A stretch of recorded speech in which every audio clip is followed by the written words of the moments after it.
coming days, the State Emergency Services Minister warned that people should be prepared to evacuate at short notice.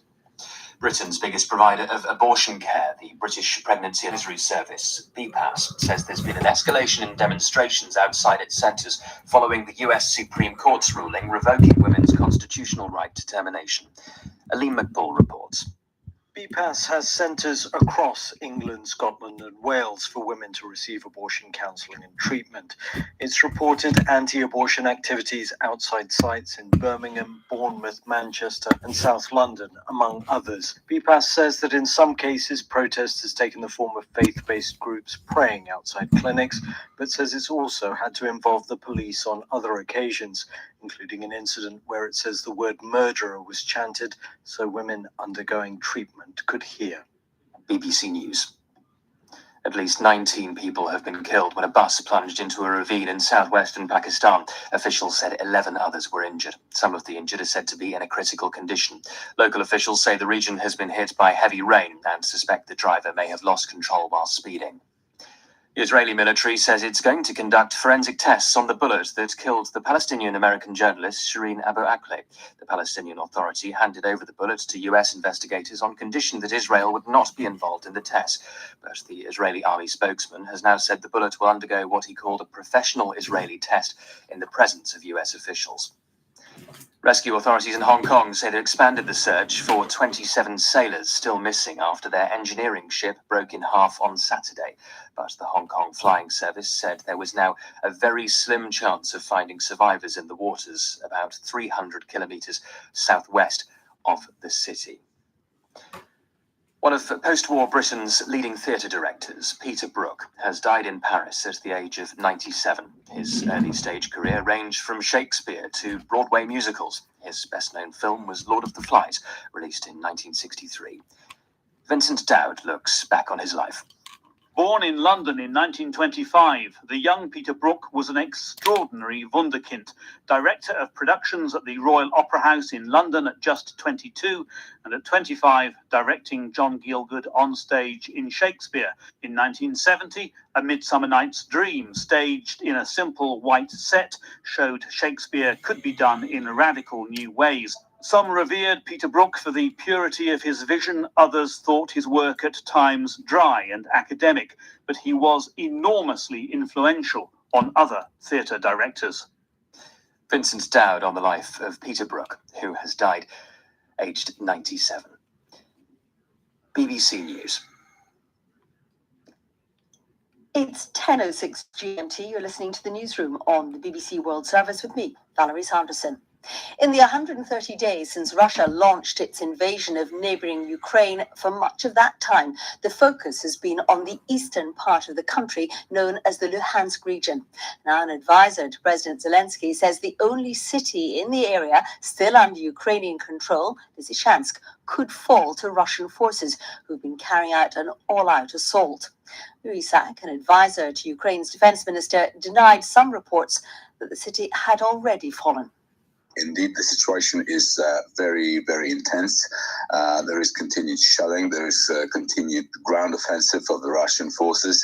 And the city is not yet under full control of the Russian forces, but the situation is very, very difficult. Well, it comes, as Ukrainian sources say, more than 30 raids by their forces have been carried out against a Russian military base, and the governor of Belgorod, a Russian city a few miles from the border with Ukraine, says at least 3 people there have been killed after explosions in the city. Well, for more details, I'm joined by our Europe editor, Danny Eberhard. First of all, what do we know about Lysychansk? Well, just in the last few minutes, we've had the Russian Defense Minister, Sergei Shoigu, report to President Putin that the whole of Luhansk region, that's the easternmost part of Ukraine, is now in control of Russian forces. Slightly earlier than that, the Russian Defense Ministry on their Telegram feed said that they had completely encircled Lysychansk, the main city that was still in Ukrainian hands in Luhansk, and that there was fighting ongoing. But it appears, certainly from some of the things we've also been seeing from the head of the Chechen Republic, that's Russia's Chechen Republic, Ramzan Kadyrov, who's published video footage of Chechen fighters purportedly in the center of Lysychansk. So And on the Ukrainian side, the Ukrainian military has not confirmed this. There has, as you heard from Yuri Sak there, they said that they're still fighting ongoing. So the picture is not entirely clear. But the region's governor, Sergei Haidai, has said that Russian forces are entrenched in the city. It certainly appears like that, but the question is how and why. We know Lysychansk has been under sustained assault. It's only a week ago that Severodonetsk, the neighbouring city that Ukraine withdrew its forces, and certainly it's certainly plausible that what Ukraine has done has been pulling out its forces to more defensible positions. And Danny, what about Belgorod, which is across the border, actually in Russia itself? Well, we know that there seem to have been some military attacks by Ukraine on Belgorod. The spokesperson for the Russian Defense Minister said that missiles and cluster munitions were fired both in Belgorod and also with the region of Kursk. These, he said, were shot down and damaged residential buildings. The regional governor in Belgorod said that 3 people died in this. There have been previous attacks across the border on things like oil refineries in Russia. Thanks, Danny. Danny Eberhard there, and more on our live page at bbc.com/news on that unfolding story.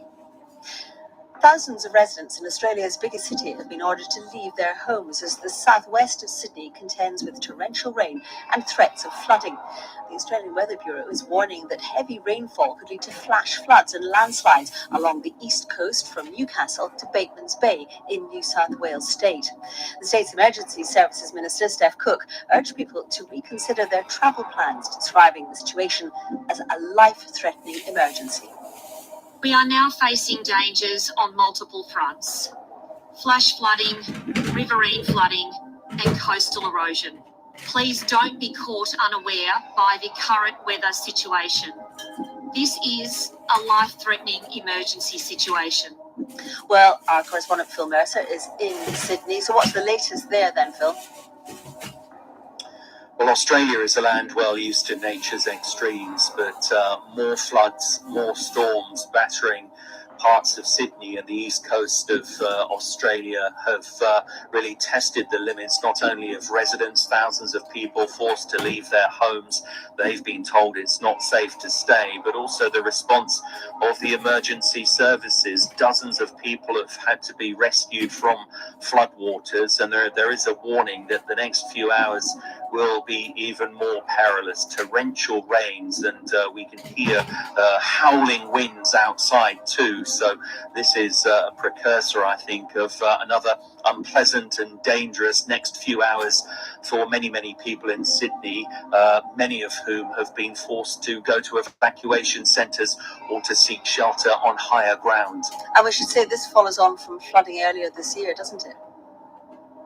Yes, and last year as well, there is an expectation, a grim expectation, that these floods will probably be certainly as bad or even worse than the floods that parts of eastern Australia endured in March and February of this year. There were serious floods last year as well, so many areas haven't mopped up from then, and they're being inundated once again. So Australia is bracing for more heavy weather, and some areas have had a month's worth of rain in just a single day. And Phil, the recently elected new government in Australia, it promised more policies to tackle climate change. What impact do you think this event will have? Is there a demand for change? Yes, there is. There is a widespread appreciation that the May 21st general election here in Australia was this country's climate election. The left of centre Labor government elected back in May is promising tougher action on climate change. When you speak to meteorologists, they don't link individual storm events or flooding events directly with climate change, but they do say that global warming is making Australia's weather far more tempestuous, and that's certainly what we're seeing here in parts of eastern Australia tonight. Thanks, Phil. Phil Mercer there in Sydney. It's little more than a week since the US Supreme Court overturned a landmark ruling from the 1970s which made abortion legal across the United States. Well, now the effect of banning the constitutional right to termination is being felt outside America. Here in the UK, staff at some clinics are reporting an increase in anti-abortion protesters gathering outside, which they say is causing distress to patients. Abortion is allowed in the UK as long as certain criteria are met. Catherine O'Brien is the British Pregnancy Advisory Service, which provides termination services in the UK. Regularly, anti-abortion protesters stand directly outside our clinic entrances, approaching women as they go in. They'll call them mummy, for example, hand them literature that says abortion causes breast cancer. Just yesterday, we had an incident in which we had to call the police because protesters were shouting so loudly outside one of our clinics that the women in the treatment rooms could hear them while they were undergoing their procedures. The US decision has galvanized those advocating for a woman's right to have access to terminations, with protests taking place this weekend in countries such as France, Australia, and the United States itself. The newsroom's Stephanie Prentice has been watching events around the world. Chants of abortion rights and chants of freedom. Crowds in France standing in solidarity with those protesting in the US. But underneath the shows of support, it's their own rights they're now scared for too. On the other side of the world, people in Sydney ignoring pouring rain to protest the decision, with thousands more in Melbourne. Meanwhile, in the US, the fight is just getting started. We have to do this again. Trigger laws are now kicking in, and women in many states are facing the reality of their reproductive rights going back in time. You're listening to the BBC World Service, and Tom has the headlines this hour. Reports from eastern Ukraine say Lysychansk, the last city in Luhansk province to offer stiff resistance to the Russians, has now fallen. Thousands of people have been told to leave their homes in Australia's biggest city, Sydney, because of the risk of flooding. Britain's biggest provider of abortion care says there's been an escalation in demonstrations outside its centres following the US Supreme Court's ruling revoking women's constitutional right to termination. The Palestinian-American journalist Shireen Abu Akleh was killed 2 months ago during an Israeli raid in the occupied West Bank. Several independent investigations have concluded that an Israeli soldier most likely shot her dead, but Israel has not yet accepted that. The Palestinian Authority has now handed over the bullet that killed her to US investigators on the understanding that Israel wouldn't be involved. Well, the Israeli military says it will be. Our Middle East editor Sebastian Usher is with us in the newsroom studio. Remind us what happened to this journalist. Yes, and a reminder also of who she was. I mean, she'd been reporting for Al Jazeera for more than 20 years. She'd established herself as a highly respected, loved in the Palestinian territories journalist. So her death on May the 11th was an enormous shock. She was covering an Israeli raid in Jenin. There were clashes, there were Palestinians, certainly Israelis say, who were shooting back. But there are eyewitnesses, there are other journalists who were with her who immediately were saying that from what they could see, the fire had come from where they believed an Israeli position was. It caused, a storm obviously within the Palestinian community across the Arab world, but internationally because of her reputation.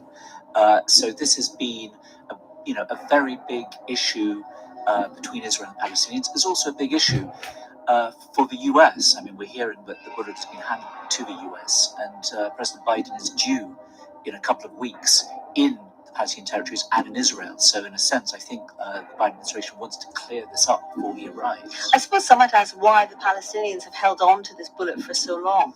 Well, they didn't want to hand it over to the Israelis. The Israelis have been saying, we must look at this bullet. We have the ability to do so. There are also calls for an independent investigation.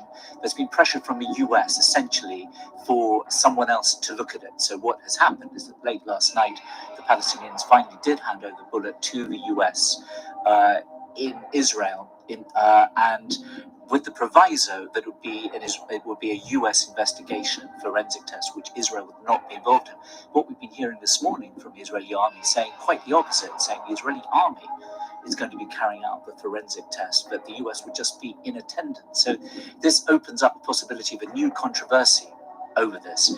We were expecting maybe to hear the results from that test later today. It now looks like what the Israeli army spokesman is saying, this could be several more days, but I think it deepens what was already a very, very live issue, and it may well not achieve what the Biden administration is hoping, that this could be cleared up before his arrival. Thanks, Ed. Sebastian Usher there. Wimbledon is marking its 100th anniversary this year, and for the first time in its history, matches have been scheduled to take place in the middle Sunday of the tournament. More than 1,500 refugees from Ukraine, Afghanistan and Syria have also been invited to attend. Well, let's speak to Delith Lloyd, who's at Centre Court in Wimbledon. So, Delith, what are we expecting today in terms of celebrations? Well, good morning to you, Valerie. It's looking absolutely stunning at the moment, the court below me here on Centre. An exciting day in store, I believe. 100 years of Centre Court. It's changed a lot, of course, in recent years, hasn't it? The Centre Court now has a roof. So much history around this famous court. Though I'm looking at the royal box just to my left. That's been polished as we speak. It'll be interesting to see which dignitaries will be there sat in a couple of hours. And around 40 minutes before play is scheduled to start on Centre today, there's set to be a special celebration to mark the centenary. Former champions, I believe, are expected to be paraded onto the court. There'll also be some music. There'll be a video played of the memories that this court has witnessed over the last century. And as you say, more than 1,000 Ukrainian refugees from the local area have been given tickets as well from the Wimbledon Foundation. So there's a real feeling that today in particular will be a very special day. And what about the refugees? Are they going to get sort of cream tea, strawberries and cream? I think strawberries and cream has definitely been mentioned. They are getting shown around a lot of the courts as we speak. I spoke to a couple earlier and they were sort of, they felt very mixed emotions about being here because obviously they have family that are still back in Ukraine, but they're the ones that have managed to escape the war that's happening and are just trying to be here today with their families and soak up the atmosphere and appreciate that they are at such an historic sporting event. And what about the matches, Dennis?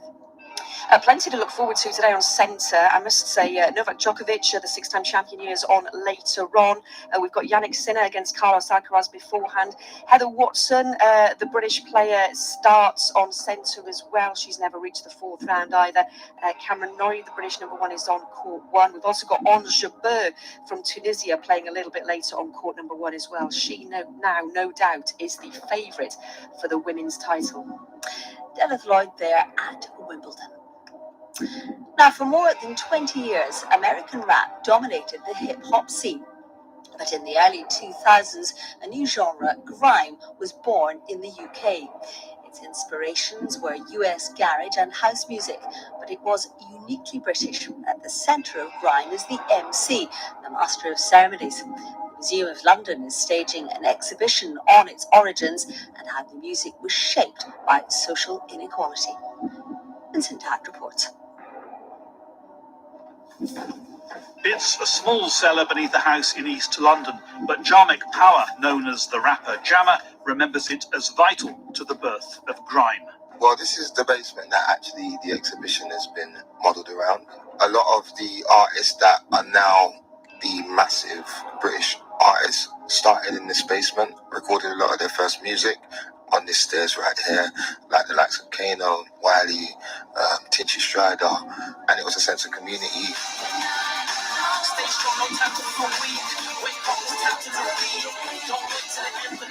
At the Museum of London, grime stories from the corner to the mainstream is built around 3 films about grime made by Rooney Keith.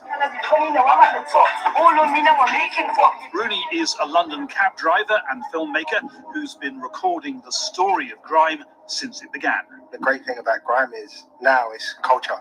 It's gone past music genre. It's the way we talk, the way you carry yourself, the way you dress. That is grime. Hardcore selection, big up Wiley, yeah, big up the Melina crew inside the studio. We're giving it to them, trust me. Remember 100.3. Some say this was among the very first grime recordings, year 2000, by Wiley. Let me read that one, because it's Christmas time, y'all. Jammer says the genre had complex origins. It was an influence of reggae dancehall culture, which was the initial kind of synergy of 2 people like grabbing the mic and the DJ, like in a toasting kind of scenario. Growing up, a lot of the youths were inspired by jungle music and garage music. Best in the game, it was big, who's gonna be here? Roll teams and they were up for awards all year. And as they got older, I think they was inspired and wanted to become somebody that had an impact like these guys had on community. So it wasn't easy to get into those circles. So we had to kind of figure out a way to be heard. Grime was that way.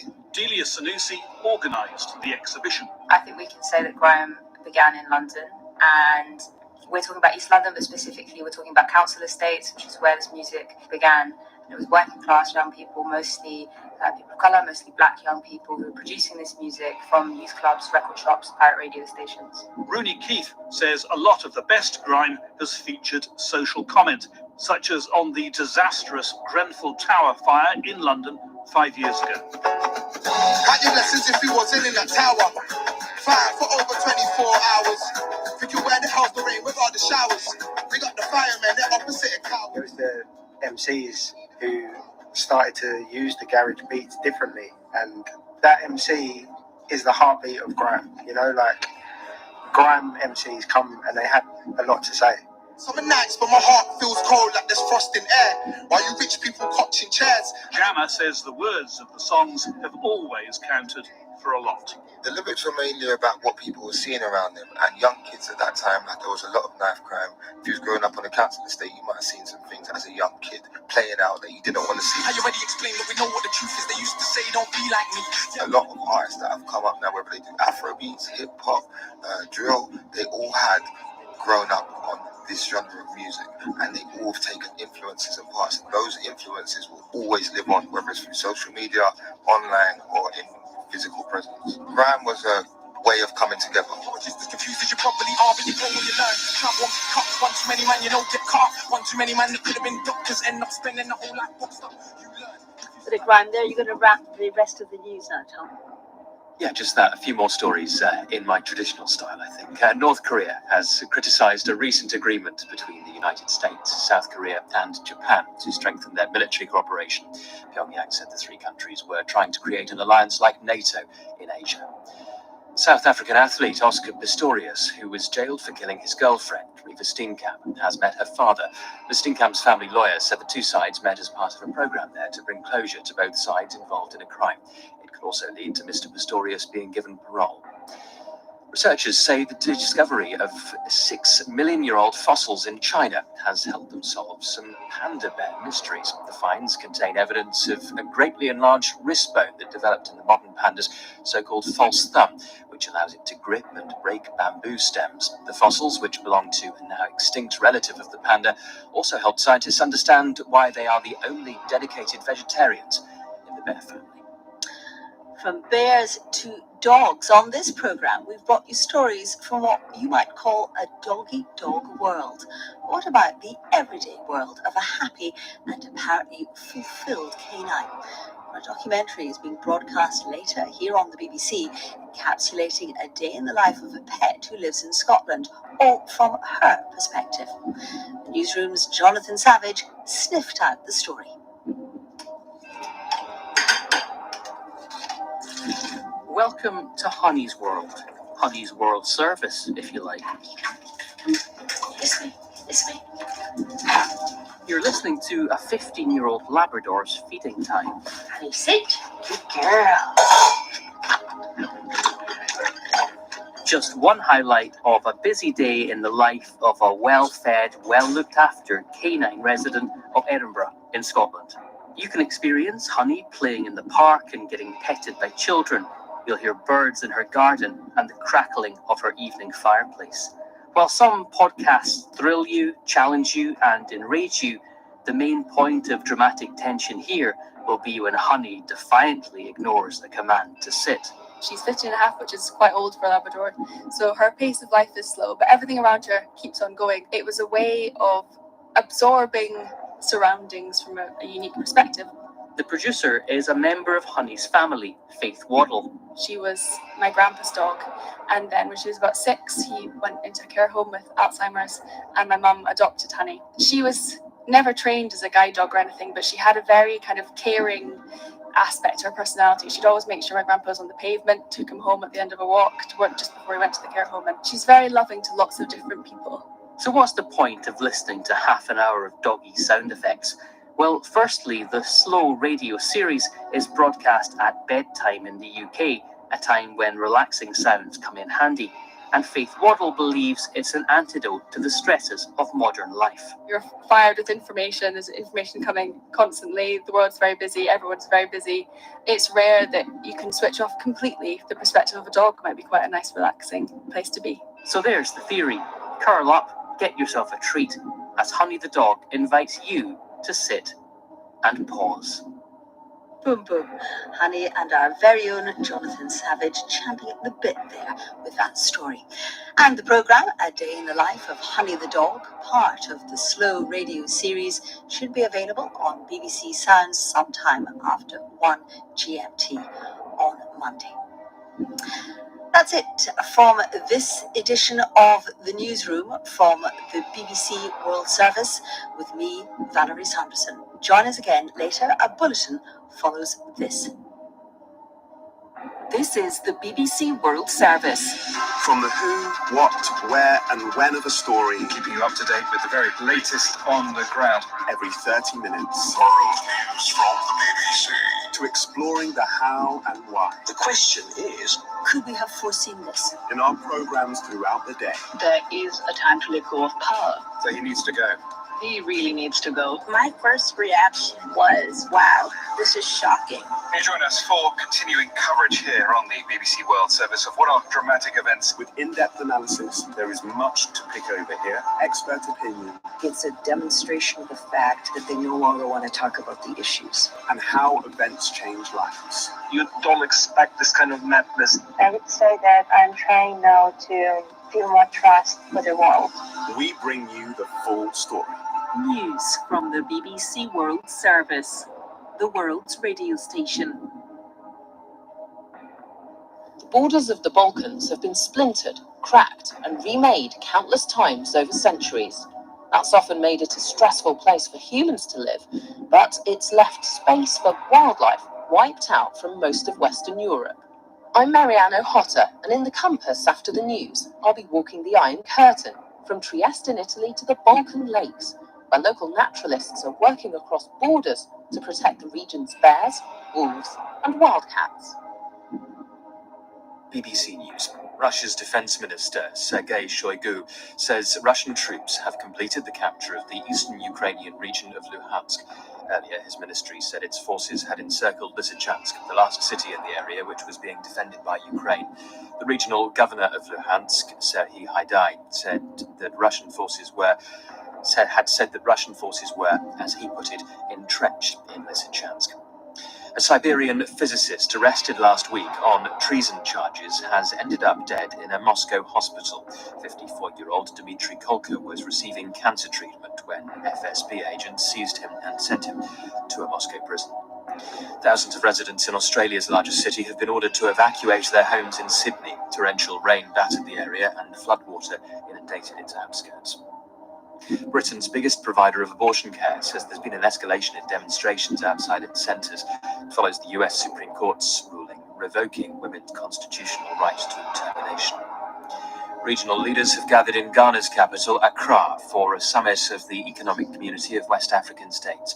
They will discuss possible further sanctions on Mali, Guinea, and Burkina Faso. The Israeli military says it's going to conduct forensic tests on the bullet that killed the Palestinian-American journalist Shireen Abu Akleh. The Palestinian Authority has accused an Israeli soldier of shooting her last month in the West Bank. Pakistan's Interior Minister says a parliamentary committee has authorized the military leadership to hold talks with Tehrik-e-Taliban. The banned Islamist militant group has been targeting security forces. Rescue authorities in Hong Kong say they've expanded the search area for 27 sailors missing after their ship sank on Saturday. The territory's flying service says there is a slim chance of finding survivors. One of Britain's leading post-war theatre directors, Peter Brook, has died in Paris, aged 97. BBC News.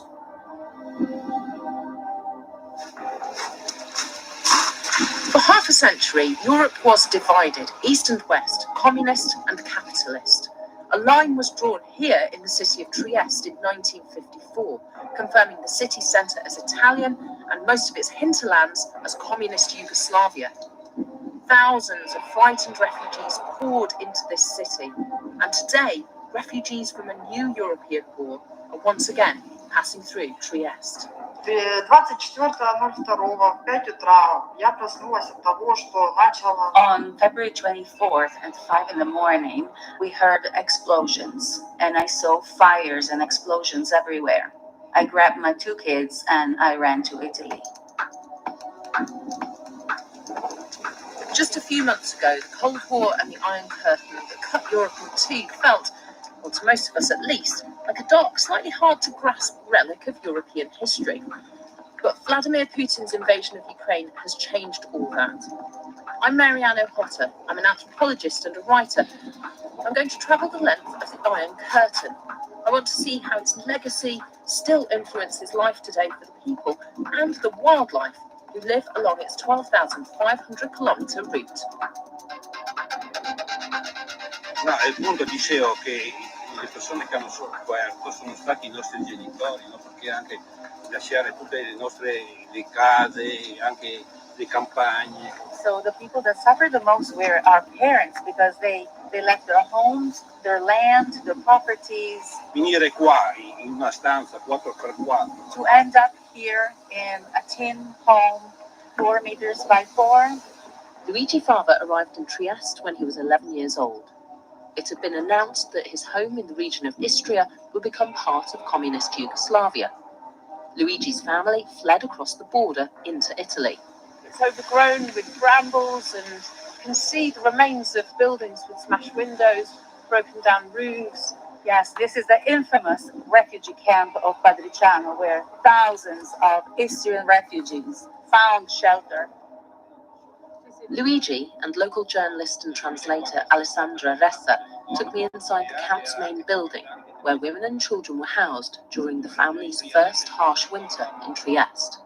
Plastered to the walls are identification forms and photographs of some of the people who came into Trieste.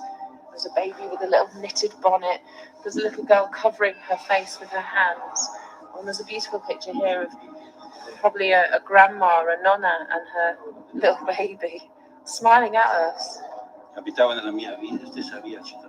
She lived in the same street. In your old place in Istria? In Città Nuova, yes. There's a huge heap of furniture that was brought by some of the refugees who came through Trieste, fleeing Yugoslavia. There's a little dresser still with little doilies on the shelves. There's a chest of drawers that might have been in a child's bedroom. These people never were able to reclaim their furniture, maybe because they died, maybe because they emigrated to New Zealand or Australia or the United States. The miracle February you mentioned earlier. Io, mia madre, mio fratello e mia sorella, mio papà, mio padre è rimasto in baracca. My dad stayed in the barracks, and myself, my brother, and my sister, and my mother, we had beds right under this very heater. 150-200 persone. 200 people in this Bambini room e ragazzi.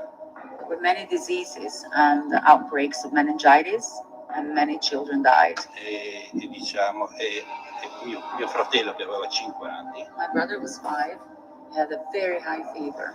Doctor diagnosed meningitis. E io ho visto quando mi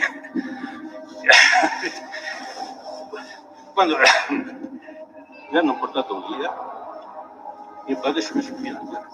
When they took my brother away, my dad cried, and that was the first time I saw my father crying. Ho detto cosa ho combinato della mia famiglia. At that time, my dad thought, what have I done with my family? Why did I leave my home and took them here to die? Si è cominciato a parlare solamente dopo la caduta del muro di Berlino Our story e dopo la fine del comunismo. has been told only after the fall of the Berlin Wall and the fall of the communism. Tito si è staccato da Stalin. The story has not been told before, because in 1948 Tito broke off with Stalin. Tito abbia un ripensamento per the Americans didn't want for Tito to become friends with Stalin again, so they tried to help and support him in any possible way. So militarily and also by modifying part of history. Trieste today is still a frontier town. Ukrainian refugees have found safety here, and for refugees from the Middle East, it's the end point of the so-called Balkan route to the west. Ariane is from Iran, and Yula is from Kharkiv in Ukraine. Both are being supported by the refugee organization Consorzio Italiano di Solidarietà. You have every time stress. Police catch or no catch. You can exit in Iran, left Iran or no. Just thinking and mind so much. From Iran, which countries did you go? Where did you go? Iran to Turkey, Turkey to Greece, Greece to Bosnia, and Bosnia to Croatia, Croatia to Slovenia, Slovenia to Italy. Wow. How? You walked all the way? In Balkan Road, Croatia problem, yes, police Slovenia problem. If Croatia catch, take mobile, take bag, shoes. In Bosnia, big problem. Because don't have respect for immigrant, refugee. من اینجاش نمیتونم انگلیسی بگم. شما بگو ما تو کشور خودمون میگیم ما جایی میمونیم که ما رو بخوام. In our country we said like we stay where they want us. So we stay in Trieste because they want us, for that why we stay here. Меня зовут Юля, я с Украины, с Харькова. Turkey was heavily bombed. The whole city has been destroyed. There's not one house standing. How did you travel? Were you driving, walking? До Ивано-Франковска ехала на поезде через Киев, где в темноте, потому что нельзя было ни свет, ни телефона, все выключено. The first part of the trip was by train, and we had to travel on trains that were kept in complete darkness because we were afraid they could be bombed. So we had no phones, no lights for many hours. And there were many children on board that were frightened and they were crying all the time. From the very beginning, as soon as the buses began arriving at the Fernetti border, all these Ukrainian women who had lived in Trieste for years were waiting for the buses, and they accompanied the refugees either to their homes or to the associations who could offer shelter.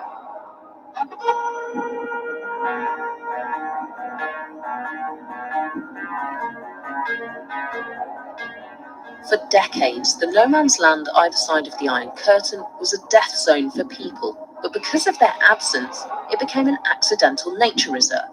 In the 1990s, as the borders opened and the razor wire and landmines were removed, a group of European naturalists saw an opportunity, not only to protect the habitats along this European green belt, but to use it to foster a new era of cooperation, where nations could work together for nature.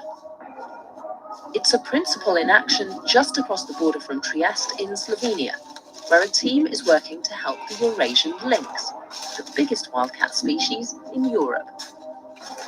He's a beautiful male lynx. You know, if you look at his face, he has a very majestic appearance, you know, with his long tufts on the ears. He's very strong and big. He's quite a specimen. He's beautiful. I'm Rok Černe. I'm employed at Slovenia Forest Service as a leader of Life Lynx project. Lynx was eradicated from this land at the end of 19th century. The key reasons were lack of habitat, systematic eradication of large carnivores, and the lynx also didn't have a lot to eat. Back in 73, the hunters brought back 3 pairs from Slovakia, and this was a really success story, but then the problems started.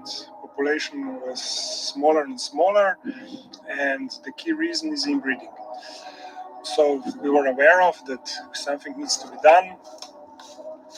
I'm Usha Fliegend. I'm employed at the Slovenia Forest Service. I work on the Lifelinks project. I mostly work with camera trapping data. So I take care that all the links we have is photographed in the forest. I'm speaking quietly because at the moment we are at the enclosure where the lynx is still inside, and we need to keep quiet not to disturb him, so he's not too stressed before he's released. The lynx was translocated from Romania. The first animal which was released already has got 3 reproductions. So till now we released 13 animals. 10 of those we considered successfully implemented in Slovenia and Croatia. So this is the biggest forest massive in Slovenia, but what's even maybe more important, it's connected. So if you walk from here to Greece, you can walk in forest. Yes, people. 2 of them even started approaching now, and those 2 are the hunters. One of them is the local hunter that brought him food, fresh water, and checks up on him. They're going to remove the screws and they're opening the doors now. It's basically a part of the enclosure that they're dropping, so the lynx has enough space and that it sees very well the environment outside the enclosure, so he knows exactly where he's going to go once he comes out. Here he is. I see him. Oh, he's a big lynx. He's 27 kilos, walking out quite slowly and running. He ran. He ran into the forest, and we don't see him anymore. There he's gone, free and wild. Good luck, Blisk. Turn left onto E852 SH3. My companion for the next leg of the journey, 1,000 kilometres to Lake Prespa in Albania, is Gabriel Schwaderer, one of the founders of the European Green Belt. Gabriel, what sort of challenges and pressures does the European Green Belt face? In the different sections of the European Green Belt, it faces quite different threats. In the Fennoscandian part, it's logging of old growth forests. In the Baltic area, it's the pressure through touristic development. And in the Balkan area, most of the threats are connected to hydropower. There is an enormous wave of hydropower development in the Balkans. More than 3,000 dams are planned. For example, along the Drin River in Albania. The last section of this river, which is not altered, is now under threat due to the Skavica Dam. My name is Frzileta Jika. I am from Debra, and I traveled from New York yesterday. I came from New York. I live in New York for 23 years. I am a science educator. I'm an activist also against Skavica Dam that is going to build in my birthplace. So you live in New York, but you're spearheading the battle for Skavica. This is my land, this is my people, and I can't let the water cover my land, my birthplace. I always used to work with my father, help my father. My father used to have a farm, horses. We used to play outside, enjoy life outside. For me, I would hear the noise of the river passing through, the flowers blooming during the spring, and the green, and the life of the trees and everything else that was surrounding. If they do build Skavica Dam, how many people will be displaced? There are more than 20,000 people that live in villages now. If Skavica Dam is going to happen, it's going to separate the region of Dibra in 2 parts. And those villages will be almost isolated from one another. And there'll be a huge reservoir in between. That's an extraordinary impact. Why is it that some people are saying this is a good idea, this is the right place to build the dam? Is it because Albania wants to grow its infrastructure? You need clean energy. There aren't that many places it's going to work. So, unfortunately, this has got to be it. The idea that the government is selling is that hydropower is green. Actually, it's not green because it has a huge impact in biodiversity. But I think the politics is let's have a quick solution on the energy. And I don't think they are considering other ways of energy, such as solar panel, wind energy, that could have less impact, that could be more friendly with the environment. And social impact is huge because there are villages that will be floated underwater. Along with that, there is really the culture of the people. People from Dibra fought for the land. They gave their lives to protect the lands from the enemies. They belong in that place. You can't just get these people out from that place.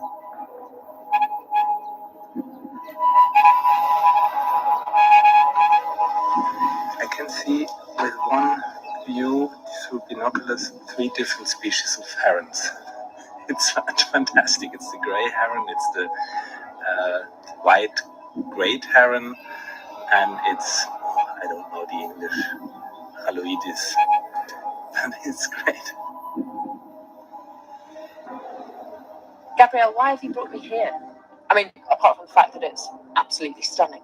Orchid Lake, together with the 2 Vespa lakes, are a real biodiversity hotspot and one of the most scenic and iconic sites along the entire European Green Belt. We have 3 countries coming together. It's not only Albania and North Macedonia, but also Greece. Because of history, it's not that easy for people to come together. As you're looking across the whole of the European continent, everybody is working on top of that foundation, that layer of history.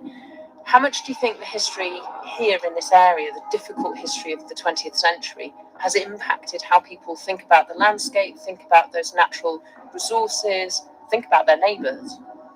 My experience is that people living here, sharing this lake environment, they feel more like this lake is one and we are together. It has also something to do with history of their families because they married across the lake.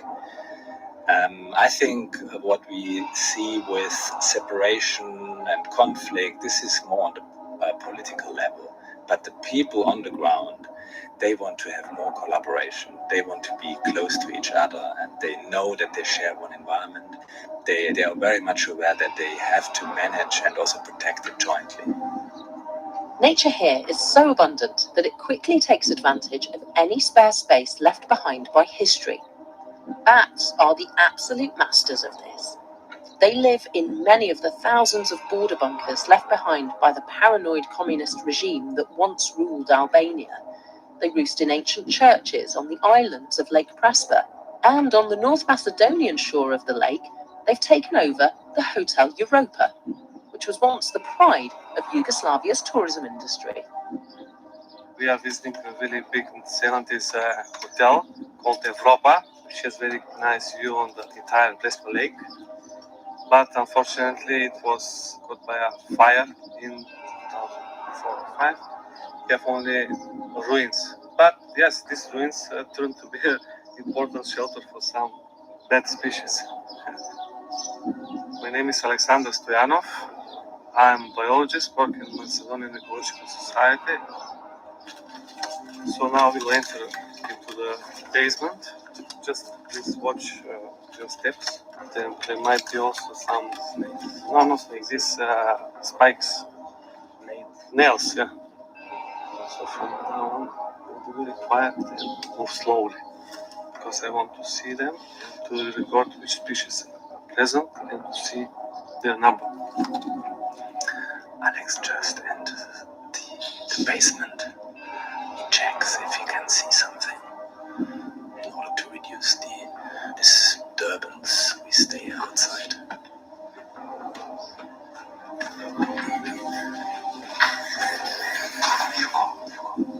So we are now inside the cave, and we noticed a bigger colony of the greater horseshoe bat.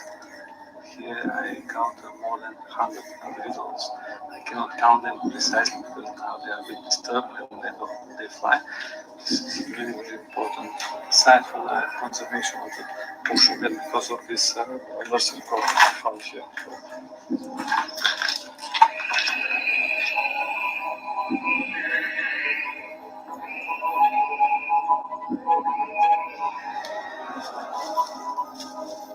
Just across the border, Blady Hodja from Pipinea, Protection and Preservation of Natural Environment in Albania, is climbing through a steeply wooded forest to check on a camera trap that he uses to count the population of large mammals. The last checking that we did 1 month ago for us was quite surprise. A lynx was photographed, and it's the first time that we took a lynx picture in Prespa. Quite surprise for us, and we feel really proud to have lynx in our site. The condition of habitat is improving, the forest is growing more and the road here, the main pair of links, is present.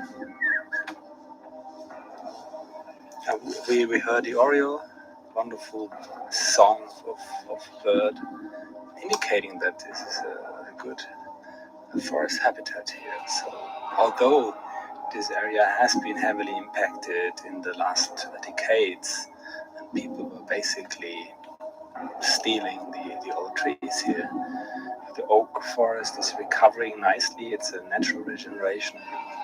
Yeah, and in many areas along the green belt, there were periods during communism and socialism when not only people suffered but also nature. Especially in Albania, there were periods when the natural resources were overexploited.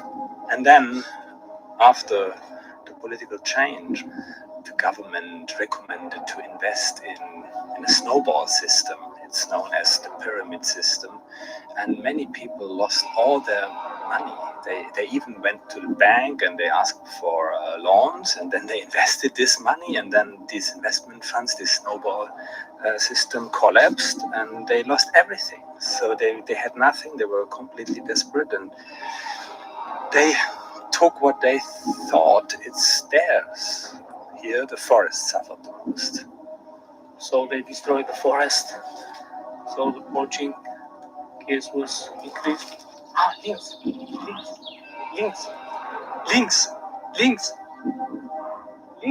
Wow. Yes.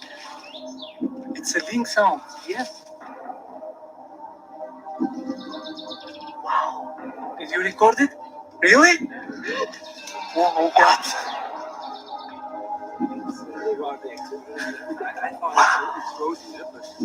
Rodeo. We need to check. Wow. Yeah. Also rodeo. We could be happy with that as well.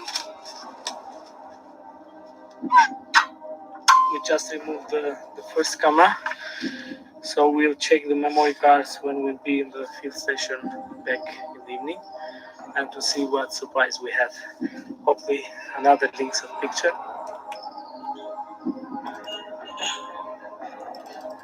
Ah, nice picture. Oh dear. Ah, very close. Kissing the camera. Kissing the camera. Wow. Yes, cups 1, 2, 3. Here. Ah, wildcat. Great. Nice. Brown bear. Nice. It was just a week ago. Yes. No links. No links this time. The bears and wildcats captured on Blady's camera roam far and wide across the Balkans, through countries with multiple layers of political, ethnic and religious division that have fed decades of mutual suspicion. Despite those tensions, a group of determined conservationists from the three nations has come together to protect the precious natural life of Prespa. Claudia Koch, Project Manager, PPNEA. Daniela Zajec, Macedonian Ecological Society. Hi, my name is Julia Henderson. I'm the PRESPANET coordinator for the Society for the Protection of PRESPA. Sveta Treća, Local Office Coordinator, PPNEA. PRESPA's an amazing, staggering place. I'm sure you will have seen some of it while you've been here. Over on the Greek side alone, we have 1,800 species of plants, 26 species of bats, the largest colony of Dalmatian pelicans in the world. It's an extraordinary place. We have bears crossing from one country to another. So we have here in this one lake basin, which is shared by 3 countries, an extraordinary amount of wildlife and nature that it's very clear, we all recognise this from the start, that it's impossible to protect it without transboundary cooperation. That was our main goal and mission when we started to have coordinated actions, because it was really chaotic and confusing in the past. No one was communicating with each other, even within the same country. So national parks in Prespa in Macedonia weren't really communicating and working together.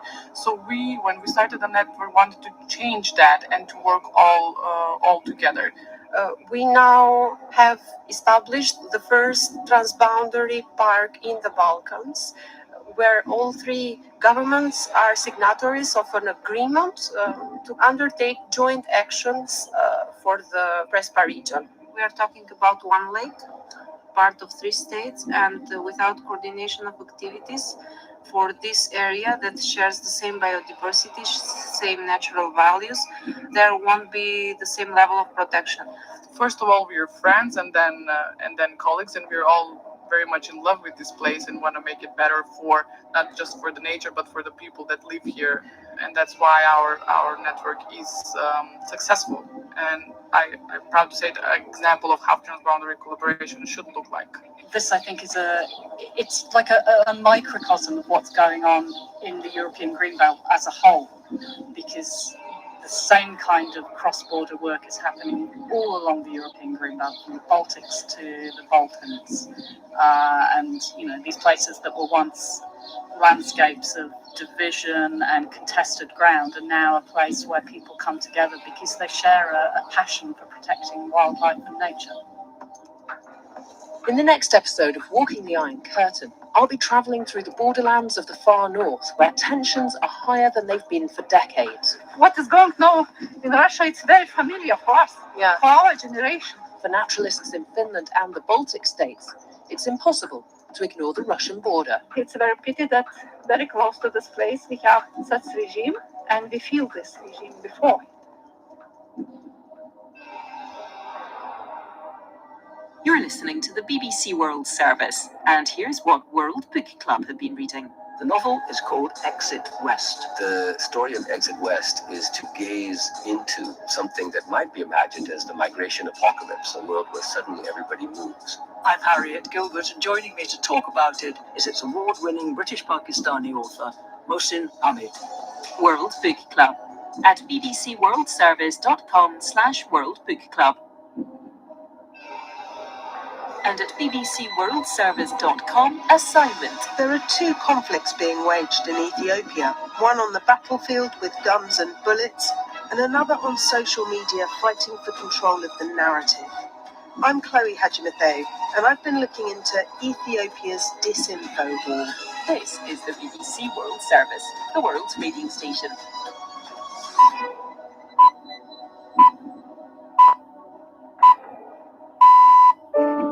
Henry Kissinger has been a power broker and advisor in world diplomacy for 6 decades. No other figure alive today spans the era from Nazi Germany to the disorder of the contemporary world with such intimate memories of leaders around the globe. What I'm describing is not weakness. It is a conflict, a permanent conflict.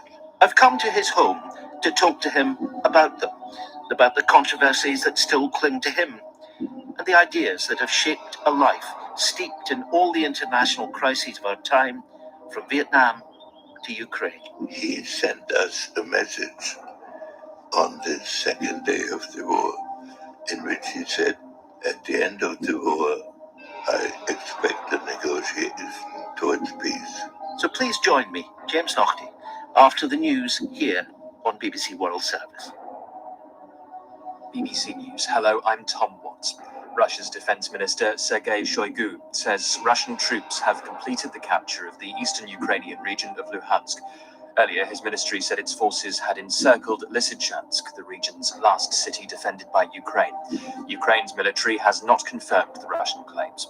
Here's our Europe regional editor, Danny Abraham. Russia's assault on Lysychansk intensified after Ukraine pulled out of neighboring Severodonetsk just over a week ago. The head of Russia's Chechen Republic, Ramzan Kadyrov, has published video footage apparently showing Chechen fighters in the center of Lysychansk, shouting "God is great" in Arabic. Ukrainian officials are not confirming reports that their troops have pulled out of the city into the region of Donetsk. But the US-based think tank, the Institute for the Study of War, has said that a pullout had probably taken place.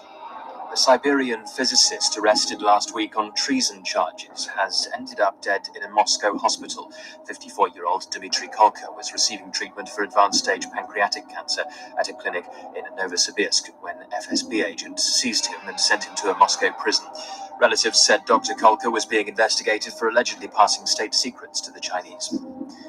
Thousands of residents in Australia's biggest city have been ordered to evacuate their homes in Sydney as torrential rain battered the area and floodwater inundated its outskirts. Australia's Federal Emergency Management Minister said the New South Wales government had asked for urgent measures to deal with the crisis. Phil Mercer is in Sydney. More floods, more storms have really tested the limits not only of residents, thousands of people forced to leave their homes. They've been told it's not safe to stay, but also the response of the emergency services. There is a warning that the next few hours will be even more perilous. Torrential rains, and we can hear howling winds outside too. So this is a precursor, I think, of another unpleasant and dangerous next few hours for many, many people in Sydney. Britain's biggest provider of abortion care says there has been an escalation in demonstrations outside its centres following the US Supreme Court's ruling revoking women's constitutional right to termination. The British Pregnancy Advisory Service said in some cases the protest had taken the form of faith-based groups praying outside clinics. The service's spokeswoman, Catherine O'Brien, described other incidents.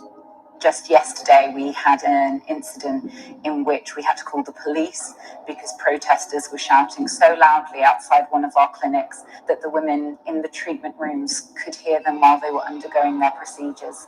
Since the US ruling, the group has been calling on the British government to publicly condemn what it called the assault on women's human rights. World news from the BBC. Sri Lanka says all schools will remain closed for one more week due to a crippling fuel shortage. The Education Ministry said additional classes would be held during the next holidays to compensate for the closure. The schools were initially shut for 2 weeks as the country almost ran out of fuel. People have been queuing up outside pumps for hours. The Israeli military says it's going to conduct forensic tests on the bullet that killed the Palestinian-American journalist Shireen Abu Akleh.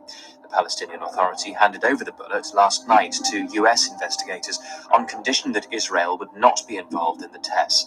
But the Israeli army spokesman has now said the bullet will undergo what he called a professional Israeli test in the presence of US officials. The Palestinian Authority has accused an Israeli soldier of killing Shireen Abu Akleh while she was working in the occupied West Bank last month. Rescue authorities in Hong Kong say they have expanded the search area for 27 sailors still missing after their engineering ship broke in half on Saturday. But the Hong Kong Flying Service said there was now a very slim chance of finding survivors in the waters, about 300 kilometres southwest of the city.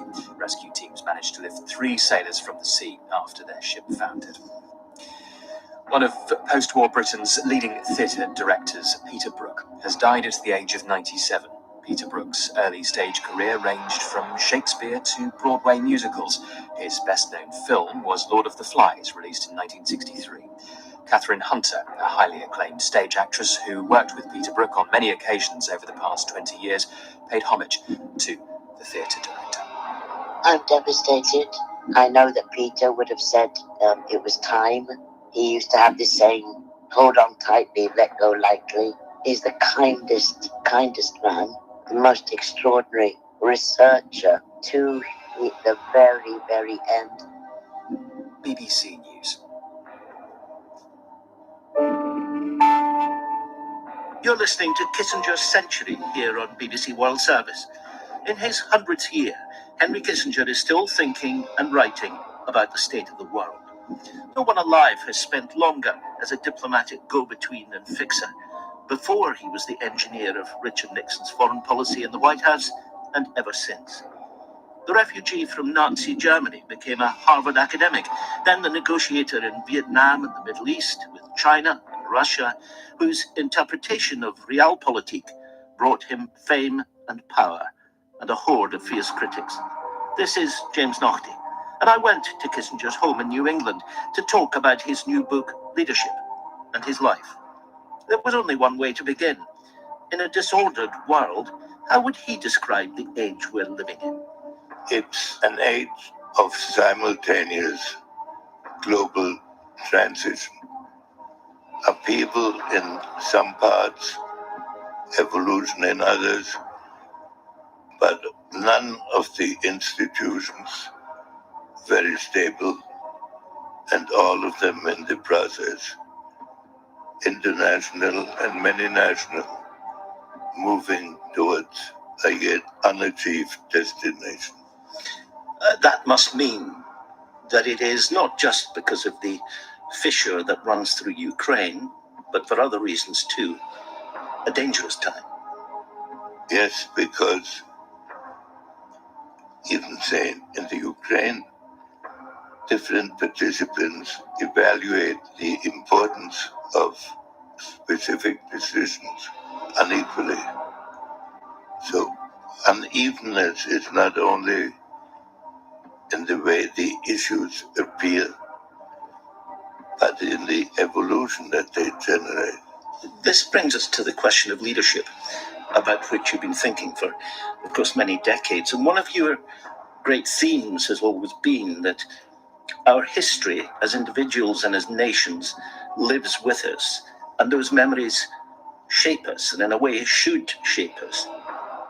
History shapes decisions to the extent that you believe in the validity and in the quality of the past. If the whole social effort revolves around the question how to overcome the past, the possibility of creative leadership towards the rest of the world becomes sharply constrained. Kissinger's own past extends back to the destruction of Europe in war. Growing up in Germany, he was a witness to the Nazi era and the events that shaped his ideas about the world. The student whose PhD thesis was on the reordering of power in Europe after Napoleon still wrestles with that theme today. I took him back to his youth. Well, you see, I lived in Germany, and I did, but as a member of a discriminated minority. In a Jewish family. Many of our acquaintances were Jewish and suffered the same fate. The German Jewish community was more integrated into German society and thought more in characteristic German terms. So that then to be suddenly expelled and indeed lose civil rights, not being able to allowed to associate with Germans. I was 9 years old when Hitler came to power, and I remember somebody bringing a note into a teacher, and he announced that Hitler was now chancellor. It had no impact on my life that moment. But then my father, who was a title Studienrat at the gymnasium, lost that job within weeks, and it wasn't a job so much as the status. That's how I lived in Germany. So my formation in the good experiences I had in Germany were during and after the war. And you dismantled a Gestapo cell. You were decorated for it. Yes. My division, the 84th Infantry Division, took over the city of Hanover. We were supposed to contribute to establishing order. So I was looking for people in the German population experienced in police work. And somebody came into my office, and I said, "What's your experience?" He said, "Staatspolizei." And as a joke, I said, "Geheime Staatspolizei." He said, "Jawohl, Geheime Staatspolizei." So I arrested him, and he was outraged. And I said, "Well, can you help me find your colleagues?" Which he did. So that was your first coup? So that was a coup where I got some credit for his work. I have just returned from the Belsen concentration camp. Eventually, the German Jew and American soldier found himself in his homeland, one of the liberators of a concentration camp. I find it hard to describe adequately the horrible things that I've seen and heard. There he saw even more clearly than before the cost of war. It was a sub-camp of Bergen-Belsen. And of course one had read about concentration camps. And I had not realized until I saw that camp the depths to which human beings could be reduced. It's the institutionalized degradation, because these camps were organized hierarchically. That is to say, at the top in the camp were German professional criminals who had been sentenced to concentration camp after a certain number of convictions. But they were hierarchically the highest in food and so forth. And so it went down the list until you got to the Jews. Just ahead of the Jews were the Poles. And in a way, that organization must have been one of the most horrifying aspects of the fact that it was so regimented. So the awfulness of the system was being perpetuated. Perpetuated among prisoners who were fighting to survive. That experience in army intelligence informed his writing and teaching as an academic in the 50s. Then government called. At the start of the 60s, President John F. Kennedy asked him to assess the West German Chancellor, Konrad Adenauer, the first of the 6 leaders discussed in his new book, Leadership. Adenauer began with the conviction that German guilt had to be affirmed. But he also had the conviction that Germany would get back to equality, but that it could do so only through a period of accepting partition of the country. Some of its industry would be dismantled, and that some of its entry into European equality and institutions was achieved by executing these discriminatory provisions. It's interesting because you talk, one of the other figures in the book on whom you focus is Charles de Gaulle, roughly Adenauer's contemporary in France. Now, you describe him as an illusionist. What do you mean by that? He started with the conviction that France had this great, unique civilization, and that to bring this to the world was its great achievement. And he did that when France was on the floor, country had been occupied. He arrived in Britain without money, without the language, and managed to get appointed by Churchill as the leader of the Free French, which didn't exist. Dis donc, le 14 juillet 1940 est un jour. You talk of part of leadership sometimes being a gift of something akin to prophecy, or the idea that you can give a clarion call avec le concours des armes de la France that awakes spirit and so on. And de Gaulle had a bit of that, didn't he? He was not a pleasant man to meet necessarily, because his posture was that his vision was the one that would be implemented, and it certainly would not fail for lack of effort. You tell a wonderful story in the book about a meeting with Nixon, with Richard Nixon and de Gaulle. Nixon brought me to a meeting, and Nixon asked de Gaulle for a view of the future of Europe. And he made a magnificent presentation of countries that had been united and had failed, that had now to reconstitute themselves, and that France would never delegate its defense to foreign nations.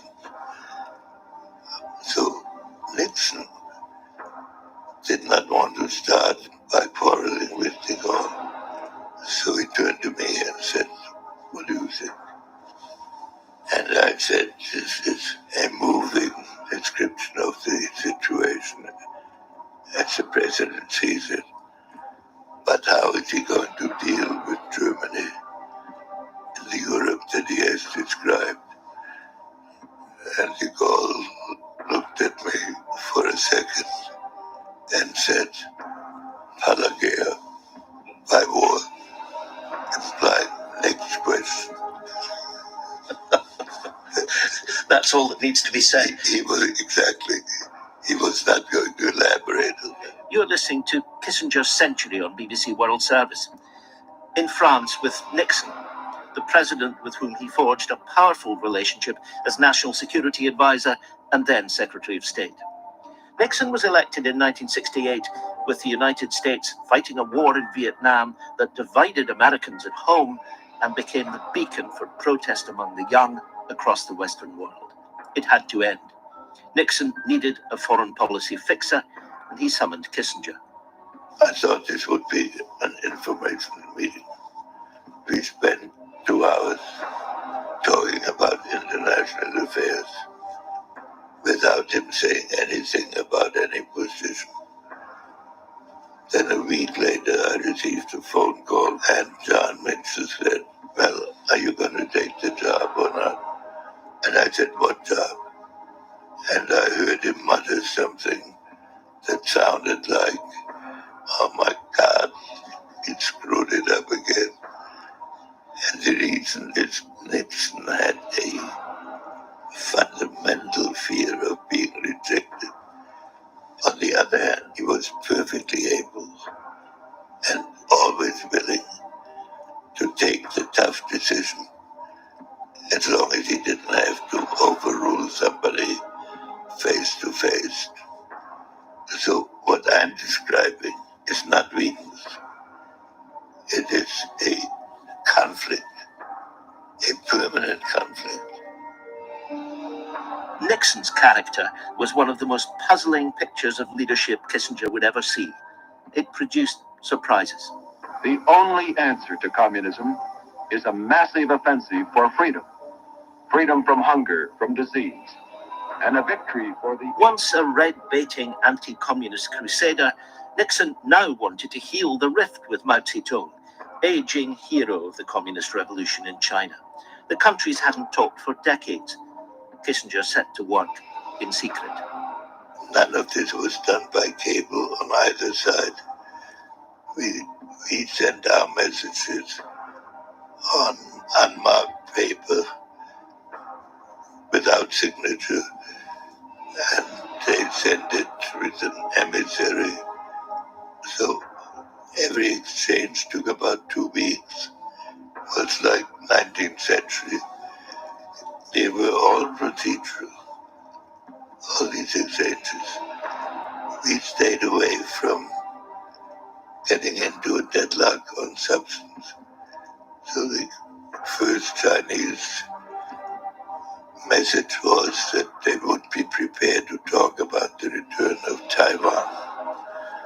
We replied, "We are prepared to talk about an agenda in which each side could raise whatever subject it considered most important." They accepted that in the return and then moved it into a technical discussion.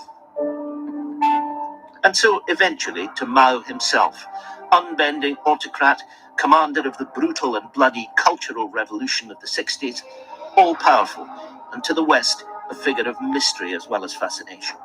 Kissinger had to try to understand him. Undoubtedly, a man who mastered such an agenda and who had the brutality to inflict whatever sacrifices were necessary was a complex person. I had 5 meetings with him altogether, and unlike almost any other leader, he always, in meetings with me, began with a question, and then he would ask, needling the additional questions in response. The complexity of that leadership must have opened new vistas for you. At first, he was primarily exclusively interested in lining us and China up vis-a-vis the Soviet Union. And he'd give me fatherly advice how to keep Japan in that combination. As time went on, he wanted us in an open alliance, while my view, of course, Nixon's view was that we should always be closer to China and Russia than they were to each other. That's a consistent theme which persists in your mind to today, doesn't it? Yes. The overture to China was in itself revolutionary. But for Kissinger and Nixon, this wasn't an idealistic rewriting of history, rather an engagement with the world as it was, realpolitik. Dealing with China would continue to be controversial, whether after the massacre in Tiananmen Square in the 1980s, or today, with the Uyghur minority facing persecution. Kissinger's long-time approach has many critics, but that's who he is. In the model of foreign policy that we were attempting to pursue, we did not tie it to the vision that we would convert 1 billion people to a different philosophy. So we had no illusions of overthrowing Mao, and for the foreseeable future, we were dealing with a communist system. I really believe that we face that problem today, not just with China, but with the world. What is it we're trying to achieve? The conversion of a society to a different view, which is of course desirable. But if it is the main exercise of your diplomacy, you lose contact with other realities, and you have no great criteria by which to apply it. For somebody with my background, of course democracy is superior to dictatorship. I've lived in a dictatorship. But for a statesman, his obligation is to move his society to a world less prone to catastrophe, more capable of achieving common objectives. The expedition to China was high drama. The Middle East was a long and difficult slog. The Six-Day War in 1967 had pitched Israel against the Arab world, and the region was sunk in ugly hostility. Then in 1973, Egypt launched a surprise offensive in the war called Yom Kippur, because the attack came on that Jewish holy day. Like Winston Churchill, President Anwar Sadat has only been acclaimed by his people as a great leader since he became a war leader, and the first Arab in 25 years to force the Israelis to retreat in battle. Yet from his book, it's clear that Anwar Sadat of Egypt is one of the leaders whom Kissinger most admires. Why? He started the Yom Kippur War, which no Western observer believed at the time the Egyptians were capable of doing. No one will capitulate here in this country. I am not ready to capitulate or to surrender 1 inch. He sent us a message on the second day of the war, in which he said, at the end of the war, I expect a negotiation towards peace. And you believed it? I believed that he was willing to negotiate, but I didn't know what kind of a negotiating partner he would be. Kissinger embarked on what became known as shuttle diplomacy between the warring parties. To the newspapers, he was Super K, jetting back and forth from one capital to the other. And Sadat surprised him. He sat down and said, I've come here to negotiate peace. And I have looked forward to a chance to explore it. So I have prepared a Kissinger plan. And he walked over to a map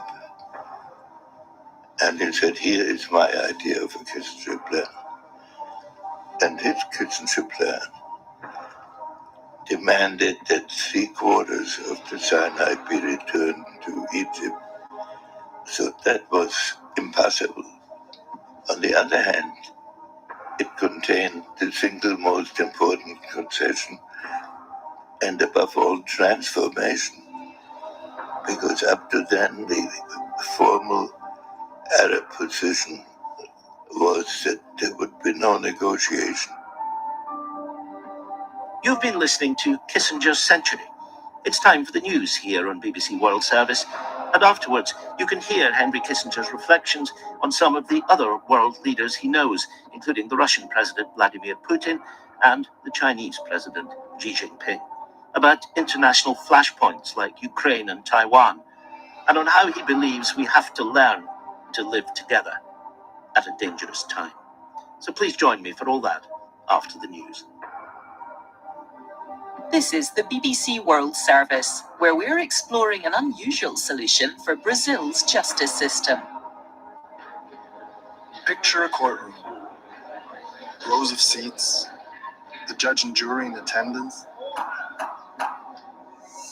And now picture a city surrounded by water, dense mangroves, and fluctuating water levels, which make it difficult to access. When it's raining, everything gets wet. When the sun shines, it's 45 degrees. How can one possibly serve justice in these conditions? I'm Fabian Fidel. I'm going on a week-long journey aboard the Amazon's floating court. It's a unique program that delivers fairer justice and social services to cut-off communities by riverboat. Floating Justice, Tuesday at 8 and 19 GMT. Henry Kissinger has been a power broker in world diplomacy for 6 decades. I've come to speak to him here at his home. He's already described working for the former American President Richard Nixon and dealing with the Chinese leader Chairman Mao. In the next part, after the news here on BBC World Service, we'll be discussing how to balance peace, security and democracy, and his relationship with Vladimir Putin. Please join us then. BBC News. Russia's defense minister Sergei Shoigu says Russian troops have completed the capture of the eastern Ukrainian region of Luhansk. The local governor, Serhiy Haidai, has said Russian forces were, as he put it, entrenched in Lysychansk. A Siberian physicist arrested last week on treason charges has ended up dead in a Moscow hospital. 54-year-old Dmitry Kolko was receiving cancer treatment when FSB agents sent him to the Russian capital. Thousands of residents in Australia's largest city have been ordered to evacuate their homes in Sydney. Torrential rain battered the area and floodwater inundated its outskirts. Britain's biggest provider of abortion care says there's been an escalation in demonstrations outside its centres. It follows the US Supreme Court's ruling revoking women's constitutional right to termination. Hundreds of Sudanese people have gathered in Khartoum for a 4th consecutive day to protest against Sudan's military leadership. On Thursday, 9 demonstrators were killed in clashes with security forces.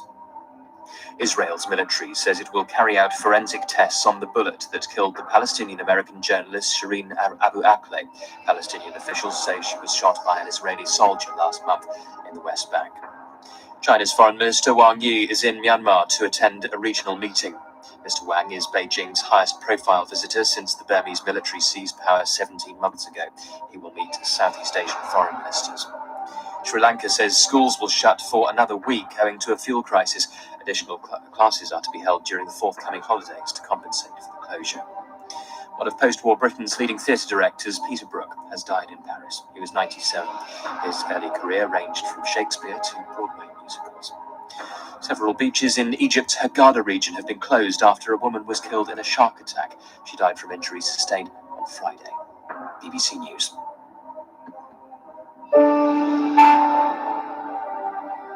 Welcome back to Kissinger's Century, here on BBC World Service. Henry Kissinger, the diplomatic go-between and advisor to American presidents since John F. Kennedy, is in his 100th year. This is James Doherty, and I've been to Henry Kissinger's home in New England in the United States to talk about his new book, Leadership, and about some of the leaders he's known. Despite winning the Nobel Prize for reaching a peace agreement, the most controversial part of his career was over the American war in Vietnam and the extension of the conflict into neighboring Cambodia. He has never wavered in his argument that it was necessary for the United States to expand the war in order to end it. The war in Vietnam presented itself to Nixon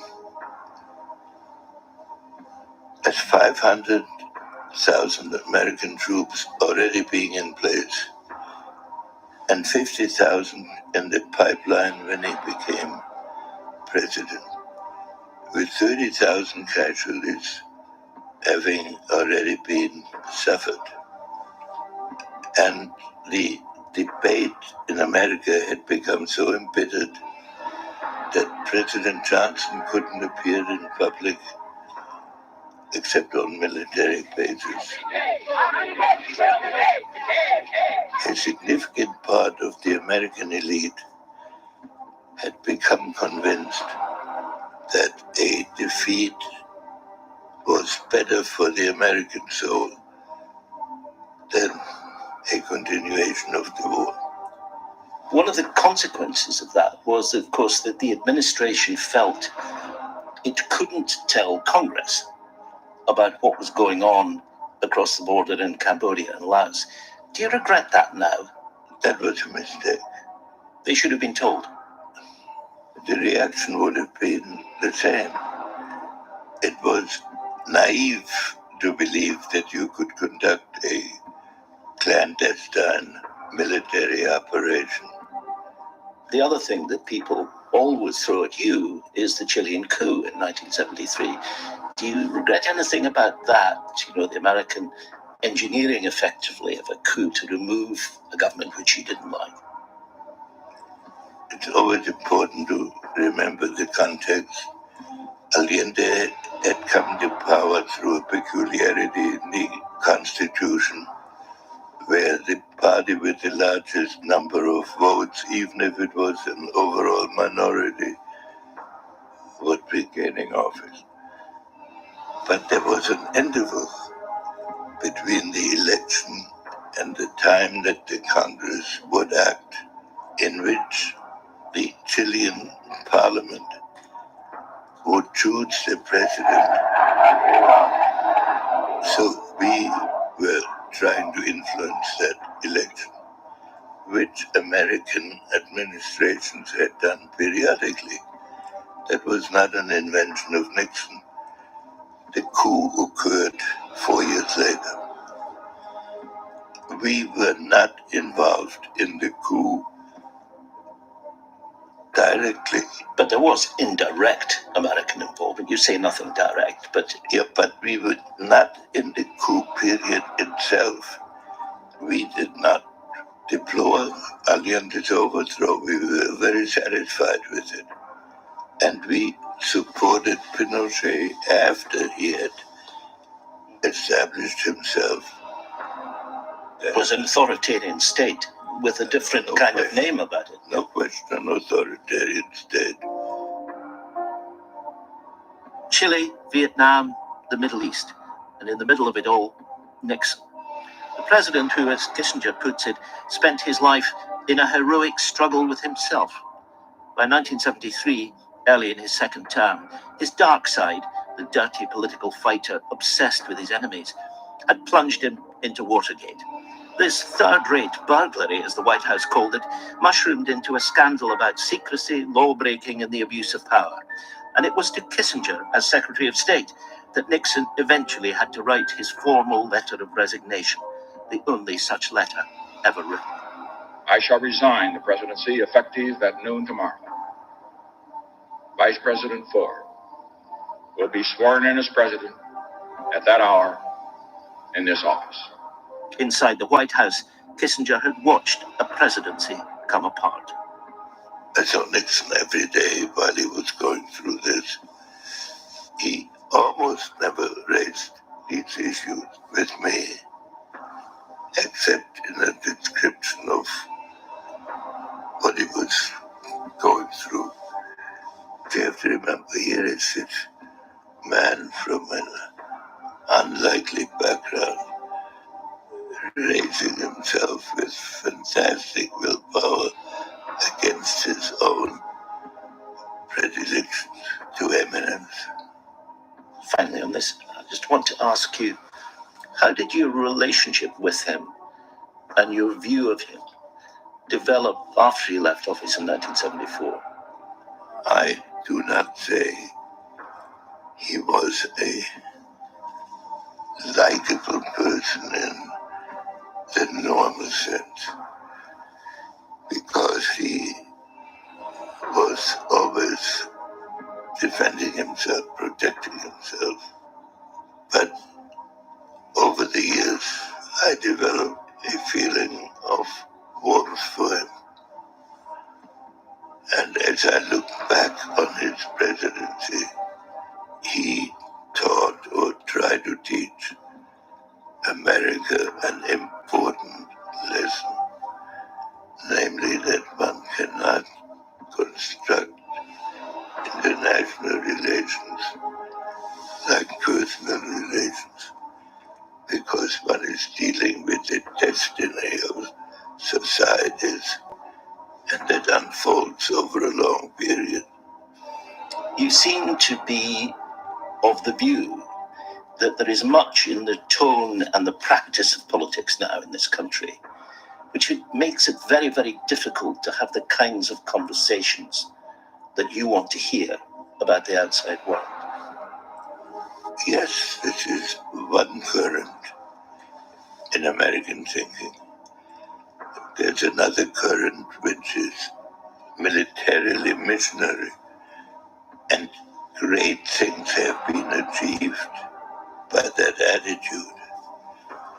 But they were based on the fact that America was very dominant at the period. Now we're in a period that has one unique aspect, and that is that technology has become so sophisticated and so overpowering that I would state it as a basic principle of countries with high-tech equipment and high-tech industry, that the one limiting principle of their foreign policy should be to avoid a high-tech war. From this day forward, it's going to be only America first. America first. Enter the disruptor. All Kissinger's thinking about American policy was challenged by the arrival in 2016 of a president in Donald Trump with no obvious interest in history or international relations, a NATO skeptic, a tycoon for whom foreign policy was just more deal-making. Yet, still, the call came from the Oval Office. His view would be the strength of his personal relationship would play a big role in his assessment. And he had the established conservative view that there was a strong adversarial aspect. My view would have been that personal relations, while somewhat important, cannot be decisive, because human life is shorter than the life of societies, and that therefore Russia needed to be resisted where it threatened the international system or where it threatened our national interests. And of course, in my mind, the national interest of America and the Atlantic interests are closely intertwined. That was less pronounced in Trump's view. It brings us to Putin himself.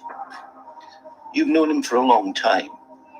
I met Putin when he was deputy mayor of St. Petersburg. And I met him at a lunch where, because somebody had failed to produce an interpreter, Putin and I were engaged because we could talk German to each other. What do you make of him? Intelligent, driven by a kind of mystic view of Russia,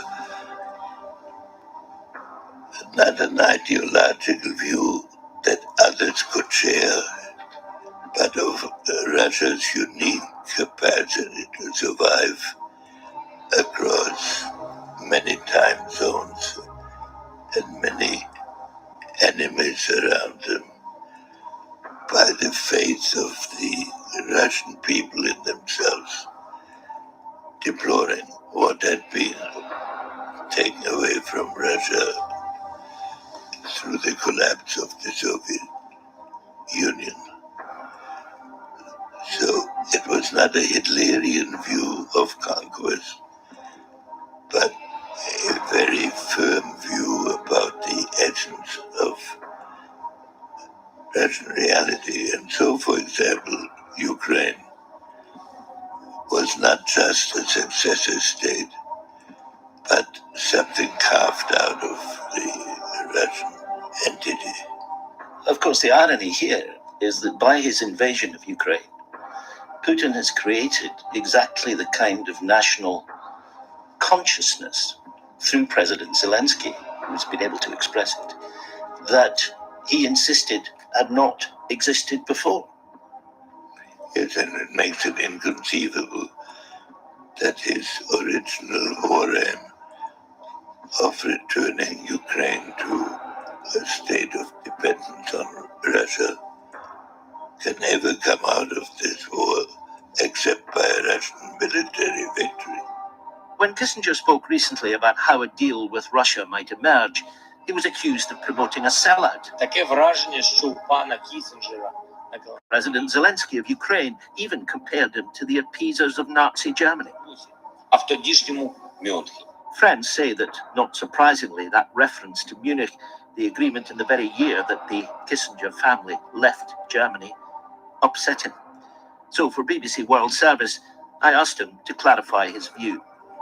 What we are seeing in Ukraine right now is something peculiar to this period, namely that two nuclear powers with the capacity to incinerate the region are fighting with the personnel of a European state, and that the limits, therefore, are not fully established by them. Secondly, that the war has implications, and at the beginning of wars, there's often great unanimity, but when the implications are fully faced, divisiveness appears. And then, how do you relate war aims to a conclusion? I thought that if the status quo ante were reached, it would have been demonstrated that an attack on an existing European entity by resistance of its people, aided by other Europeans and Americans, had been thwarted. Geographically, this means that that territory that Ukraine controlled when the war started would be restored. And that's about 95%. The other 5% were acquired by Russia 10 years earlier by European acquiescence. And I think it is important to keep the war about freedom of Ukraine from becoming a war about the security of Russia. But there are many European leaders who say Putin must not be allowed to get away with it. And they might say, here you are, Henry Kissinger. You're saying, in the end, let's make sure that Putin is not humiliated, because that is more important. I'm not saying that. I'm saying I believe that Putin's position in Russia will be very precarious and probably not maintainable over a substantial period of time. I think that most European leaders that I know, in my opinion, agree with what I said. Putin cannot think he got away with anything if his objective to subjugate the Ukraine has been defeated. Europe acted in unison.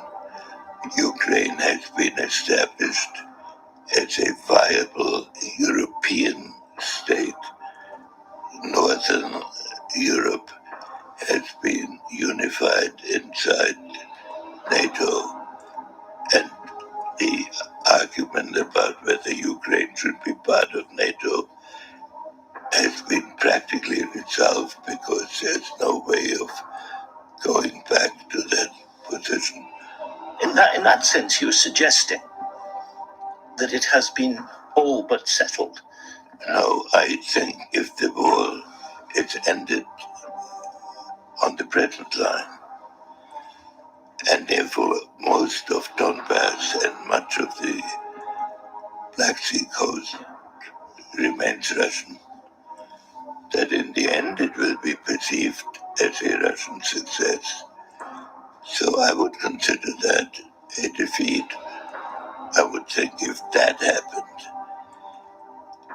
so that the new dividing line is at the limit of the current Russian advance, that would be a very unfortunate. So they need to be pushed back further, in your view?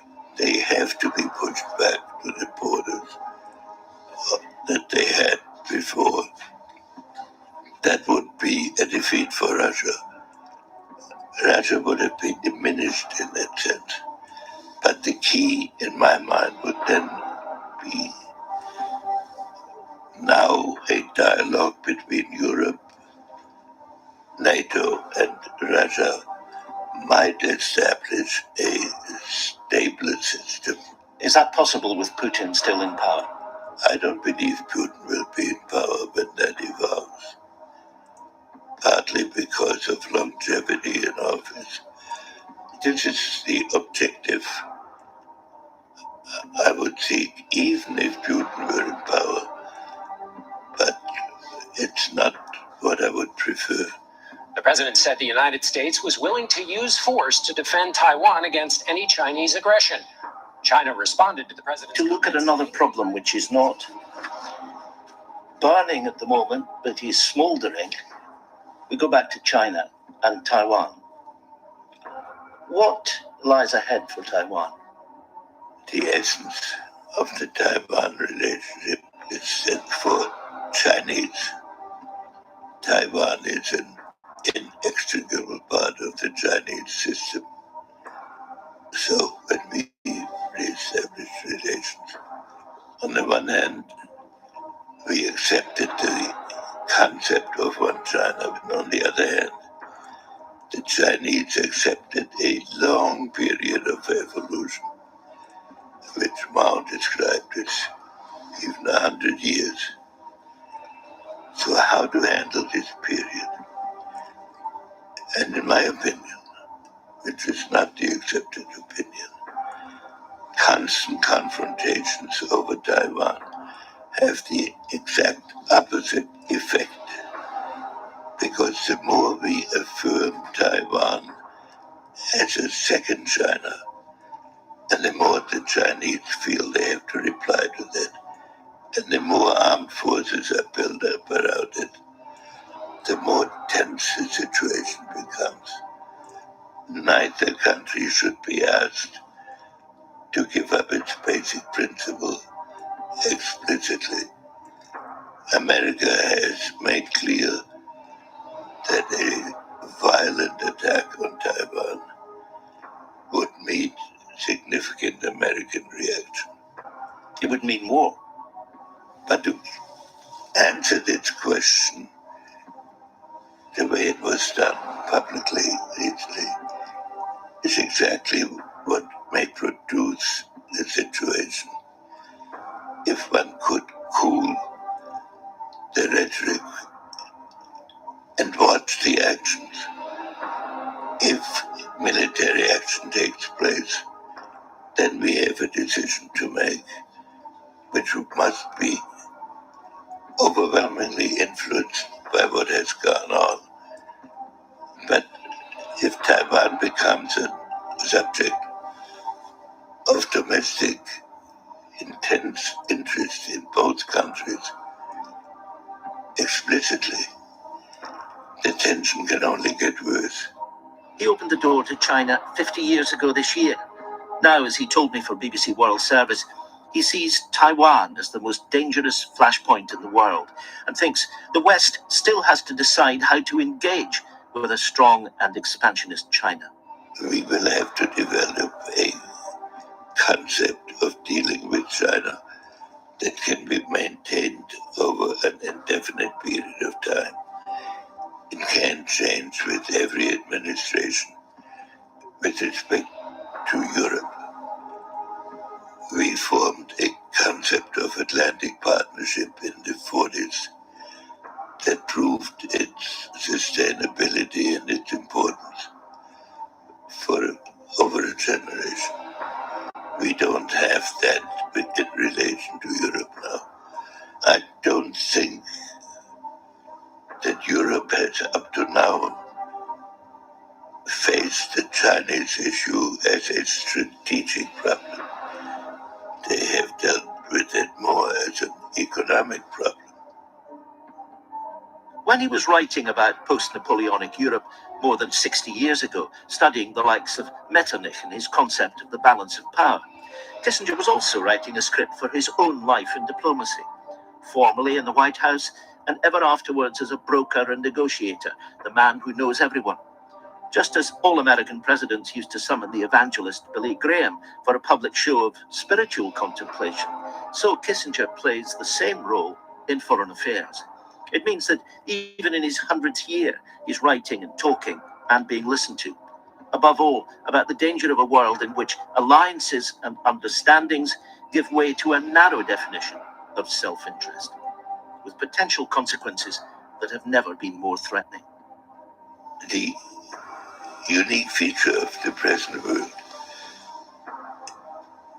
is that the confrontational aspect of international affairs, which is prerequisite to the ability to do anything else, has become inconceivably dangerous and in some respects out of control even of leaders. And one needs a conceptual approach how both to be strong but to conduct a serious dialogue. The view that the whole world is uniformly going to share the same notion of legitimacy has not been proved by events, and it's even harder to prove in the future. What I said in this book is a recognition that decoupling is happening, both philosophically and economically and in the way of conduct. But paradoxically, what we're now asking of leaders, or what the situation asks of leaders, is that they are wise in seemingly antithetical concepts, and we have no training in that. Democracy and autocracy are bound to have to live side by side. I'm not saying that autocracy must always survive. I'm just saying that among democracies, the confrontational aspect is at least reduced, if not eliminated. But a realistic assessment of where the world is going, they will have to live side by side for the rest of this century in some way. And for that, a new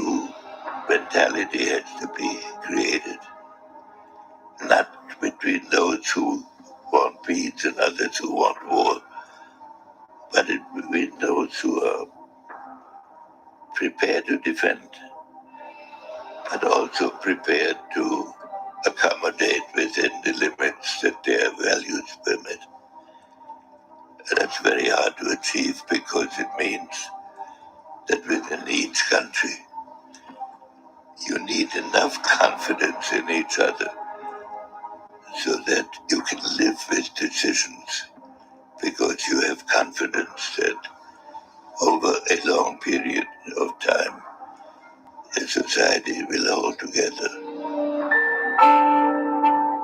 Countries need confidence in each other to survive together.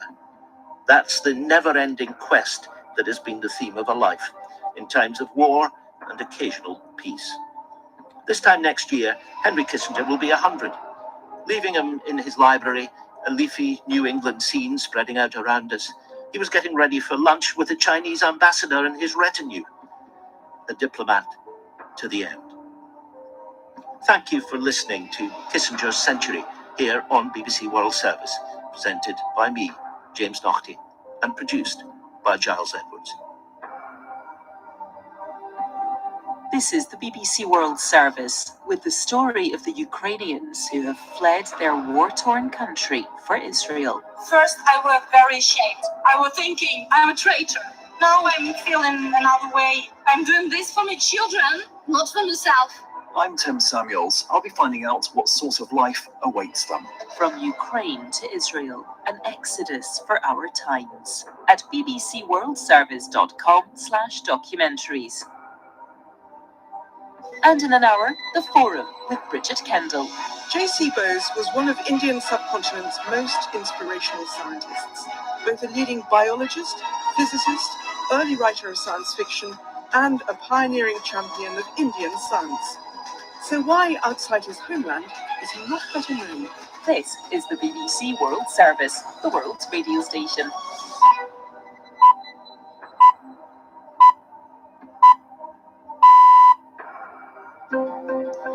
Welcome to NewsHour from the BBC World Service. Hello, I'm James Menendez. Russia says it now controls the whole of the Luhansk region of eastern Ukraine. We'll assess that claim and look at the big picture of the war's progress. We'll hear from America's top general. Tactically, what's going on right now is a grinding war of attrition in a relatively small portion on the eastern portion of Ukraine called the Donbass. Also today, thousands of people in Australia's biggest city, Sydney, have had to leave their homes because of flooding caused by another spell of torrential rain. And one of the giants of post-war theatre, the British director Peter Brook, has died at the age of 97. One of his regular collaborators, the actor Catherine Hunter, tells us what made him special. The imagination is a miracle, and Peter saw that. And he kept noticing miracles in his life. All of that and more coming up after the news. BBC News. Hello, I'm Tom Watts. Russia's defense minister, Sergei Shoigu, says Russian troops have completed the capture of the eastern Ukrainian region of Luhansk. Earlier, his ministry said its forces had encircled Lysychansk, the last city defended by Ukraine.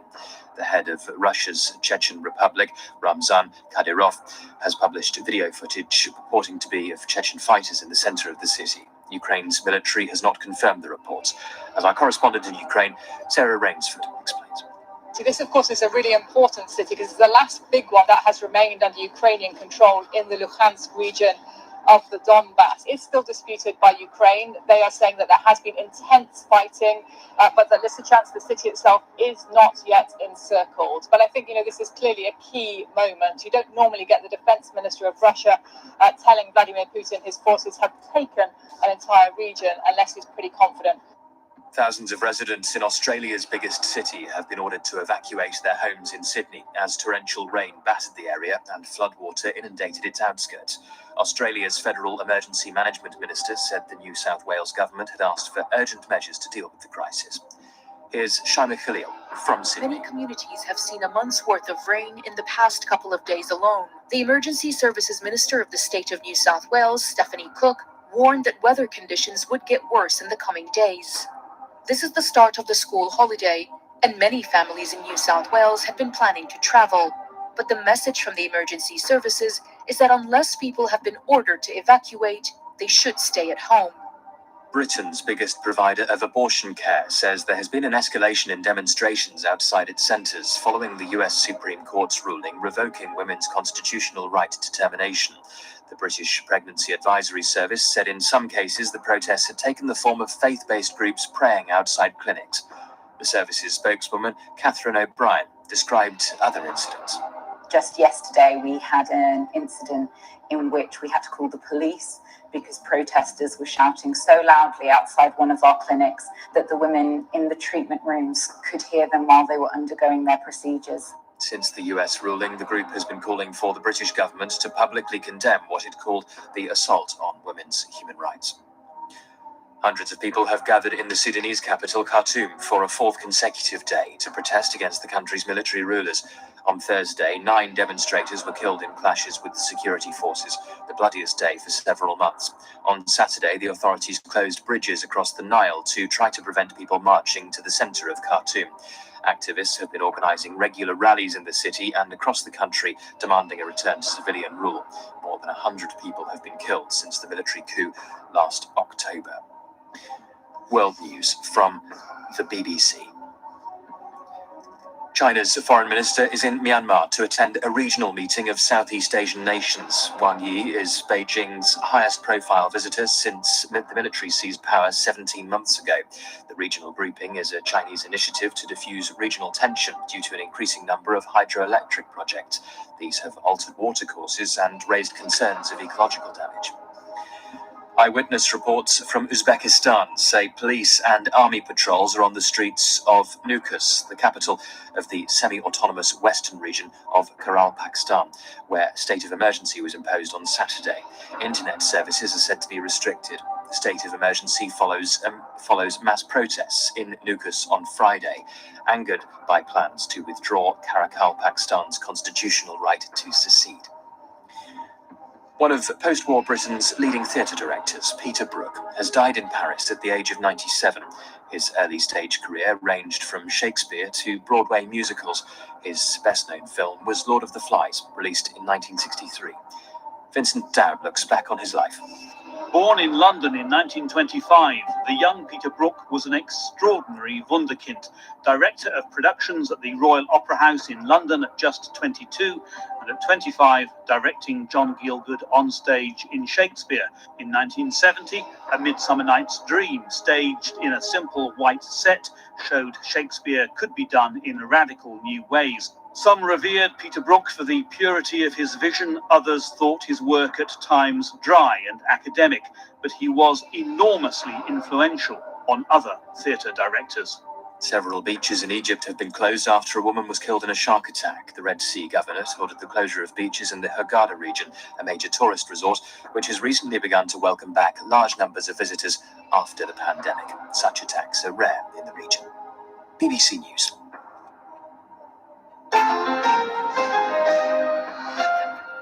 Hello, I'm James Menendez. Welcome to News Hour from the BBC World Service. We're coming to you live from London.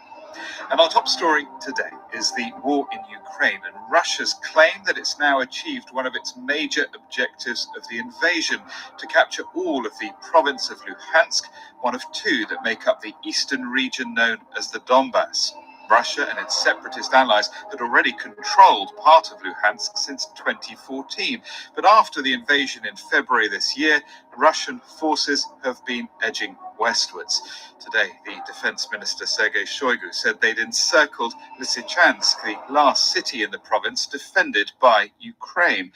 But as we'll hear in a few minutes' time, these gains, if confirmed, have come at a huge cost. But first, let's talk to the BBC's Sarah Rainsford, who joins us now from the Ukrainian capital, Kyiv. And Sarah, what are you hearing about the fate of Lysychansk? Well, to be honest, it's difficult to be concrete at the moment because we have claim and counterclaim, but certainly the claims from Russia are coming at a very high level. In this case, the Defense Minister, Sergei Shoigu, has informed Vladimir Putin that not only he says has Lysychansk been surrounded, but he's now saying that the whole of the Luhansk region, as a result, has now been liberated, as he put it. He said that they'd freed or liberated, as he says, 182 square kilometers of land in the last 24 hours. So big claims made at a high level. Whilst here in Ukraine, what we're being told by the Defense Ministry is that very intense fighting is still going on. They're denying that Lysychansk as a city has been surrounded. But I think, perhaps it's just a matter of time. Certainly, the creeping capture of eastern Ukraine by Russia is continuing with every day, and these claims are coming thick and fast. They did begin with those videos that we saw on social media yesterday evening now of Chechen fighters in the center of the city. They said, certainly, they claimed celebrating its capture. And Sarah, what of the fate of residents of Lysychansk, civilians there? Had most of them got out before this? Well, I think it's the same as many cities in the Donbass. People are told to evacuate as the Russian forces come closer. Many do, of course. Many did many weeks ago. But lots of people stay behind. Lots of people find it difficult to imagine abandoning their homes. Usually it's the older, the poorer, the weaker, the infirm who get left behind. And certainly that's been the case in Lysychansk and other areas in the Donbass. And of course, if Lysychansk has fallen, then the expectation will be that Russia will now push on beyond the Luhansk region into the Donetsk region, which is next door, and expand its presence there, or certainly push to expand its presence there. And again, civilians will be forced to head further west or even out of the country, as we've seen millions do in the past 4 months. Sarah, thank you very much indeed. The BBC Sarah Rains for joining us live from Kiev. Well, General Mark Milley is America's top soldier. He's chairman of the Joint Chiefs of Staff. Speaking to the BBC before Russia's claim that it now controlled the whole of Luhansk, he was asked by my colleague Sophie Rayworth for his assessment of the overall progress of the war. Well, the Ukrainians don't want, and nor are they asking for British soldiers, American soldiers, German, French, or any other country to fight their fight. Ukraine has the will, they have the capability, they have the people to fight this fight. What they need are the means. What they need are the weapons, the artillery, the tanks, the personnel carriers, the ammunition. That's what they need. They're not asking for others to fight their fight for them. They're just asking for help, the means. And that's what we're trying to do for them. When you look at the situation now, the attacks which have been intensifying, is Russia now winning the war in Ukraine? Operationally, the Russian military's performance has been well reported on, and they have not succeeded at most of their operational objectives. Tactically, what's going on right now is a grinding war of attrition in a relatively small portion on the eastern portion of Ukraine called the Donbass. You're looking at the Luhansk Oblast and the Donetsk Oblast, a relatively small portion of Ukraine where there's very intense fighting going on. And really, you see a war of attrition, a grinding war. And the Russians are making a little bit of progress, measured in yards and kilometers per day, 1,000 meters here and 1,000 meters there. The Ukrainians are fighting a very effective, active area defense with lots of small tactical counterattacks. So this is a grinding war at great cost to Russia. So I would not categorize this in any way, operationally, tactically, or most importantly, strategically, as a success for Russia. I can tell you that the Russians have suffered significant military losses here, losses in personnel, losses in equipment, and they would have to reconstitute a significant amount of their military if they were to try to continue the attack to all of Ukraine, to include the capital. Can I ask you about spending? NATO countries and spending on defense. Britain claims that it is spending 2.3% of its GDP on defense. Is that enough, or do all NATO countries need to spend more? Well, I think what we've seen since 24 February is a commitment to do just that, spend more. So most of your NATO countries now have committed to increase their defense spending to the minimum of 2% GDP or more. In the case of Britain, 2.3. I think that's great. I think it's very important. I think there's no substitute for having hard power to defend liberty and freedom against aggressors. And I think having a strong military, a big military, a military that's ready and capable, I think that's important for all countries to do. And from what I have seen to date, the NATO countries, the various NATO countries have made the commitment to do that not only this year, but in the years to come. Britain's also cutting its troop numbers. Do all armies need more troops, or can we rely now on technology? Well, I think what you really want to do is look at capability. So there's two terms that are often used, capacity and capability. Capacity refers to size and numbers, and I think size does matter. I think it's important to have sufficient size and capacity, the numbers of planes, the numbers of tanks, the numbers of troops. I think that's important. But what you really want to do is look at capability. And capability consists of technology. It consists of leadership. It consists of how training and how well trained the troops are on their skill sets. So it's a combination of all of that that delivers combat capability or combat power to a battlefield. What advice do you give to the Ukrainians about waging this war?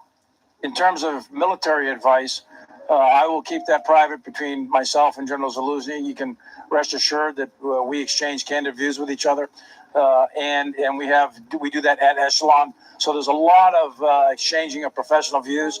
Some of it is in the form of advice, I suppose, but it's an exchange of candid professional views. We do that on a military-to-military basis, and I would prefer to keep that advice private between us as professionals.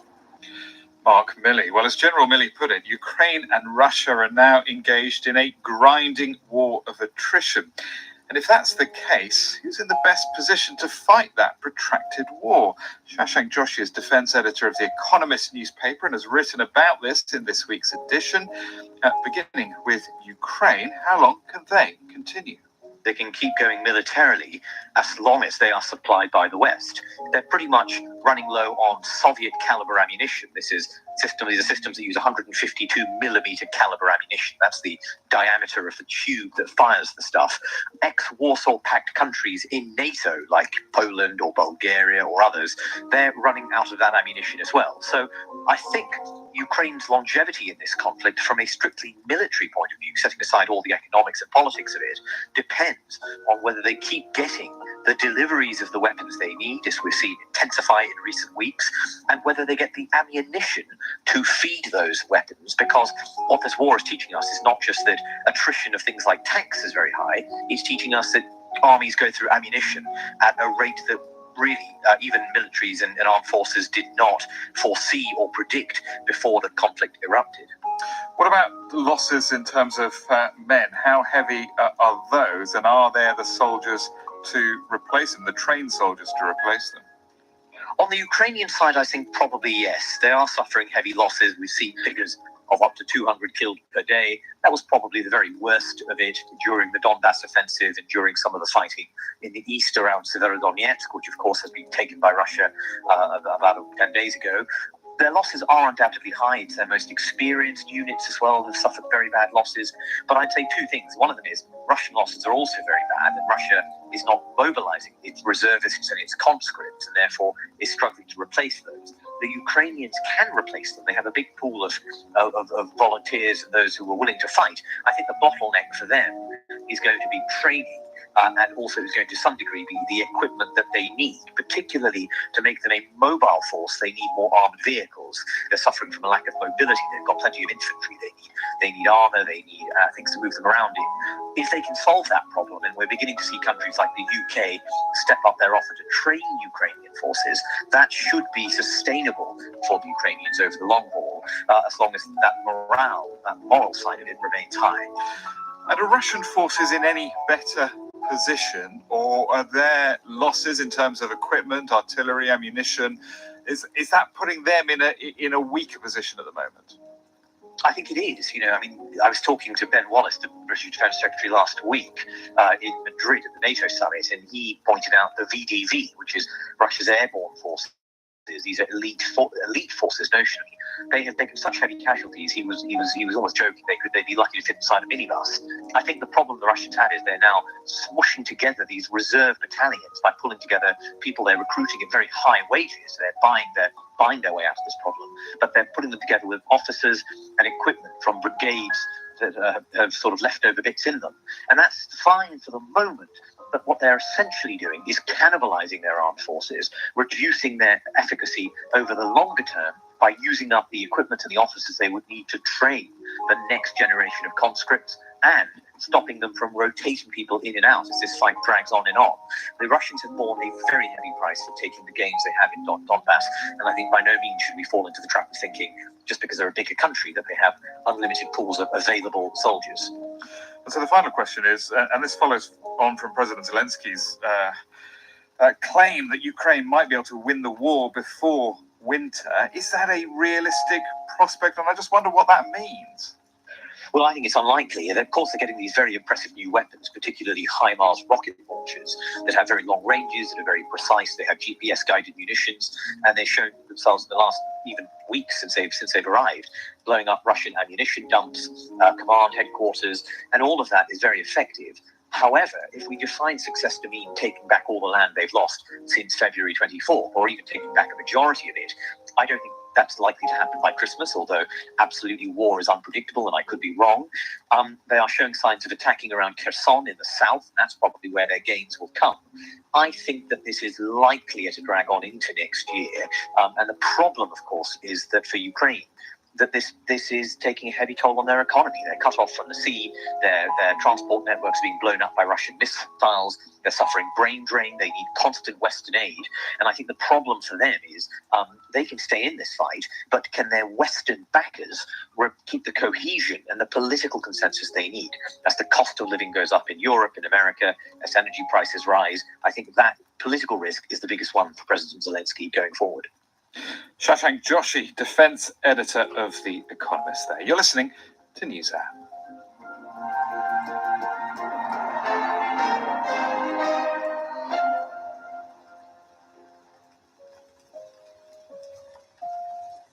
Coming up later in the programme, thousands of people evacuated from their homes in Sydney because of rising waters, the latest in a series of climate emergencies in Australia, ranging from devastating wildfires to widespread floods. I've been in the emergency management business for half a century. My father was a volunteer firefighter for 60 years, and it's frightening. And really, it's time for the world to wake up and take real action on climate change. More of that coming up in about 15 minutes. Let's just recap our main headlines from the BBC Newsroom this hour. Russia says it now controls the whole of the Luhansk region of eastern Ukraine. And Britain's biggest provider of abortion care, so there's been an escalation in demonstrations outside its centres following the US Supreme Court's ruling revoking women's constitutional right to termination.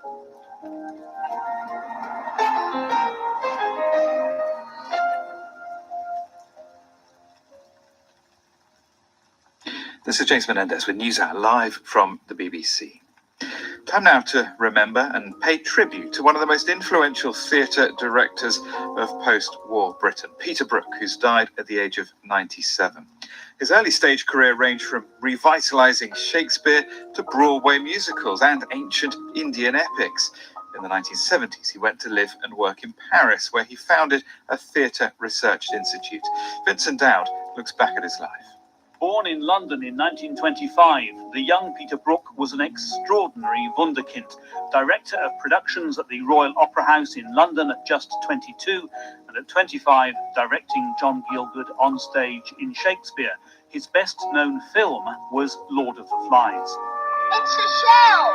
A conch, he called it. He used to blow it and then his mum would come.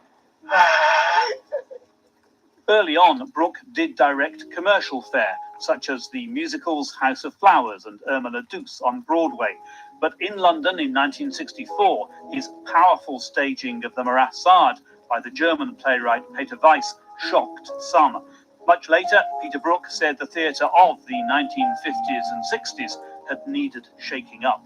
There was a genuine reason to smash the shop windows of middle-class complacency, and the whole theatre was held in by all the worst bourgeois values. It was a theatre of comfort, blinding one to any form of reality that wasn't quite nice. In 1970, A Midsummer Night's Dream, staged in a simple white set, showed Shakespeare could be done in radical new ways. But by now, Peter Brook was interested mainly in drama beyond Britain. By the mid-70s, he'd moved to Paris, setting up the International Centre for Theatre Research and running the Bouffe du Nord Theatre there. Asian drama fascinated him. He was praised for his staging of the Indian epic, the Mahabharata. What's your name? Vyasa. What's your poem about? It's the poetical history of mankind. At the end, you'll be someone else. Some revered Peter Brook for the purity of his vision. Others thought his work at times dry and academic, but he was enormously influential on other theatre directors. Vincent Dowd reporting. Well, let's get the reflections now of Catherine Hunter, a highly acclaimed stage actor who's worked with Peter Brook on many occasions over the past 20 years, including Fragments, a Samuel Beckett adaptation that was in 2008, and The Valley of Astonishment in 2014, among many others. I'm devastated. I know that Peter would have said it was time. He used to have this saying, hold on tightly, let go lightly. He's the kindest man, the most extraordinary researcher to the very, very end. The last thing I did with him was in French, Samuel Beckett's Happy Days, at a table with no mound of sand, with Willie sat next to Winnie, reading the stage directions. The Beckett estate were horrified. We did it. It was extraordinary. He was always ahead of his time. And his seminal book, The Empty Space, that's, of course, the first reaction, that he leaves an empty space. But it's not. What we discovered working with him was that because he cleared away the clutter, you see that once there's emptiness, it's so full. And I think it's the same with Peter's going. It won't be empty. He's left us an enormous, sort of unnameable legacy.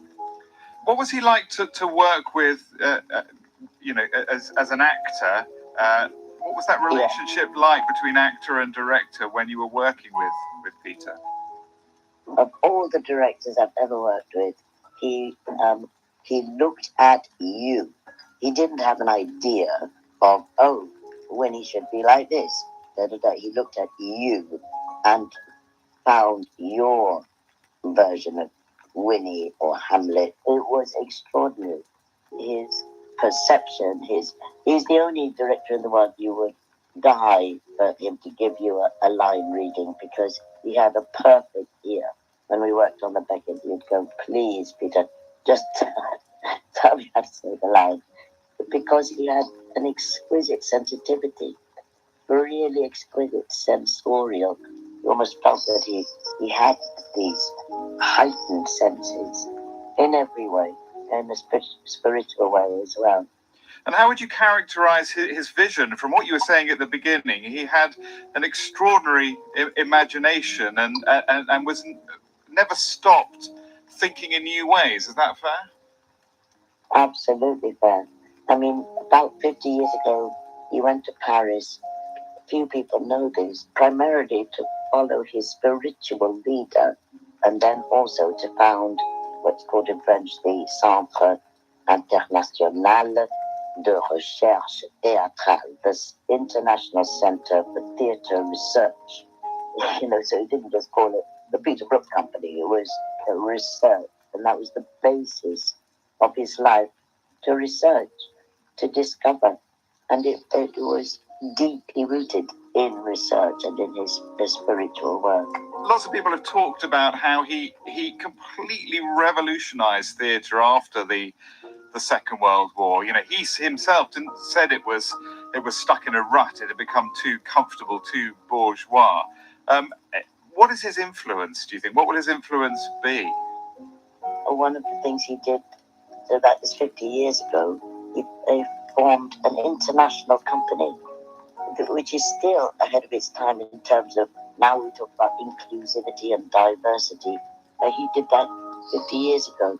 He started improvisation, which is the basis of imagination, of releasing the imagination in the actor and in the audience. So rather than clutter with the stage with extraordinary scenic designs and this and that, it was more and more minimal, a la Matisse, a la Beckett, so that what happens is you empty the space and the actor appears and the audience's imagination appears, which is revolutionary. And people think that they've kind of arrived there and inherited his ideas, but far from it. We're far from it. We've got a lot of catching up to do.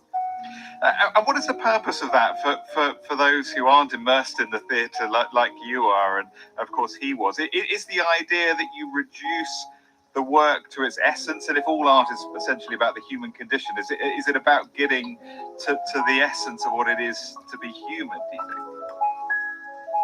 Yes, exactly. And then to put it in another simpler way, this is my perception, but it feels like going back to the miracle kind of state of being a child, where children just play and imagine, and anything can become anything, and that's a miracle. The imagination is a miracle, and Peter saw that.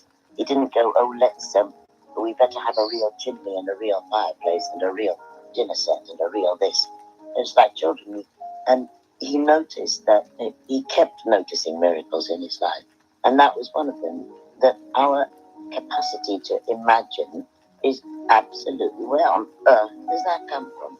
You could say we don't need it to survive, like food and water, but actually I think he realized that we do, that it does sustain us and uplift us. Indeed. Catherine Hunter on her friend and collaborator Peter Brook, the theatre director who's died at the age of 97. You're listening to News Hour. Do stay with us. Lots more coming up in the second half of the programme.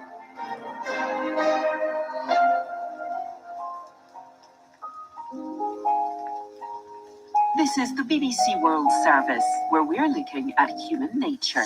I'm Dessa, host of Deeply Human, where I corner all sorts of brilliant people, philosophers, anthropologists, neuroscientists, historians, and one legendary Brooklyn DJ to find out why we do what we do. Accents. Why do we talk the way we do? A single nasalized vowel sound potentially could be the difference between life and death. Why are we so anxious about being seen naked? Probably one of the first things we did was cover ourselves up at night. Why are we expected to love only one person at a time? Some people react as if my open relationship is a threat to their monogamous relationship. I'm examining how we're wired, how we're socialized, and how we're driven by fear, love, and money. That's such an amazing question. It's a great question. Good question. Great question. It's a beautiful question. Deeply Human. Listen to the whole series now at bbcworldservice.com. Coming up in the next 30 minutes, floods in Australia's biggest city, Sydney, forced thousands to leave their homes. It comes after yet another bout of torrential rain. We'll hear how climate change is playing havoc with the country's weather. Also, the enduring influence and popularity of Elvis, and fresh allegations in the case of a British member of Parliament accused of groping two men. All that's coming up after the news.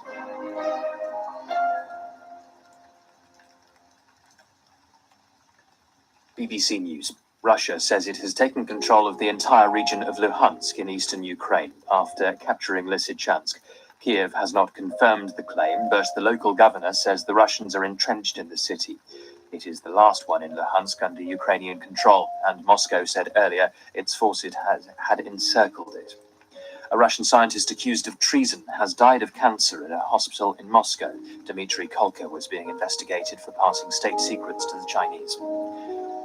Tens of thousands of Sydneysiders have been told to leave their homes after the city, Australia's biggest, was hit by heavy rain and flash flooding. One person is known to have died. The biggest provider of abortions in Britain says there have been more demonstrations outside its clinics since the US Supreme Court ended the constitutional protection of pregnancy terminations. Most of the protests have been carried out by religious groups. A fourth consecutive day of pro-democracy protests is getting underway in the Sudanese capital, Khartoum. 9 demonstrators were killed in clashes with security forces on Thursday. The Chinese foreign minister is in Myanmar for a regional summit. He is the highest-ranking leader Beijing has sent there since last year's military coup in the country. Pakistan says the military has been given permission to hold talks with a banned Islamist group that's targeted the security forces.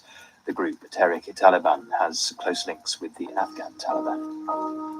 The closure of schools in Sri Lanka has been extended by 1 week because of the fuel shortage affecting the country. Officials hope to make up for lost time by holding classes during the forthcoming school holidays.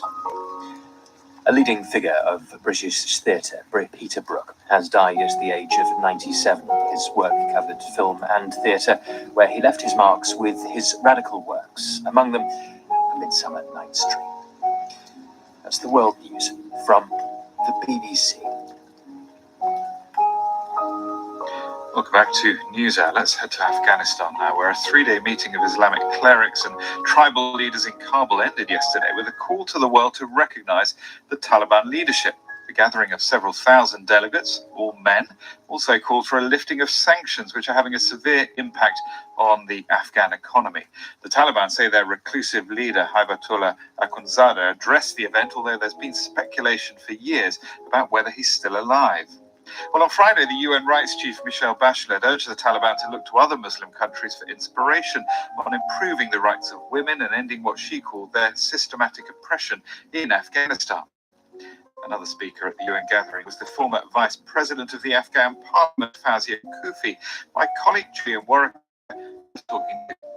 The main message was very simple. The situation of people in Afghanistan in general, the situation of women is in a way that it is nowhere in the rest of the world. From schooling to work to civic movements and mobility to their basic rights. And not only women, but also men are suffering. The rule of law is in limbo. The point is that, yes, Taliban do collect taxes, and in fact, they have, in some provinces, they actually collect taxes 3 to 4 times more than the previous government. But no one knows where the taxes go, how it is spent. And mostly the money is spent to empower the Taliban's security and military aspect. There is no clarity on public expenses, on service delivery, on development, on economic prosperity, and not only the human rights crisis, as I said during the council meeting, but also humanitarian crisis. And for how long, the people should only receive the donation of 1 bag of flour and 1 can of oil. Of course, it's devastating to see after many years of investment. And the country is a very rich country. That the de facto authorities have no plan in terms of governing. And I was negotiating with them. I know that their level of knowledge of governance is really not very good. They don't know how to govern. I wanted to ask you specifically about that leader and clerics meeting in Kabul. Not a single woman present. What does that say to you about Taliban attitudes going forward? Taliban have not kept their promises when they were talking to us during negotiation about the fact that, they did not let women participate politically, socially, or go to school during the time they were first in power because security was not good.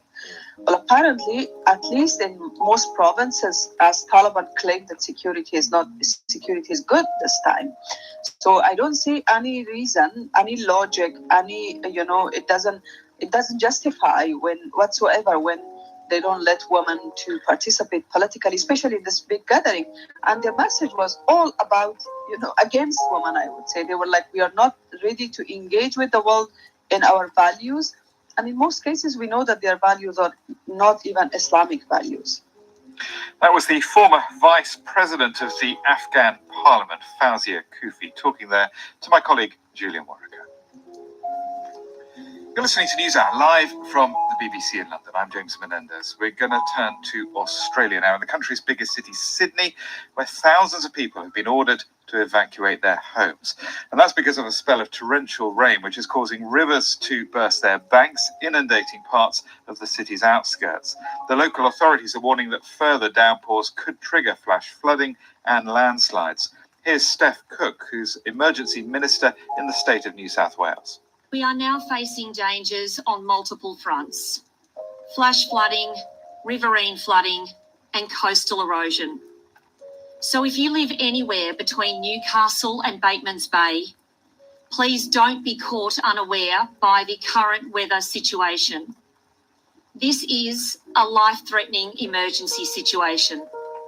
Many of the areas being battered by the rain were just starting to recover from floods earlier in the year. Angus Thompson of the Sydney Morning Herald has been describing the situation now for me.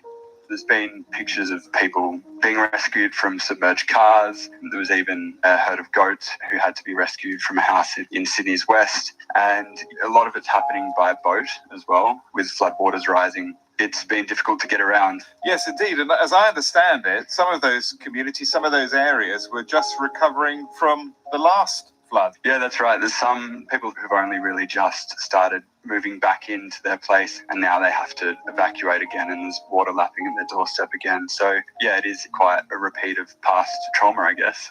And what are the authorities doing, first of all, in terms of the rescue operation? What does that involve? Yeah, so that involves mainly the state emergency services, the SES, and they've been quick to get out there. Obviously, they've had thousands and thousands of calls, and I think the last figures were that they'd completed about 80 to 90 rescues in the last 24 hours.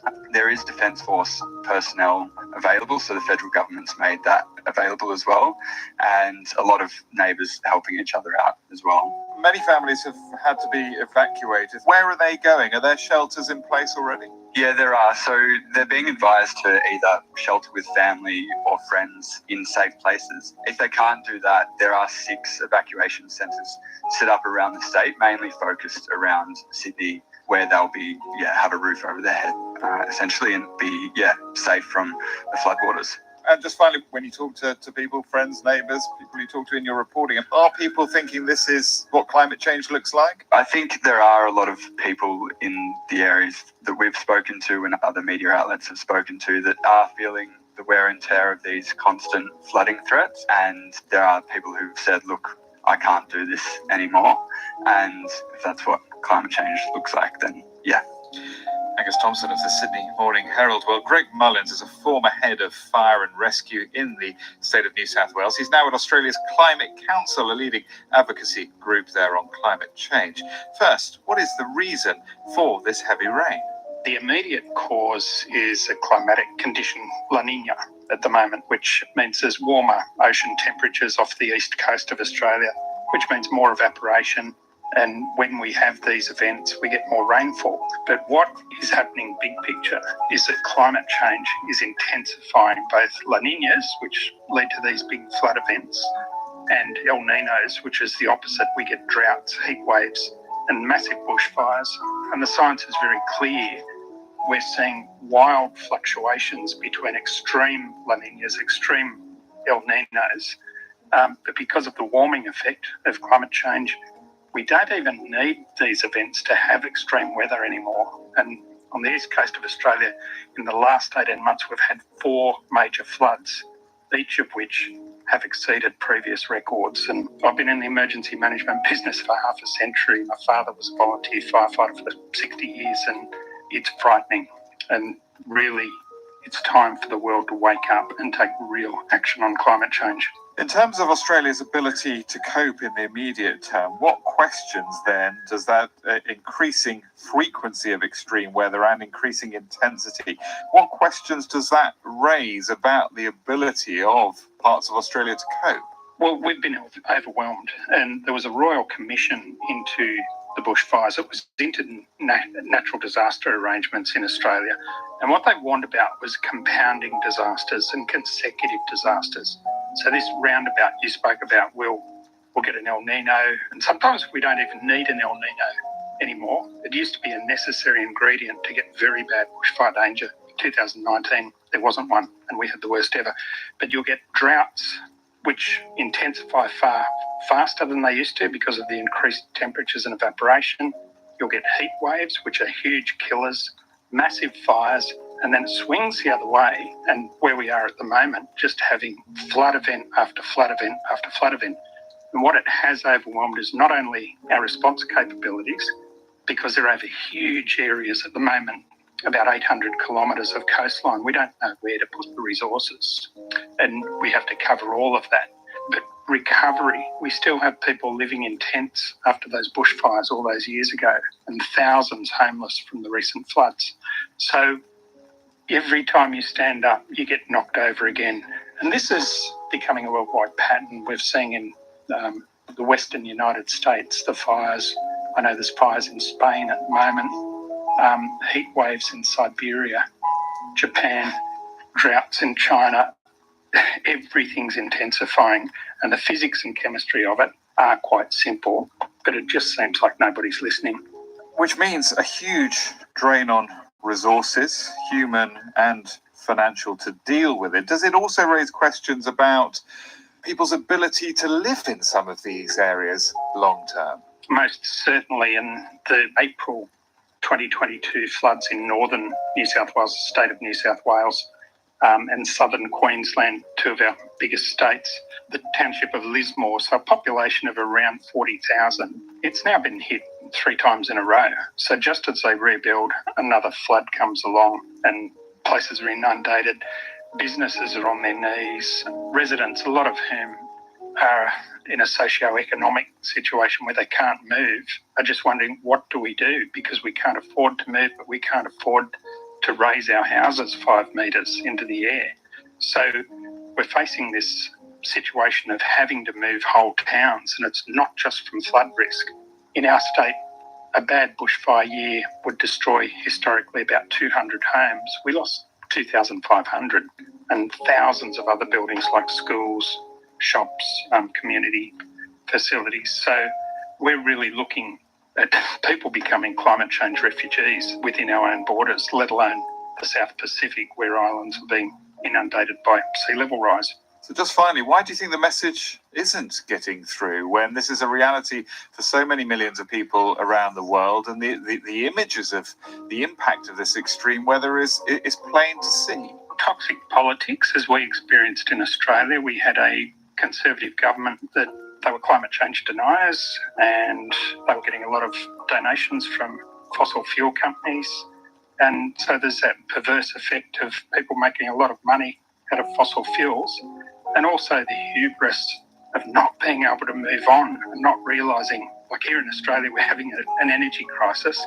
Had we moved to renewables a decade ago and not lost a decade of climate action, we'd have lower power bills and we'd have cheap, clean energy and more competitive industries. The political class in some countries are not biting the bullet. Greg Mullins.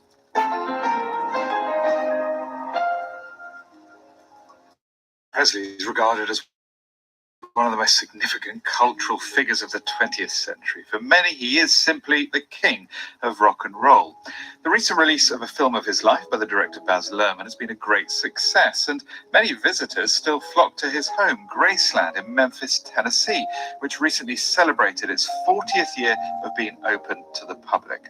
Angie Marchese is Vice President of Archives and Exhibits at Graceland and was an advisor on the Luhrmann Elvis film. She's been explaining Elvis's enduring popularity.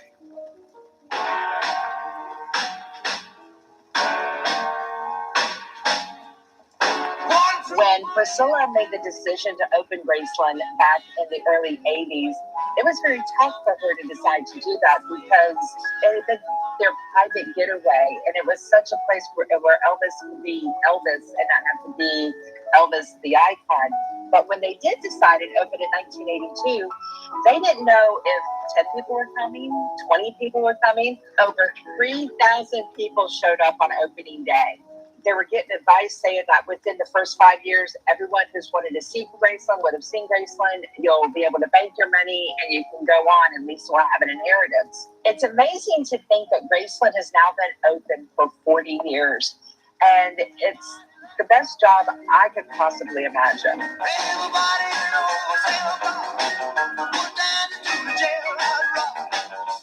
Memphis is built on music. The soul of Memphis is about music. So, of course, Elvis played a big role in that during his lifetime. Elvis was very much a part of the Memphis music scene. Even as a teen, when he first moved here from Tupelo, he absorbed the African-American music on Beale Street with all the blues artists. He absorbed the gospel music that he heard when he went to church.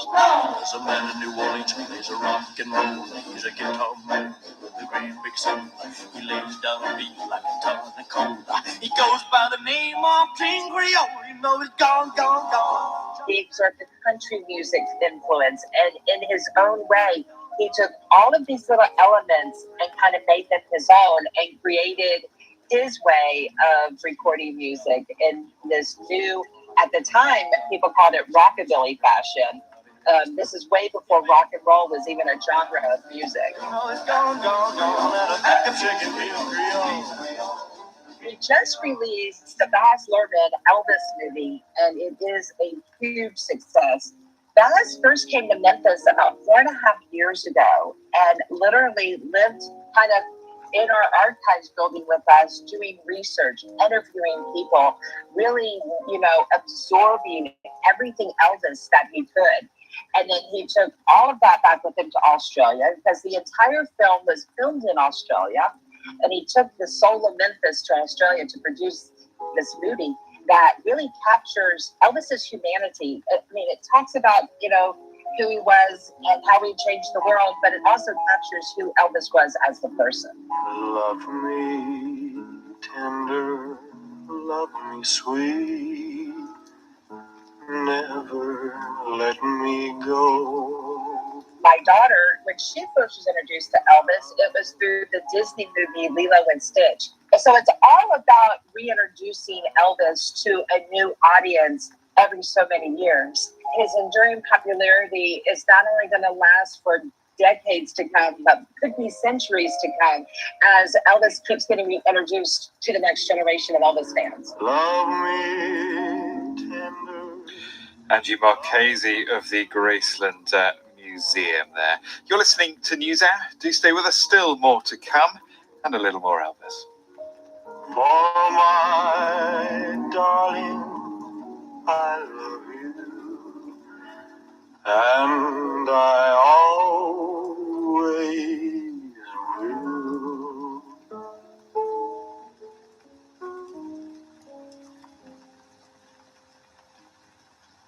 This is the BBC World Service, and architecture critic Jonathan Glancy is reporting on Cairo's new home for ancient history.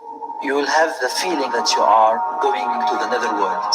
The Grand Egyptian Museum, $1 billion in the making and housing 55,000 objects. This is the sort of big statement architecture the pharaohs would surely have respected. The most important culture project ever built by human beings.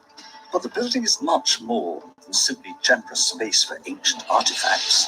Over the past decade, Egypt has experienced political upheavals and fought terrorist insurgencies.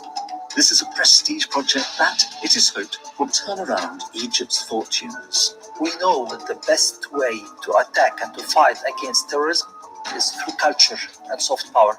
The Grand Egyptian Museum at bbcworldservice.com/documentaries. A reminder of our top story here on NewsHour today. Russia says it now controls the whole of the Luhansk region of eastern Ukraine. Can Ukraine continue to defend itself? Shashank Joshi, defense editor of The Economist, told us yes, under certain circumstances. The problem, of course, is that for Ukraine, this is taking a heavy toll on their economy. They can stay in this fight, but can their Western backers keep the cohesion and the political consensus they need? As the cost of living goes up in Europe, in America, as energy prices rise, I think that political risk is the biggest one for President Zelensky going forward. Also today, thousands of people have been told to leave their homes in Australia's biggest city, Sydney, because of the risk of flooding. And the British theatre director Peter Brook has died in Paris at the age of 97.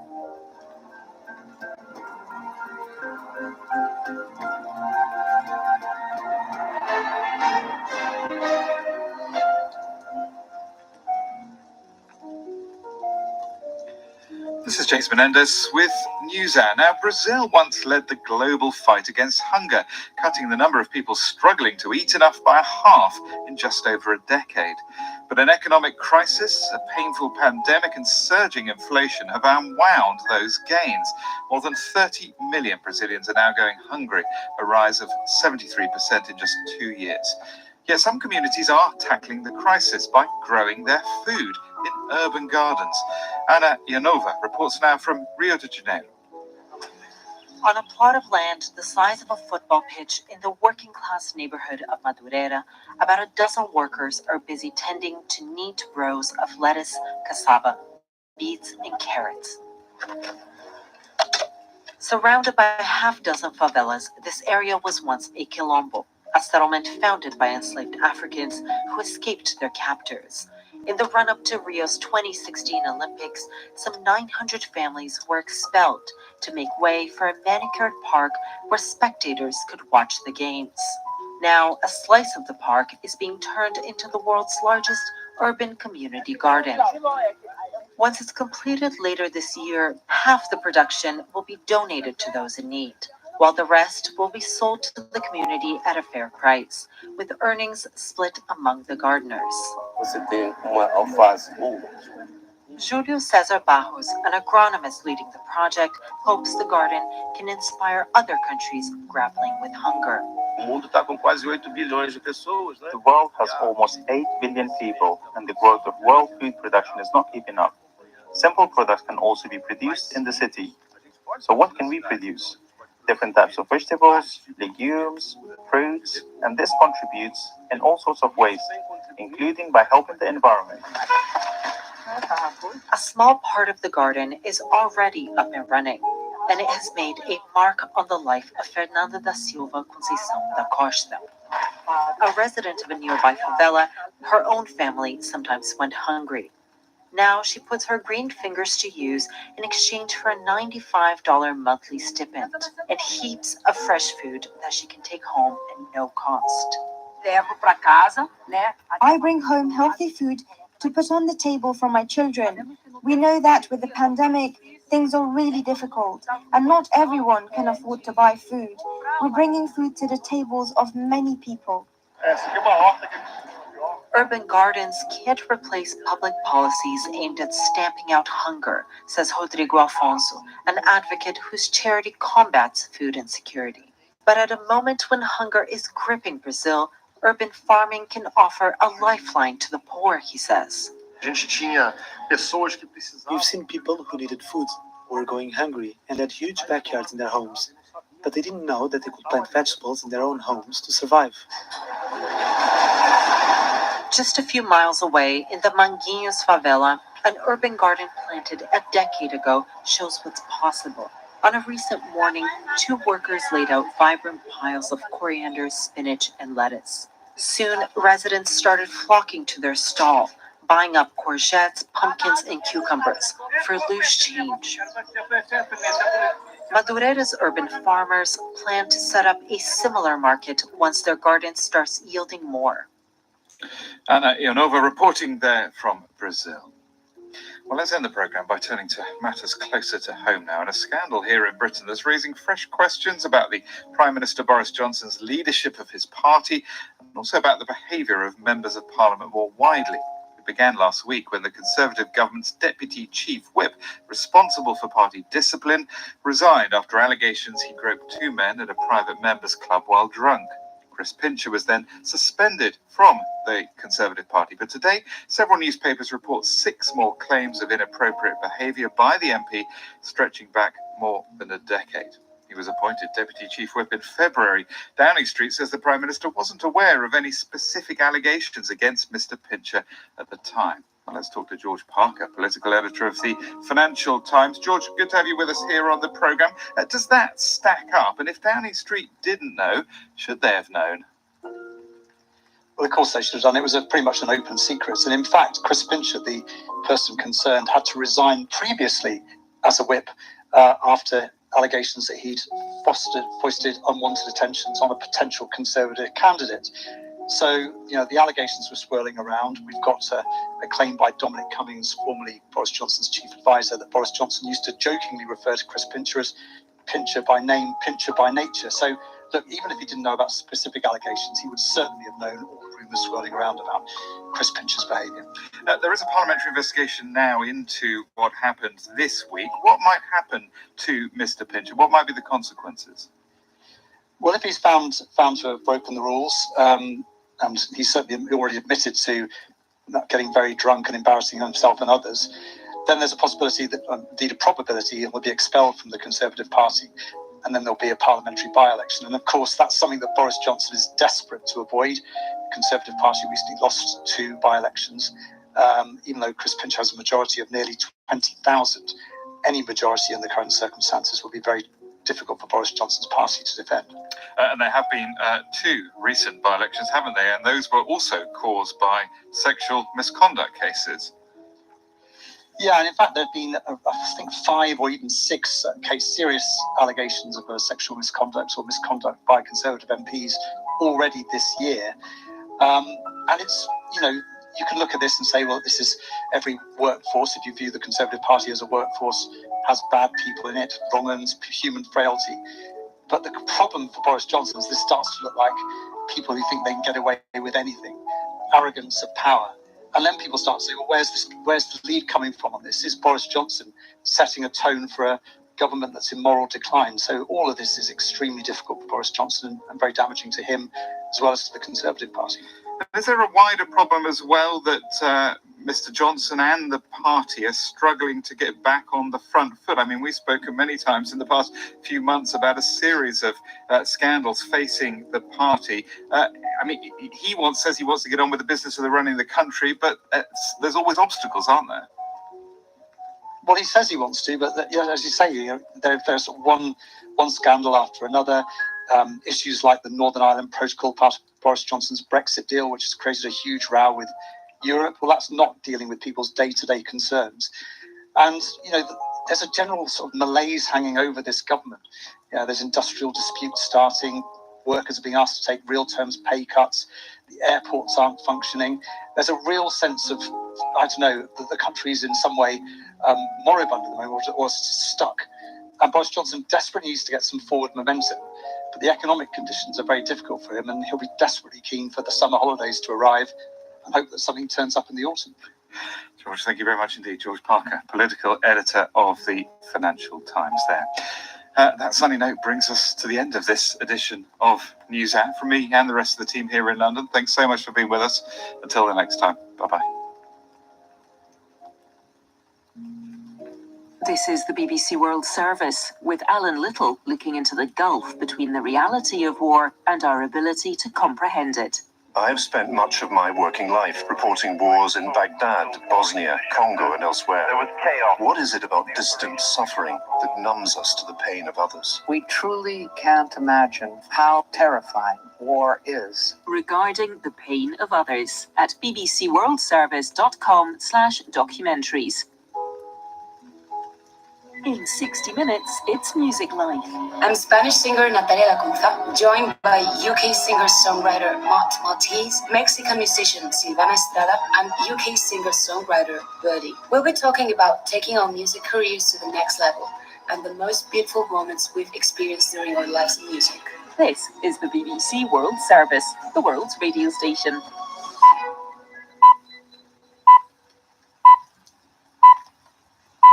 Welcome to the forum from the BBC World Service, coming up after the news with me, Bridget Kendall. On the programme today, the story of an inspirational scientist from the Indian subcontinent. Sir Jagdish Chandra Bose, or J.C. Bose, was a biologist, physicist, and early writer of science fiction. He pioneered the investigation of very short radio waves, made significant contributions to plant science, and founded one of India's oldest and most distinguished research institutes. And it wasn't just at home that he was honoured. In the UK too, he was knighted and made a Fellow of Britain's leading scientific society. So why outside India and his native Bangladesh is J.C. Bose not better known? What were the pioneering discoveries that he was involved in? And what did his foray into early science fiction lead to? I'll be joined by 4 historians of science to help us fill in the gaps and assess his significance. BBC News, I'm John Shea. Russia's defense minister Sergei Shoigu says Russian troops have completed the capture of the eastern Ukrainian region of Luhansk. He told President Putin that they'd taken full control of the city of Lysychansk, as well as a number of nearby settlements. It comes just over a week after Ukrainian forces pulled out of neighbouring Severodonetsk. Sarah Rainsford has the latest from Kiev. Russia began claiming it had taken control of Lysychansk by posting videos of Chechen fighters celebrating in the city. Then today in Moscow, the defense minister informed Vladimir Putin that the whole of the Luhansk region had been liberated, as he put it. that it was under full control. Ukraine disputes that. It denies the city is yet surrounded and still describes the fighting there as very intense. But Russia's creeping capture of eastern Ukraine continues. The mayor of Slovyansk, the closest city to the west of Lysychansk, says 15 fires are raging there after Russian shelling. Vadim Lyak said it was the worst shelling for some time and that there were lots of dead and wounded. Kramatorsk, just south of Slovyansk, has also come under Russian rocket fire. Slovyansk and Kramatorsk are the two biggest cities in the Donetsk region still in Ukrainian hands. Tens of thousands of residents in Australia's biggest city, Sydney, have been told to evacuate their homes following torrential rain and flash flooding. In the southwestern suburb of Camden, local shops, restaurants and a petrol station were inundated, with cars barely visible on some roads. From Sydney, here's Shaima Khalil. Many communities have seen a month's worth of rain in the past couple of days alone. The Emergency Services Minister of the state of New South Wales, Stephanie Cook, warned that weather conditions would get worse in the coming days. This is the start of the school holiday, and many families in New South Wales had been planning to travel. But the message from the emergency services is that unless people have been ordered to evacuate, they should stay at home. Britain's biggest provider of abortion care says there's been an escalation in demonstrations outside its centres following the US Supreme Court's ruling revoking women's constitutional right to termination.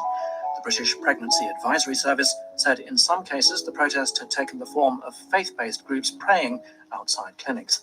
The service's spokeswoman, Catherine O'Brien, described other incidents. Anti-abortion protesters approaching women as they go in. They'll call them mummy, for example. Just yesterday we had an incident in which we had to call the police because protesters were shouting so loudly outside one of our clinics that the women in the treatment rooms could hear them while they were undergoing their procedures. The group has been calling on the British government to condemn what it called the assault on women's human rights. This is the latest world news from the BBC. The president of Uzbekistan says both civilians and law enforcement officers have been killed in unrest in the Karakalpakstan region. Violence broke out in the semi-autonomous territory on Friday over plans to withdraw Karakalpakstan's constitutional right to secede from Uzbekistan. On Saturday, President Mirziyoyev said the plans would not be implemented, but at a meeting with local deputies on Sunday, he accused what he called malicious forces of trying to destabilize and undermine the situation in Uzbekistan. One of post-war Britain's leading theatre directors, Peter Brook, has died in Paris at the age of 97. His early stage career ranged from Shakespeare to Broadway musicals. He shocked audiences in 1964 with his controversial adaptation of the German play Marat Sade. He later said theatre needed shaking up. There was a genuine reason to smash the shop windows of middle-class complacency. And the whole theatre was held in by all the worst bourgeois values. It was a theatre of comfort, blinding one to any form of reality that wasn't quite nice. All schools in Sri Lanka will stay closed for one more week due to a crippling fuel shortage. The country's education ministry said extra classes will be held during the next holidays to compensate for the closure. The schools were shut initially for 2 weeks as Sri Lanka almost ran out of petrol and diesel. Several beaches in Egypt have been closed after a woman was killed in a shark attack. The Red Sea Governorate ordered the closure of beaches in the Hurghada region after a 68-year-old Austrian woman died from her injuries and blood loss after being attacked by a shark. The area is a major tourist resort which has recently begun to welcome back large numbers of visitors after the pandemic. Officials say such shark attacks are rare in the region. BBC News. Welcome to the forum from the BBC World Service with me, Bridget Kendall. Today we're going to be looking at the life and work of Jagadish Chandra Bose, a leading Bengali scientist whose work covered a broad range of disciplines, a thinker who was not afraid to ask some of the most challenging questions about the nature of our world. This is what he said in the year 1901 in his lecture about the response of inorganic matter to mechanical and electrical stimuli. Electrical response is regarded as the criterion between the living and non-living. Where it is, life is said to be. Where it is not found, we are in presence of death, or else of that which has never lived. But is it true that the inorganic are irresponsive, that forces evoke in them no answering thrill? Are their particles forever locked in the rigid grasp of immobility? As regards response, is the chasm between the living and inorganic really impassable? Bose was one of the founders of modern science in British India, both an outstanding physicist and plant physiologist. Yet outside his native country, he remains relatively unknown. So to help me address that, I'm joined today by 4 historians of science. Bose's biographer, Subrata Dasgupta, joins us from Lafayette in the United States, where he's emeritus professor at the University of Louisiana. Christine Hoerner is assistant professor at Maastricht University in the Netherlands, where one of her research interests is the cultural history of radio in colonial India. Author, filmmaker, and historian of science, Jahnavi Palke is the founding director of the Science Gallery in Bangalore, India. And James Poskett is associate professor at the University of Warwick in the UK, and author of Horizons, a Global History of Science.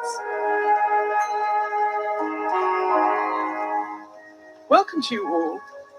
In the late 19th century, public lectures on the latest developments in science and technology were not just a popular way of keeping updated, but also very prestigious. Lecturing at leading venues of the day was like today hosting a science show on primetime TV. Lectures often included spectacular demonstrations, and J.C. Bose certainly knew how to make his appearances memorable. In Calcutta Town Hall in 1895, for instance, he set up his own apparatus to generate radio waves. It extended through several rooms, and as well as electrical machinery, included a bell, a pistol, and some gunpowder. So James, tell us what happened when Bose started generating radio waves. So picture the scene. In one room, there's the radio wave generator, and then in another room, 75 meters away, there's the radio receiver. And a crowd is gathered in the main auditorium, and Bose, rather like a magician, calls for the Lieutenant Governor of Bengal, the British Governor, Sir Alexander Mackenzie, and asks him to sit on a chair. So he's perfectly positioned between the radio transmitter and the radio receiver. And then Bose flips the switch, the machine instantly leaps into life, the radio waves are transmitted through a wall, through the body of the Lieutenant Governor and into the radio receiver, which then sparks along the wires and sets off a small bell, starts ringing. That same energy releases a lever which fires a revolver, and then another drops a flintlock to explode a small packet of gunpowder with an enormous bang to the delight of the crowd. And this was the first public demonstration of radio transmission in British India. It sounds absolutely fantastic. Thank you for that description. To understand the significance of this demonstration, we need to go back a few years to Germany and to the moment when the physicist Heinrich Hertz proved experimentally the existence of radio waves, which until then had just been a theoretical concept. Hertz wasn't interested in practical applications of his discovery, but within a few years across the world, there were a number of people studying how these Hertzian waves, as radio waves are then called, could reliably be generated and used. J.C. Bose was one of them, and his focus was on creating much shorter wavelengths than Hertz, in the millimeter scale. Subrata, why was that important? Bose's focus in producing these short-length radio waves was to investigate what he called the quasi-optical properties of radio waves, notably their reflective, refractive, polarizing properties, analogous to those of light waves. He reasoned that millimeter-length radio waves would greatly enhance his ability to conduct these investigations. And in fact, in the next 3 years, actually, he was prolific in his publications. He published about 11 papers on the optical properties of radio waves, mostly in the Proceedings of the Royal Society of London. He was not the first to study the optical property of radio waves. Hertz had done so, and Oliver Lodge after him. But Bose's contribution lay, and in fact Sir J.J. Thomson, recorded this in his 1905 Encyclopedia Britannica article on radio waves. Bose's contribution lay in corroborating these laws, optical laws of such waves. And of course, these very short radio waves are what the 5G mobile network runs on today. But the question is, what inspired this young scientist from what was then British India to take up research at the cutting edge of 19th century physics? Jahnavi, how did he get from being a young student in India to being invited to give lectures in the end at the most prestigious scientific societies in London, Paris, and Berlin? So this is part of the curious story of physics in India. In the late 19th century, physics and mathematics were the two disciplines in which Indians could make their mark, because other disciplines produced knowledge useful to empire, in which most Indians could not obtain leadership positions or make their own contributions. And Bose found his way, into this space and became a leader, of course. He studied in Calcutta University. He also went on then to study in England, in Cambridge and London, including studying with Lord Rayleigh, one of the most eminent scientists of his day. But it was a lecture about Heinrich Hertz given in 1894 by another British scientist, Oliver Lodge, that seems to have inspired Bose the most. The lectures that he was invited to were mostly after he was back in India and had been appointed the first professor of physics at Presidency College in Calcutta. Throughout the 19th century, the Indian city of Calcutta was the centre of a broad intellectual movement known as the Bengali Renaissance. This was a collaborative effort by many people from the arts and sciences to improve the society based on both Asian and European ideas. Our interest today is in the scientific side, and the founding of the Indian Association for the Cultivation of Science in 1876 had a big impact both on the city and on Bose personally. Didn't it, Christine? Certainly, the ideal upon which the association was founded had a massive influence on Bose. And Subrata describes this ideal in his excellent biography of Bose as the ideal of science as a means for national self-determination.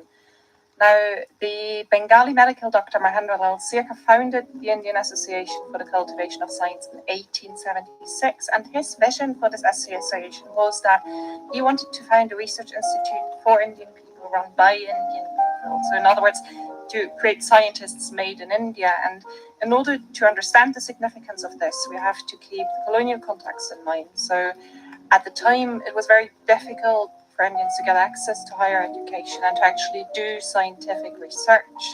Universities like the University of Calcutta were modelled after European universities, established and run mostly by Europeans. And Sirka's vision of an institute entirely under native management and control was therefore significant historically and personally for Bose, had a big impact. He taught there for a couple of years throughout the 1880s, and then a couple of decades later, in 1917, established his own research institute in Calcutta, dedicating it to the nation and calling on other Indian scientists to follow in his footsteps. And Bose also used the lab at the institute to build his own apparatus. But there were some practical obstacles that he found making scientific instruments in Calcutta. Tell us what they were and how he overcame them, James. So Bose faced two major challenges. The first were that scientific instruments were very expensive, and the second was that they weren't designed to work in the Indian environment. So most scientists in Europe would have purchased very, very expensive equipment from major European industrial firms, but they cost way more than Bose was being paid, and the colonial government wasn't willing to properly fund scientific research undertaken by Indians. And even then, if Bose could get hold of some of this expensive equipment, he often found it didn't work, it broke. Electrical instruments especially tended to react very badly in the humidity, the heat, the rains. They rusted, they didn't transfer the electrical energy, chemical batteries would lose their charge. And so Bose had to make do. He designed his own instruments using local materials. He personally trained a local Bengali metal worker to manufacture them in Calcutta. So he had to overcome these problems, but actually this led him to many significant discoveries and a number of important publications. Possibly most significantly, Bose had asked his metal worker to coats the steel wire in the radio receiver, in the coherer, with cobalt. And this was just to stop it rusting. But once he'd done this, he realized that it was the coating that mattered. The coating affected the strength of the signal and the operation of the receiver, not the actual metal internal to the wires, not the steel in this case. And this resulted in another publication in a leading journal of the Royal Society in London. So it's a nice example of how he both had to overcome these challenges, but also in overcoming them, created new scientific knowledge about the radio. Bose's interest in radio waves also led him to work in a number of other related areas. And one of them was a further improvement in the design of an early type of radio receiver, sometimes called the coherer. Bose learned about coherers from Oliver Lodge, a leading British scientist at the time. But Bose's adjustments remained a source of some controversy among historians to this day, don't they, Subrata? Yes, in fact, the coherer had been actually invented by a Frenchman, Edouard Branly, in 1890. Oliver Lodge had then improved on it, and in his 1894 lecture on Hertz had reported on this. Bose's first contribution lay in improving on Lodge's coherer with a more reliable design in 1895. However, all these coherers suffered from the problem that once used to detect radio waves, the device had to be mechanically reset by tapping or shaking for it to be reused. So his second contribution was to invent a mercury-based self-recovering coherer in 1899. And it was in this domain that there has arisen some controversy, though I must add that this controversy is somewhat misplaced. The controversy lies in the claim made by some people, both at the beginning and the end of the 20th century, that a coherer used by Marconi in the first transatlantic radio transmission of 1901 was based on and was a minor modification of Bose's design. Thus, the accusation goes, Bose was deprived of a Nobel Prize which Marconi was to receive. In fact, the archival evidence belies this claim altogether. There is no evidence at all that Marconi was even aware of the paper published in 1899 in which Bose described, very briefly as it turned out, his mercury-based coherer. Rather, the coherer Marconi had patented in 1901 had been given to him by another Italian, his boyhood friend Luigi Solari, and in fact it bore a strong similarity in design to yet another coherer invented by another Italian, Paolo Castelli. So Marconi had some problems as far as claiming originality for his, but it had nothing to do with Bose. And I must add that Bose himself never made such a claim. He never claimed that Marconi had, quote unquote, stolen his invention. That really came from other people, his supporters, if you wish, his fans, both at that time and years later. But didn't the Italian engineer Luigi Solari, in a paper in 1902, make reference to some English publication which had suggested the idea of using mercury? Right, he had, but there was no reference to Bose's work, so the evidence is sort of vague on that, in that respect. The other thing I think was that he had forgotten where he had read this reference, so there was no direct link, no evidential link at least, between their work in Italy and Bose's invention. Throughout the late 19th and early 20th century, inventors and their lawyers spent a lot of time and money patenting all manner of electrical inventions, hoping that their intellectual property would make them rich if their invention became commercially successful. This was the time of Edison, Tesla, Berliner, and others, whose patent litigation became legendary. But even though Bose came up with a potentially lucrative invention, the self-recovering coherer, he was decidedly uninterested in patents. Do we know why? Jahnavi. Allow me to read to us a little line from a letter that he wrote to Rabindranath Tagore from London. My friend, if only you could witness this country's greed for money. Money, money. What a dreadful, all-consuming disease it is. So I think what one must remember is that J.C. Bose was very much a product of his time and, what one might call a gentleman scientist of the Victorian age. He was a man of means and an idealist.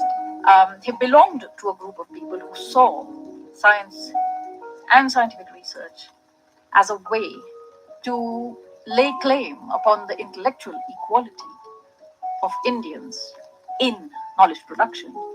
And so I'm guessing this among other things, contributed to his aversion to patent and make money from what clearly could have been the case. Well, for all his dedication to pure research, Bose was also well aware of his talents and academic worth.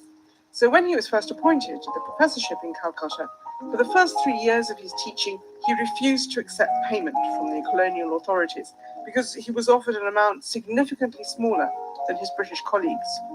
Christine, tell us more about this. So, just to put a number on this, Bose earned a third of what his European colleagues earned.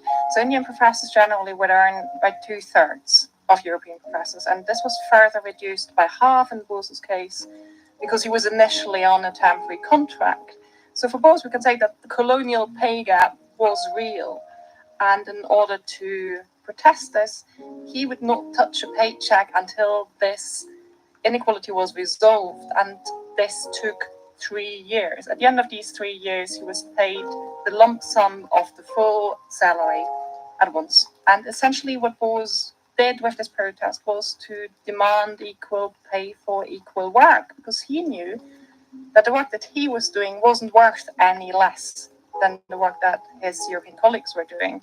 And this is a fact that Bose returns to and repeats again and again in the speeches that he would give over the decades of his very long scientific career.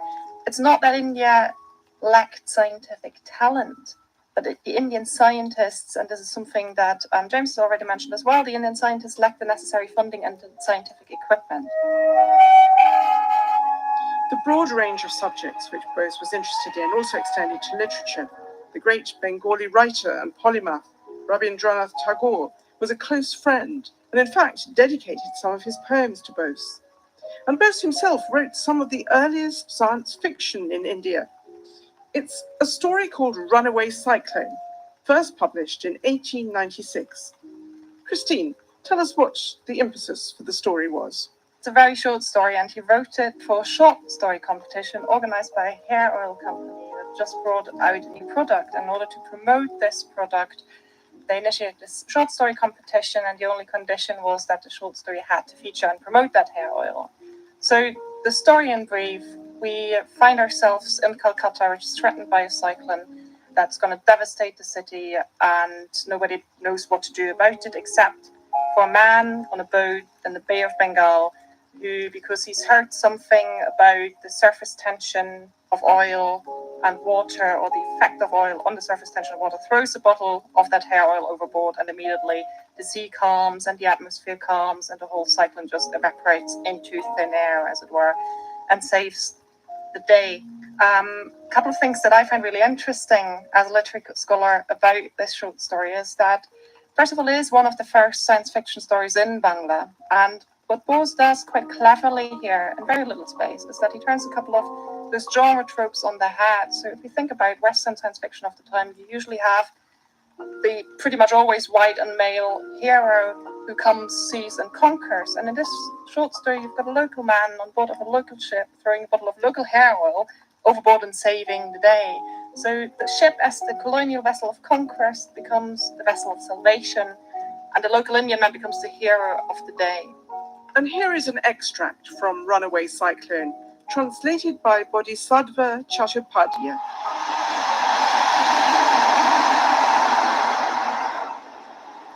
Waves upon waves hit our boat and rocked it from all sides.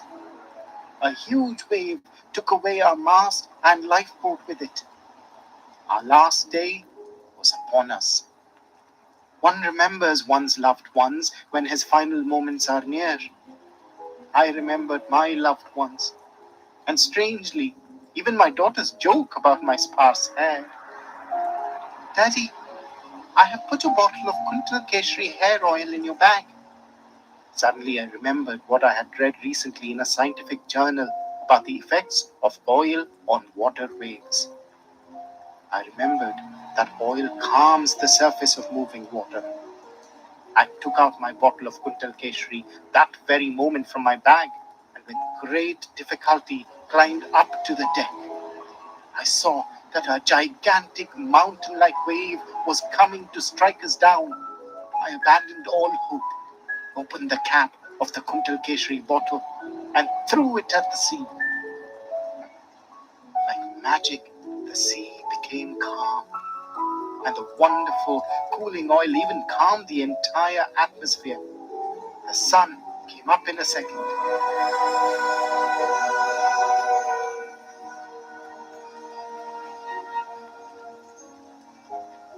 Around the beginning of the 20th century, Bose's interest in many aspects of the electromagnetic spectrum led him to question the distinction traditionally made between living and non-living entities, as we heard in that first quote from him at the start of the programme.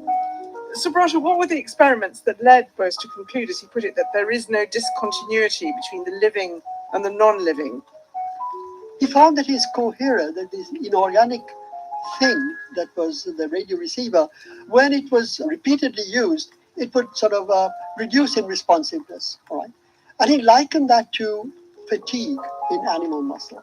And so what he did was, during this period, 1900 to 02, he performed a whole series of very delicate experiments on the electric responsiveness to various stimuli on muscles and on inorganic materials, such as his coherers, and then on plants. In other words, on the responsiveness, electrical responsiveness to stimuli that span the whole animal, vegetable, mineral trichotomy of old. He found that the metals gradually lost their responsiveness to repeated electrical stimuli. He likened this to the phenomenon of fatigue, as I said. He then found that when left to rest, quote unquote, metals recovered their responsiveness, as was the case with muscles. But then, when left passive for prolonged periods of time, metals became quite inert. Again, similar to the passiveness of muscles left inactive for prolonged periods of times. Bose wasn't the only scientist probing the world with electric impulses. Around the year 1900, he met Augustus Desiré Waller, a British physiologist and practicing physician who devoted a lot of time to studying electricity in animals, including humans. How that inspired Bose and transformed his scientific work is the subject for the second part of this forum from the BBC World Service in a couple of minutes. This is the BBC World Service with the final episode in our series, Walking the Iron Curtain. It's the story of how the post-Second World War division of Europe still influences people and wildlife today. This land has some sort of energy. Much of the former borderland between the communist East and the capitalist West is now a nature reserve. Slithering through the edge of the birches and willows is this gorgeous green and silver and black viper. But there are still stretches where the politics of this once divided landscape means the Iron Curtain never really went away. What is going on in Russia, it's very familiar for our generation. Younger generation do not understand. My generation and older remember very well. What does it mean? I'm Marianne O'Hotter. In episode 3, my journey takes me from Lithuania to Finland. Walking the Iron Curtain, Wednesday at 8 and 19 GMT. Still to come on the forum, more on the pioneering scientist and polymath J.C. Bose, his growing fascination with electrophysiology and the ingenious devices he came up with to measure plant growth and responsiveness, and how a research institute he founded embodied his view that cutting-edge science should be both a tool of nation building and a bridge to the wider world. My 4 guests are still with me. We'll all be back after the news summary. BBC News, I'm John Shea. Russia's Defense Minister Sergei Shoigu says Russian troops have completed the capture of the Luhansk region in eastern Ukraine. He told President Putin that Russia's military had taken full control of the city of Lysychansk, as well as a number of nearby settlements. Russian shelling is said to have caused a series of fires in Slovyansk, the closest city to Lysychansk on the western side. The mayor of Slovyansk, Vadim Lyak, said it was the worst shelling for some time. He said there were many dead and wounded. To the south, Kramatorsk has also come under Russian rocket fire. The president of Uzbekistan says both civilians and law enforcement officers were killed during clashes in the Karakalpakstan region. Violence broke out there on Friday. Demonstrators voiced their anger at plans to withdraw constitutional provisions for Karakalpakstan. Tens of thousands of residents of Sydney in Australia have been told to evacuate their homes amid heavy rain and flash flooding. In one suburb, Camden, shops, restaurants and a petrol station were inundated, with cars barely visible on some roads. A fourth consecutive day of pro-democracy protests is getting underway in Sudan's capital, Khartoum. 9 demonstrators died in clashes with security forces on Thursday. The Chinese foreign minister is in Myanmar for a regional summit. He's the highest-ranking leader that Beijing has sent there since last year's military coup in Myanmar. The closure of schools in Sri Lanka has been extended by a week because of fuel shortages affecting the island. Officials hope to make up for lost time by holding classes during school holidays. And a leading figure of British theatre, the director Peter Brook, has died at the age of 97. His work covered film and theatre, where he left his mark with radical productions, among them A Midsummer Night's Dream and Mara Sad. And that's the latest BBC World News. Welcome back to the Forum from the BBC World Service. I'm Bridget Kendall, and today I'm talking about the inspirational physicist and plant physiologist Jagadish Chandra Bose. My guests are Subrata Dasgupta, Christine Höhner, Janavi Palke, and James Poskett, all of them JC Bose fans. And there are a lot more science stories to explore on our website. Just search for BBC and the Forum to find it, and you can download the programmes that interest you from there. So, as the 20th century began, Bose turned his professional attention away from pure physics and towards the emerging discipline of electrophysiology, that is, studying the responses that living organisms exhibit when they're stimulated by electrical impulses. And while on another extended stay in the United Kingdom, he met Augustus Desiré Waller, a British scientist and physician who greatly inspired him. Subrata, tell us more. Waller was a pioneer in electrophysiology in the late 19th century. In fact, he had discovered the electrical activity of the heart, which of course became the basis of ECG. Now, Bose came to meet Waller on a visit to England in 1901, and Waller invited him to visit his laboratory and even conduct some experiments using Waller's equipment. By this time, Bose was already committed to what I've called the Bosian thesis and was convinced that plant tissues served as a quote-unquote interesting link between the responsive behaviors of inorganic and animal matter. I should point out that he had been to some extent motivated towards this kind of belief by his interpretation of some work that Waller had done before. In fact, some sort of misreading of ideas Waller had expressed. Waller had contended that electrical responsiveness was a necessary signifier of life, one of several. Bose read this to mean that electrical responsiveness was a sufficient condition of life, hence the Bosian thesis. Using the experimental method, he claimed to have obtained strong electrical responses to stimuli, not only in the so-called sensitive plants such as mimosa, but in ordinary substances such as horse chestnut, rhubarb, and horseradish. Bose, in fact, claimed to have discovered, quote, vegetable electricity. In switching his attention from radio waves to plants, Bose seemed to be looking for an underlying unity of everything in the physical world, what he called a new and harmonious simplicity of science.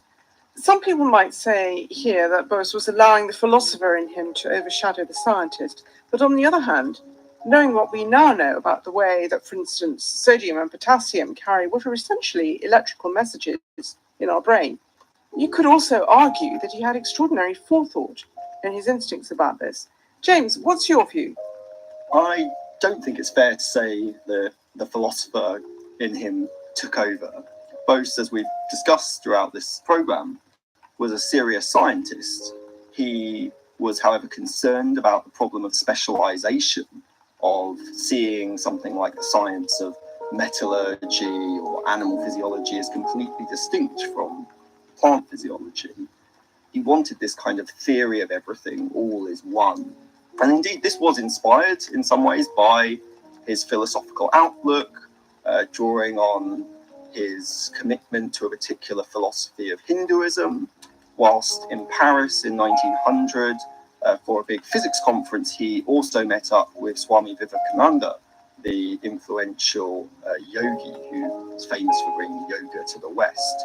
So he was a philosopher, but we know that chemical signals are transmitted certainly in animals, but also in plants. Now, yes, in plants, the mechanisms are different. We know that plant quote-unquote nervous systems evolved separately from animal nervous systems.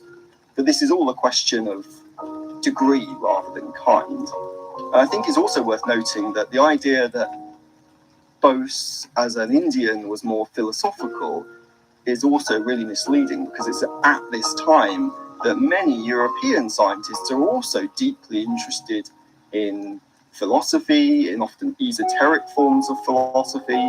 People like Wallace, Alfred Russel Wallace, the evolutionary pioneer, Oliver Lodge, and later Einstein, Werner Heisenberg, pioneer of quantum mechanics. All of these people are reading philosophy, and they think that it's crucial for the sciences of the early 20th century for new ideas to be produced by engaging with fundamentally new concepts of thinking. So I don't think Bose was an outlier in his philosophical outlook.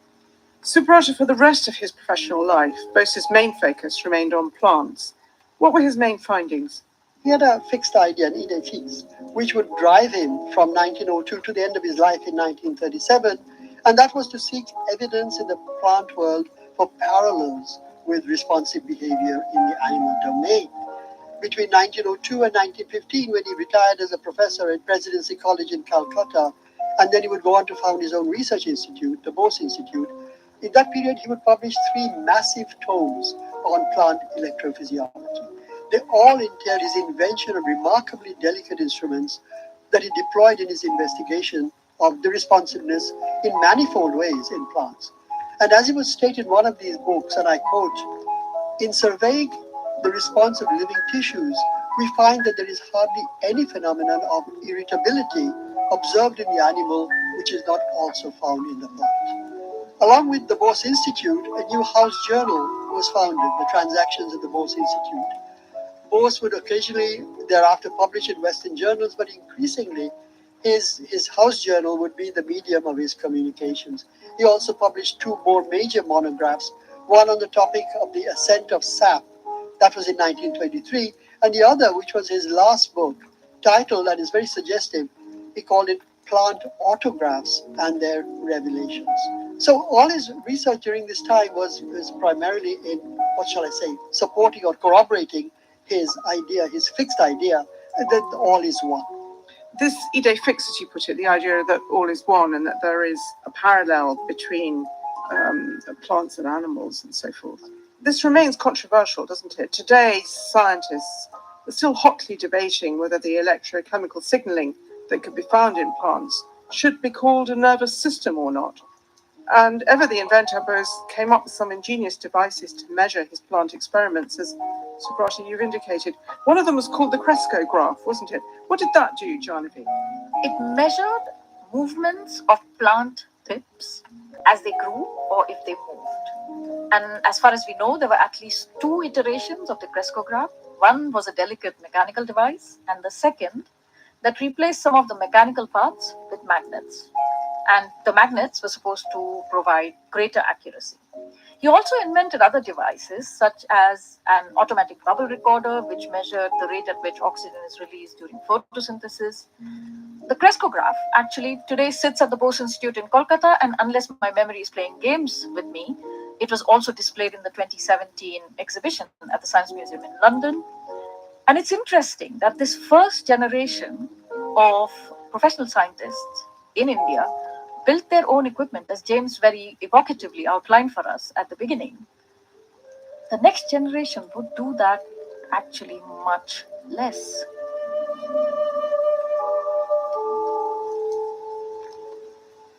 As we've heard, Bose did many of his plant experiments in his own research institute, which he opened a couple of years after he'd retired from Presidency College in Calcutta in 1915. James, what were the objectives of the institute?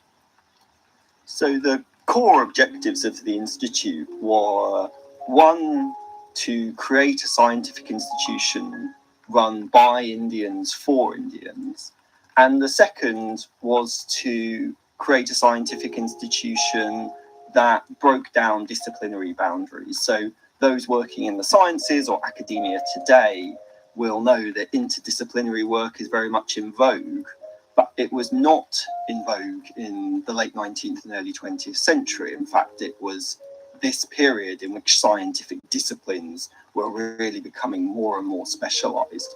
So the Bose Institute was set up to allow Indians to do this much more free, in every sense of the word, intellectual work. And Kristen earlier set out the Indian Association for the Cultivation of Science that Bose himself had benefited from in the 1870s. So this was really a continuation of that long campaign of institution building amongst Indian scientists. They recognized that the British only saw Indian scientists as laborers, not as original thinkers, and that it wasn't enough for Bose individually to demonstrate that that was not the case, that Indians could make original contributions for science. There needed to be a structural and institutional backing to make that happen. So this was a place in which scientists could move across the physical, the biological, the chemical, the environmental, the statistical, and even the human sciences. And it was supported by leading figures in Bengali society, particularly the Nobel Prize-winning Bengali poet Rabindranath Tagore was a major figure who helped fund this new institute. Christine, the speech Bose gave at the opening of his institute was quite a powerful statement. Can you summarise what was the main thing in it for you? So before I do that, like James did in the beginning, I want you to picture another scene. This time round, we're not in Calcutta Town Hall, but this time round, we're in a new and shiny lecture hall with beautiful wooden panels, if I remember correctly, in Bose's own research institute, which he opens on the 30th of November 1917, which coincidentally or not, and I actually don't believe it was coincidentally, was the day of his birthday. So it's his 59th birthday. He's standing in his own research institute in his lecture hall, and it must have felt like giving himself the best birthday present ever. And so the one thing that I find most interesting about the speech is that he opens and closes the speech by evoking the nation and the importance of science for the project of nation building. So in the beginning of the speech, Bose dedicates the institute to the nation, and he closes the speech by saying, "We stand here today and resume work tomorrow, so that by the efforts of our lives and our unshaken faith in the future, we may all help to build the greater India yet to be." So here we have a clearly nationalist and arguably anti-colonial dimension of science. And yet, Bose wanted scientists from all over the world to work at the Institute, as he made clear in his opening speech. It is my wish that as far as the limited accommodation would permit, the facilities of this institute should be available to workers from all countries. In this, I am attempting to carry out the traditions of my country, which so far back as 25 centuries ago welcomed all scholars from different parts of the world within the precincts of its ancient seats of learning. Through the regular publication of the transactions of the Institute, these Indian contributions will reach the whole world. It was not just at home that J.C. Bose's achievements were celebrated. In the UK, too, he was knighted in 1917, and in 1920 he was made a Fellow of the Royal Society, the ultimate tribute of distinction for scientists in Britain. So, Subrata, what was Bose's reputation like in British India in his own lifetime, particularly after the First World War? And since his death in 1937, has it changed? Well, there is no simple way of summarizing Bose's reputation during his lifetime or after his death in 1937. Like the man himself, his scientific and intellectual reputation was complex, it was convoluted, to say the least. We also need to distinguish between his reputation in India and in the West. As a protagonist of the great intellectual, cultural, and social movement in the 19th century, India, called the Bengal Renaissance, Bose has a permanent place in the cultural history of modern India. As a pioneer in Indian science, he would be revered by the generations of Indians who entered science immediately following him and his generation. But Bose's international reputation as a scientist is much more complicated and equivocal. His contribution to the physics of small-scale radio waves was broadly accepted in his lifetime, especially in Britain. As a plant scientist, the situation was far more murky. In recent years, however, his ideas about plant responses has gained some traction among some Western scientists. There seems to be some feeling amongst them that he was well ahead of his time in articulating his beliefs about plant response. But he was also, and this is something which remains something of a mystery, he was a brilliant instrument designer. He was an inventor, a remarkable inventor. If anyone goes to the Bose Institute in Calcutta, and there's a little museum there, at least there was when I went, and all his instruments for detecting plant responsiveness were on working display there. They are extraordinary instruments. And one of the still unsolved mysteries about Bose is to investigate his ability to invent these remarkable instruments with laughably primitive instruments, support or infrastructure. Bose made so many different contributions to science. Maybe that's the reason why he's not better known outside the Indian subcontinent. Briefly, what do you think we should remember him for? Janavi. In the early 1920s, we saw in India the first known English translation of Einstein's papers on relativity. They were carried out by 3 young physicists. The path to this began with J.C. Bose.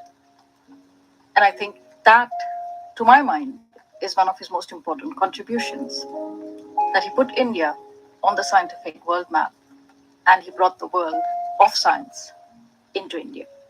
Well, I'm afraid that's all we have time for today. My thanks very much to all 4 of you: Subrata Dasgupta, Christine Herne, Janavi Palke, and James Poskett. And I'll leave you with part of a poem that Rabindranath Tagore dedicated to Bose in the early years of the 20th century. Appropriately, it's called Mimosa, after the plant which is known by several descriptive names like sensitive plant and touch me not, because it reacts so quickly to external stimuli. So when it's touched or shaken, it instantly folds or droops its leaves. My friend, evening is on, and a wind laden with dreams bends to kiss her. The branches droop into sleep with leaves. Her blue-eyed flowers gaze at the stars, wrapped in dreams we know not. Oh, this is my mimosa. My friend, bring your touch of lightning that quickens with joy. Look into her heart with kindly eyes, for she stoops with the load of the radiant day's memory of song and fragrance. My mimosa.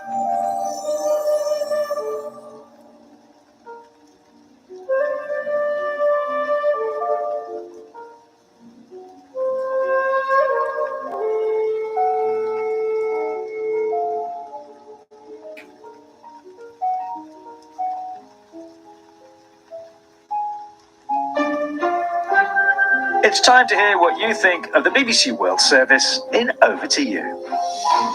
This week, as the ramifications emerge of the Supreme Court's decision overruling the constitutional right to an abortion in many states in the US, we've been hearing what listeners think about the BBC World Service's reporting.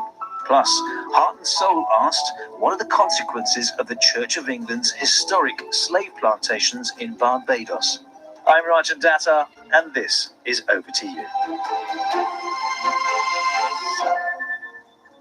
So to start, an abortion was made legal across the US after a landmark legal ruling in 1973, often referred to as the Roe versus Wade case. Now, the US Supreme Court has overturned that right. It's a story that's been dominating the headlines on the BBC World Service, as in this report from Barbara Plett-Usher. What it changes is the ability of women across the country to have the right to an abortion. Roe v. Wade made it a federal constitutional right. And we'll start with this from Martha in the US. I am an advocate for the pro-life position. I do not think that abortion should be illegal, and Roe v. Wade did not make abortion illegal in the United States. What it did is return it to the states. I think you're going to find that things are going to work out very well with the states handling this like they do most other healthcare issues. Hello, over to you. This is Carol from Nevada in the U.S. The topic itself is very sensitive, and I take it pretty personal. And as a woman that already went through this fight before, I want to say I'm not displeased with the coverage. I suppose I wish it felt like it was stronger on behalf of women, but I thank you for the efforts that are made, because I don't know anyone that would be fairer than the BBC on the topic. When you said how fast would it take place, very fast, because around a dozen states have what they call as trigger laws, which is laws that are ready to go and to be triggered once the decision from the Supreme Court came. This is Joe Hancock from Bozeman, Montana. I admit that my perception is likely skewed by the immersive coverage I'm seeing nationally, but thus far, the BBC seems to be treating the overturning of Roe v. Wade in the Dobbs decision as an isolated event in the US. Finally, and we've had this from Steph. I'd like to commend the World Service on its coverage of the recent US Supreme Court decision overturning the right to abortion. A range of views were expressed, and on the whole, I would say that everyone got a fair hearing. We asked the BBC to respond to what listeners have said, and in a statement, they told us, the BBC has reported and explained the opposing viewpoints in a balanced and impartial way. Throughout our coverage, we have interviewed and heard from people on either side of the debate. This has included interviews with many women, some who support and others who are against the ruling. In our reporting, we have also addressed the wider issue of what this ruling means, not only in the US, but outside of the US, and what implications it may have on other countries' laws around abortion. And remember, if you hear or read anything on air or online that worries or delights you, here's how to send us your feedback. Email over to you, or one word, at bbc.co.uk.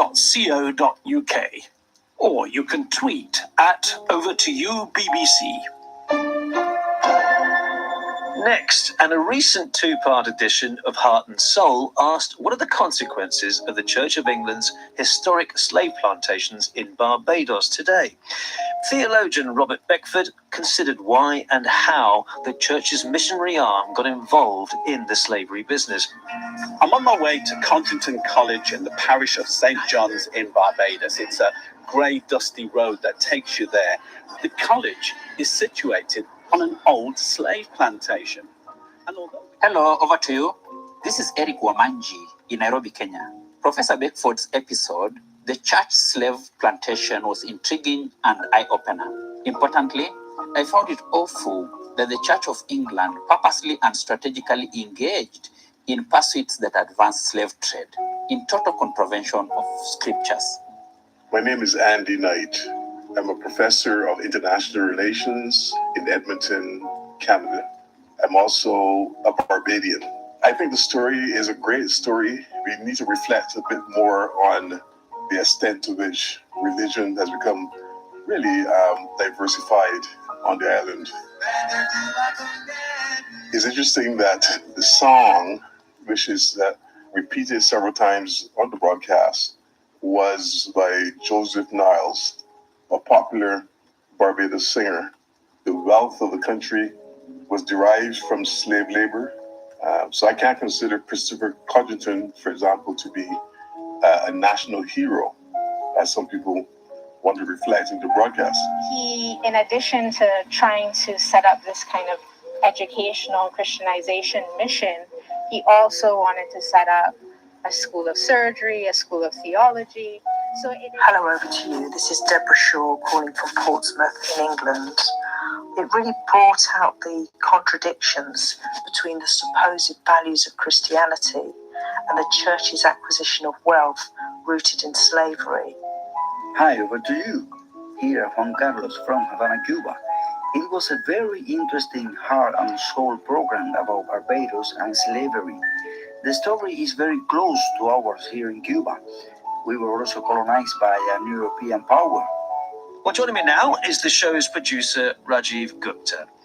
Just first of all, can you remind listeners of the remit of Heart and Soul? Yeah, I mean, we're probably the only explicit religion and ethics documentary strand that you'll find on the BBC, I would argue, as a whole, definitely on the World Service. And we do lived faith, so rather than going to the very top sort of establishments, unlikely to hear the Pope or even, say in this regards, the Bishop of Barbados himself.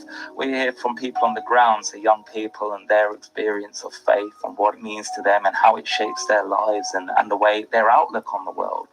Rajiv, it's a fascinating issue. Why are you telling the story now? This kind of reawakening to the history, sort of post George Floyd and the Black Lives Matter movement. There's been a real sort of consciousness, I suppose, of black social justice issues, and the Caribbean, Barbados, haven't escaped that. And I think young people in particular began to question what their faith means to them. The Anglican Church's role in the transatlantic slave trade is quite evident. It's not a secret, but then people started to really explore that and said, hang on a second, I'm an Anglican, what does this mean for me? And that's what we covered in the first program, which was really interesting to hear. And the second program was, of course, about the reparations movement. Because the issue, obviously, of the huge financial gains the church has made from slavery, it's central to the program. And then, obviously, the cry for reparations from some of your interviewees is actually quite political. Was there ever a point where you thought you were crossing the line? No, because it's a relevant current topic, and it's a topic that is definitely happening. And what we did was to explore that and examine that. And what does that mean now?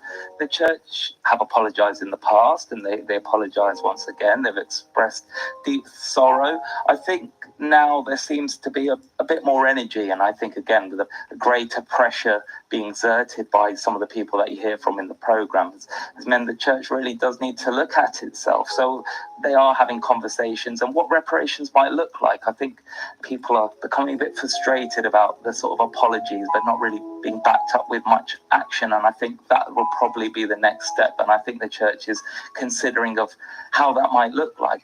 Rajiv Gupta and everybody who contributed, thank you very much indeed.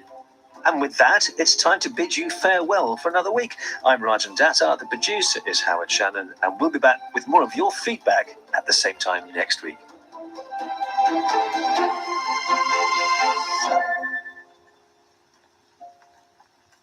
This is the BBC World Service, where we're exploring an unusual solution for Brazil's justice system. How do you find justice if you live in a remote city along the longest river on Earth? I am Fabian Fedel, and I'm going on a week-long journey aboard the Amazon's floating court.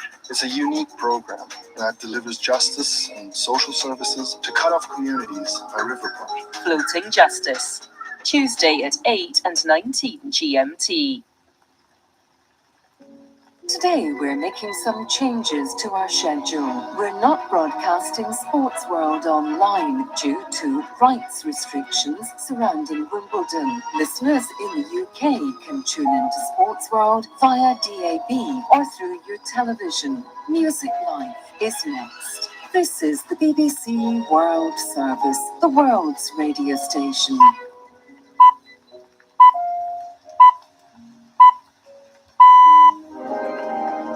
Welcome to Music Live from the BBC World Service, where artists come together from around the globe to share their experiences of a life in sound. Hello, I'm Natalia Lacunza, a singer-songwriter from Pamplona in Spain. Joining me today are three brilliant singer-songwriters. First up, a Mexican singer and composer widely regarded as one of Mexico's best young talents. It's Silvana Estrada. I need silence, calm, quiet time. Sometimes I also need to get a little bit bored to start something. Next up is an incredible singer-songwriter from the UK. It's Mott Maltese. Playing live is almost the most selfless moment of your job because you're sort of giving in a way that you don't sometimes feel like you are in a studio. And finally, it's a UK singer-songwriter, Birdie. I kind of find it easier to write about something that's not about me sometimes, but also just being in different places I find really helps me. All that and more coming up on Music Life. BBC News, I'm John Shea. Russia's Defense Minister Sergei Shoigu says Russian troops have completed the capture of the eastern Ukrainian region of Luhansk. Earlier, his ministry said its forces had encircled Lysychansk, the region's last city defended by Ukraine. Ukraine's military has not confirmed the Russian claims. Here's our Europe regional editor, Danny Eberhard. Russia's assault on Lysychansk intensified after Ukraine pulled out of neighbouring Severodonetsk just over a week ago. The head of Russia's Chechen Republic, Ramzan Kadyrov, has published video footage apparently showing Chechen fighters in the centre of Lysychansk, shouting "God is great" in Arabic. Ukrainian officials are not confirming reports that their troops have pulled out of the city into the region of Donetsk. But the US-based think tank, the Institute for the Study of War, has said that a pullout had probably taken place. The mayor of Slovyansk, the closest city to the west of Lysychansk, says 15 fires are raging there after Russian shelling. Vadim Yak said it was the worst shelling for some time. A spokeswoman for the local administration said at least 6 people were known to have died. Kramatorsk, just south of Slovyansk, has also come under Russian rocket fire. Thousands of residents in Australia's biggest city, Sydney, have been ordered to evacuate their homes as torrential rain battered the area and floodwater inundated its outskirts. Australia's Federal Emergency Management Minister Murray Watt said the New South Wales government had asked for urgent measures to deal with the crisis. The New South Wales government have requested that we provide 2 nighttime helicopters, Defence Force helicopters with special equipment, particularly for potential rescues. And they have also requested that we provide 100 troops. More bad weather is expected in the coming days. Authorities warn people should be prepared to evacuate at short notice. Britain's biggest provider of abortion care says there's been an escalation in demonstrations outside its centres following the US Supreme Court's ruling revoking women's constitutional right to termination. The British Pregnancy Advisory Service said in some cases the protest had taken the form of faith-based groups praying outside clinics. Services spokeswoman Catherine O'Brien described other incidents. Just yesterday we had an incident in which we had to call the police because protesters were shouting so loudly outside one of our clinics that the women in the treatment rooms could hear them while they were undergoing their procedures. Since the US ruling, the group has been calling on the British government to condemn what it called the assault on women's human rights. Hundreds of people have gathered in the Sudanese capital Khartoum for a 4th consecutive day of protest against the country's military rulers. On Thursday, 9 demonstrators were killed in clashes with the security forces. On Saturday, the authorities closed bridges across the Nile to prevent people marching to the centre of Khartoum. World News from the BBC. China's foreign minister is in Myanmar to attend a regional meeting of Southeast Asian nations. Wang Yi, the highest profile visitor sent by Beijing since the military seized power in Myanmar 17 months ago, will meet foreign ministers from Thailand, Vietnam, Myanmar, Laos and Cambodia. The regional grouping is a Chinese initiative to diffuse regional tension due to an increasing number of hydroelectric projects. These have altered watercourses and raised concerns of ecological damage. The Israeli military says it's going to conduct forensic tests on the bullet that killed the Palestinian-American journalist Shireen Abu Akleh in May. The Palestinian Authority handed over the bullet last night to US investigators on condition that Israel would not be involved in the tests. But the Israeli army spokesman has now said the bullet will undergo what he called a professional Israeli test in the presence of US officials. Several beaches in Egypt have been closed after a woman was killed in a shark attack. The Red Sea Governorate ordered the closure of beaches in the Hurghada region after a 68-year-old Austrian woman died from her injuries and blood loss after being attacked by a shark on Friday. The area is a major tourist resort which has recently begun to welcome back larger numbers of visitors after the pandemic. One of post-war Britain's leading theatre directors, Peter Brook, has died aged 97. His early stage career ranged from Shakespeare to Broadway musicals. His best-known film was Lord of the Flies, released in 1963. The actress Catherine Hunter, who worked with him on many occasions over the past 20 years, paid homage to him. I'm devastated. I know that Peter would have said it was time. He used to have this saying, hold on tightly, let go lightly. He's the kindest man, the most extraordinary researcher to the very, very end. BBC News. Welcome to Music Live from the BBC World Service, where artists come together from around the globe to share their experiences of a life in sound. Hello, I'm Natalia Lacunza, a singer-songwriter for Pamplona in Spain. So I started making music 3 years ago, after I went to Operación Triunfo, which is a music contest. I was studying at university and I decided to quit because that was clearly not the thing that I had to do in that moment. And I wanted to move to Madrid to study theater and to keep making music on my own. I could describe my music as ethereal indie pop with electronic overtones. Music has always been my way to realize my own feelings and process them. And I think I'm trying to do the same thing with my own music. No importa nada cuando estamos de frente. Tú mira el cielo cuando no puedes verme. Porque contigo todo es diferente.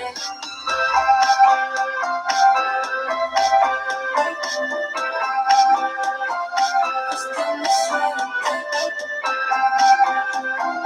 Cuestión de suerte. Solo es cuestión de suerte. Joining me today are three brilliant singer-songwriters who join us from Mexico and the UK, and I'm so excited to be able to talk to them. First up, a Mexican singer and composer who is widely regarded as one of Mexico's best young talents. I know that in first person because I met her last year. I traveled to Mexico and we worked together on a song that's going to be released on my new album. She's just a wonderful woman with a lot of talent, and her beautiful and poetic music reimagines the legacy of Latin American song and often features the Venezuelan cuatro guitar. It's Silvana Estrada. Hola, Silvana. Hola, Natalia. How are you doing? Great. It's funny to speak with you in another language. I know. It's a new experience. So happy to see you again. So happy to see you again. Pero si un día tú me encuentras y ahora piensas diferente, te guardo mi luz de mañana, mis ojos, mi amor y mi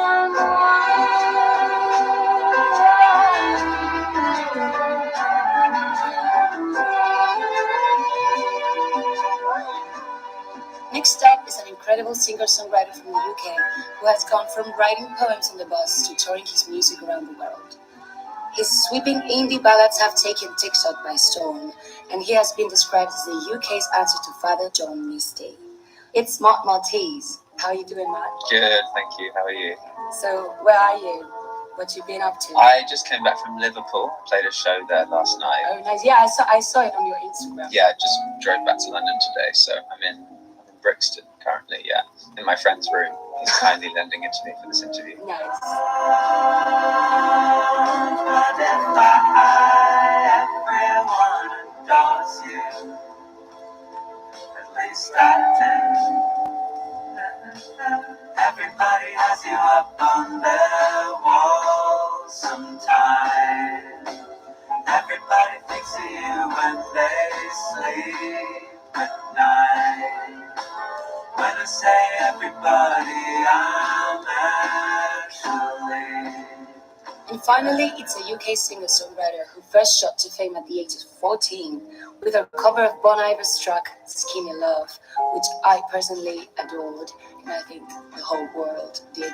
Since then, she has released 4 albums of her own ethereal indie folk, and her music has featured on the soundtrack of films such as The Hunger Games and The Fault in Our Stars. It's Jasmine van der Bogart, aka Birdie. How are you doing? Yeah, I'm good, thanks. How are you? Good, thank you. So, what have you been doing lately? I've been in the countryside for a bit. It's really nice, yeah. I was there in the lockdown for a long time and it was so nice to just be out of London. But I'm back now, I'm in my flat at the moment and just been writing a lot, yeah. Nice. The district sleeps alone tonight.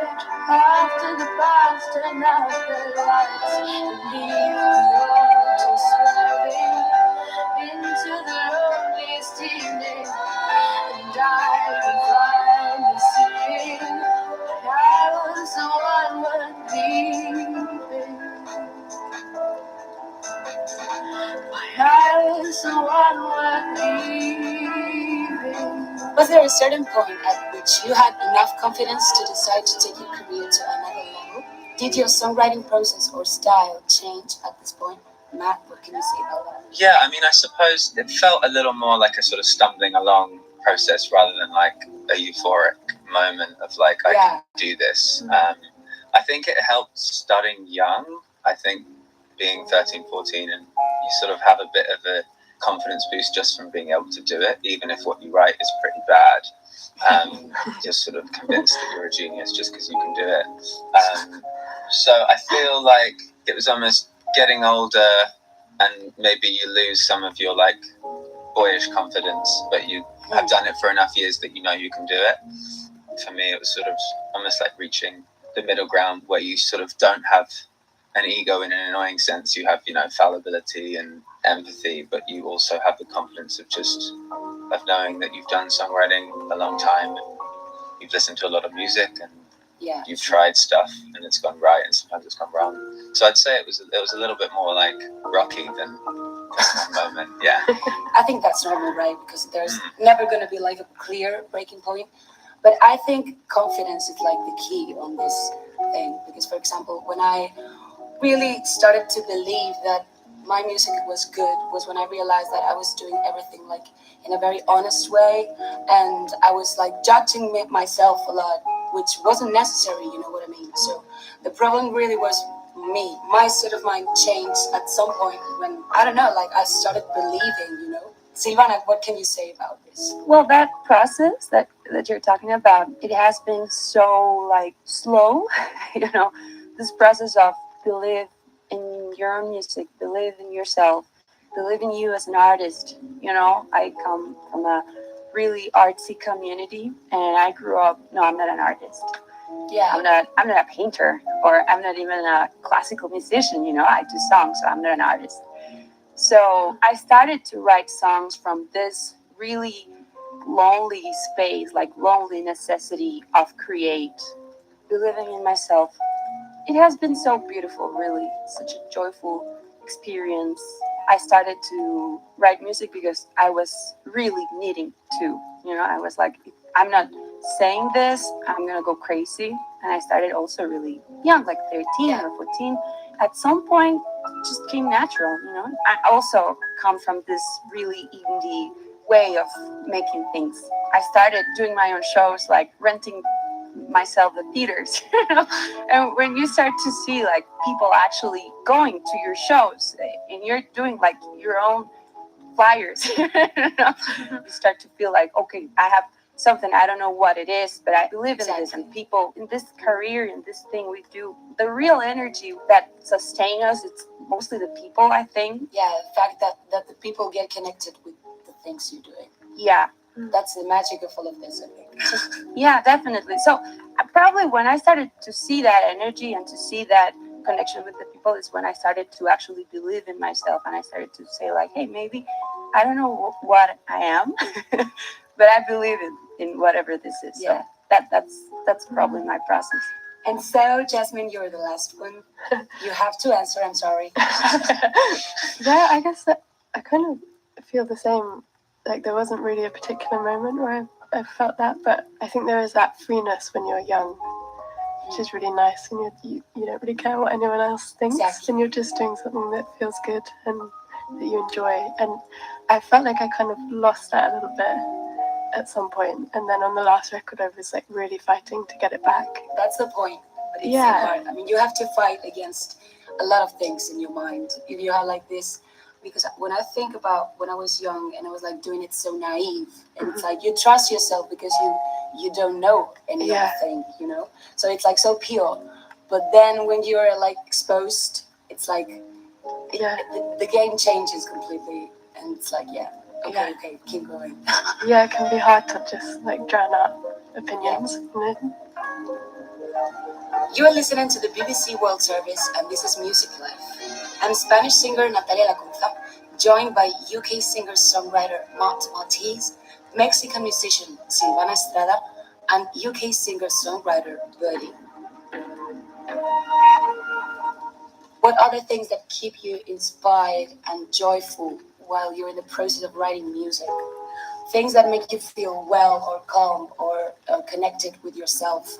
And do you talk about this in your lyrics, like about like these things that make you happy? Matt, what can you say about that? Yeah, I mean, for me, the more I've treated it as this job that I don't have to completely give myself to, the better relationship I've had with it.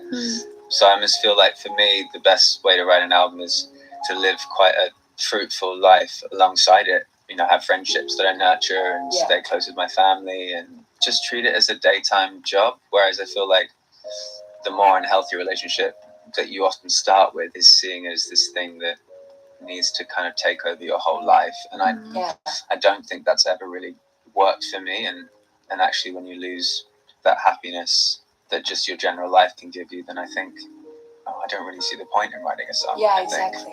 We all make music, I think, from like the experiences we have and what we feel and what we live. So it's like basic to live a life apart from like having a career. I think that's the key of all of this. And also it's like not a part-time job, because I mean, for me, for example, it's like I'm thinking about everything all day, all the time. I'm like quite anxious about everything. Is it gonna be fine? Is it gonna be successful or not? Or what can I do to get better in this? What can I do? Sometimes you get a bit lost and you... Yeah, I mean, I think it's also just such a strange job, isn't it, to sort of think about yourself 5 days a week. All the time. For It's like 8 or 9 hours. And people have bosses, people have, people have quotas to meet, and you're living this life that no one's really prepared you for. It's like your job, your body, your face, your voice, your feelings, like... Yeah, it's like my life, my rules, and it's difficult to follow that sometimes, Totally. Bloody. Kind of find it easier to write about something that's not about me sometimes. And that's to interesting. Write, to be inspired by something. But also like just being in different places, I find really helps me to write, just to like change things up and refresh. I think my last record I did that was more like 70s and really inspired by Joni Mitchell, and I was in LA in Topanga Canyon, and I feel like it bleeds into the music when you're in the surroundings. Exactly.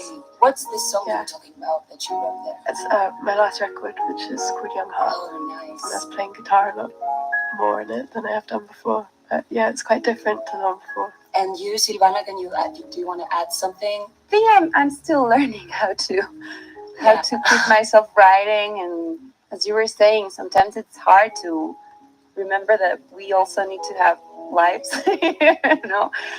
Lately I've been touring so much that it's crazy, because you were asking this thing, and I was thinking like, wait, I think I need silence, calm, quiet time. Sometimes I also need to get a little bit bored to start something. For me, like free time, like ocio, no sé cómo se dice en inglés, not doing anything. It's so inspiring to me. And it's so hard though to, for example, to stay silent for a while. Yeah. And I mean real silence, no cell phone, no.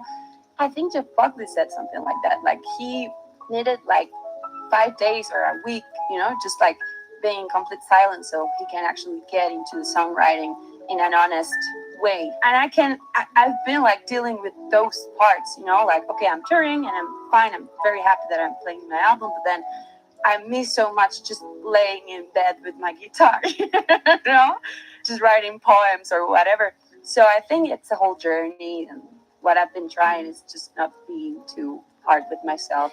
So, Matt, is there a particular record of yours that you feel came out of a really happy place in your personal life? I feel like my last one kind of feels the most hopeful and joyful. I mean, people still listen to it and call it a sad album, but to me it feels like it came out of a pretty, I think the most at peace I've been in my own skin. I mean, I feel like growing up. I'm so happy about that. Growing up has been a good thing, you sort of like actually really like getting older.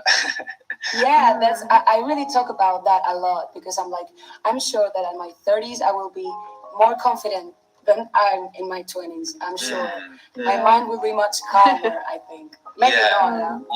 No, I think it will. I felt like with my last record I just really arrived at a place where I felt really at peace. I mean, it was a really weird time because it was the first lockdown and all of that. So in a way it was tragedy and chaos outside, but it was, if you were locked up in your house and you were okay with yourself and you just had a job to do, that's kind of what my situation ended up being. I'm so happy for that. Yeah. Yeah, I mean, I've gone darker again with the next one, but that doesn't matter. That doesn't matter. It's fine. We'll pretend that that's staying happy. Yeah. In Spanish, we say, tiene que haber de todo en la viña del Señor, which is like, there has to be like all kind of things in life and all kind of feelings, and it's fine. Yeah. But I don't know how to say that in English. I like the way it sounds. I think we'll keep it in that. Don't turn it into English. For me, it's quite hard because I usually write to like try to get my feelings and my thoughts in order. It feels like kind of therapy for me to write because it's so most of the songs that I write come from quite of a conflict, I think. But there's one song in my album which I released on June that it's called Tiene que ser para mí, which means it has to be for me, and it really talks about like I want to get to that happy place that I know it's meant for me because I'm working for it, and being a good person, I'm doing a good job. I just need to be my own friend and trust myself and trust the process. You know, it's like maybe it's not like a happy place, but it shows like the intention to be on that happy place. So that's one of the most happy things that I've I'm sorry, I'm just like emo. I'm joking. We all are. That's all of us. That's fine. Perfect. Yeah. Was there a very beautiful moment that you experienced during your career? And do you remember that moment? And have you tried to recapture that moment in your music? Or maybe, I don't know, like a certain tour or like making a certain album or a certain track or something.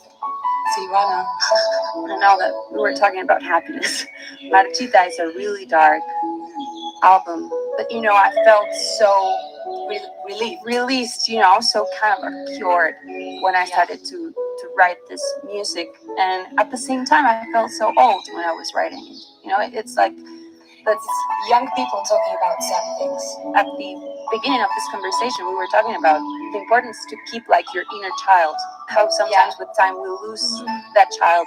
I feel like that moment I realized how important it'll be to me to keep that child every time that I was creating, because it's important to be happy while you're creating, especially when you do sad music.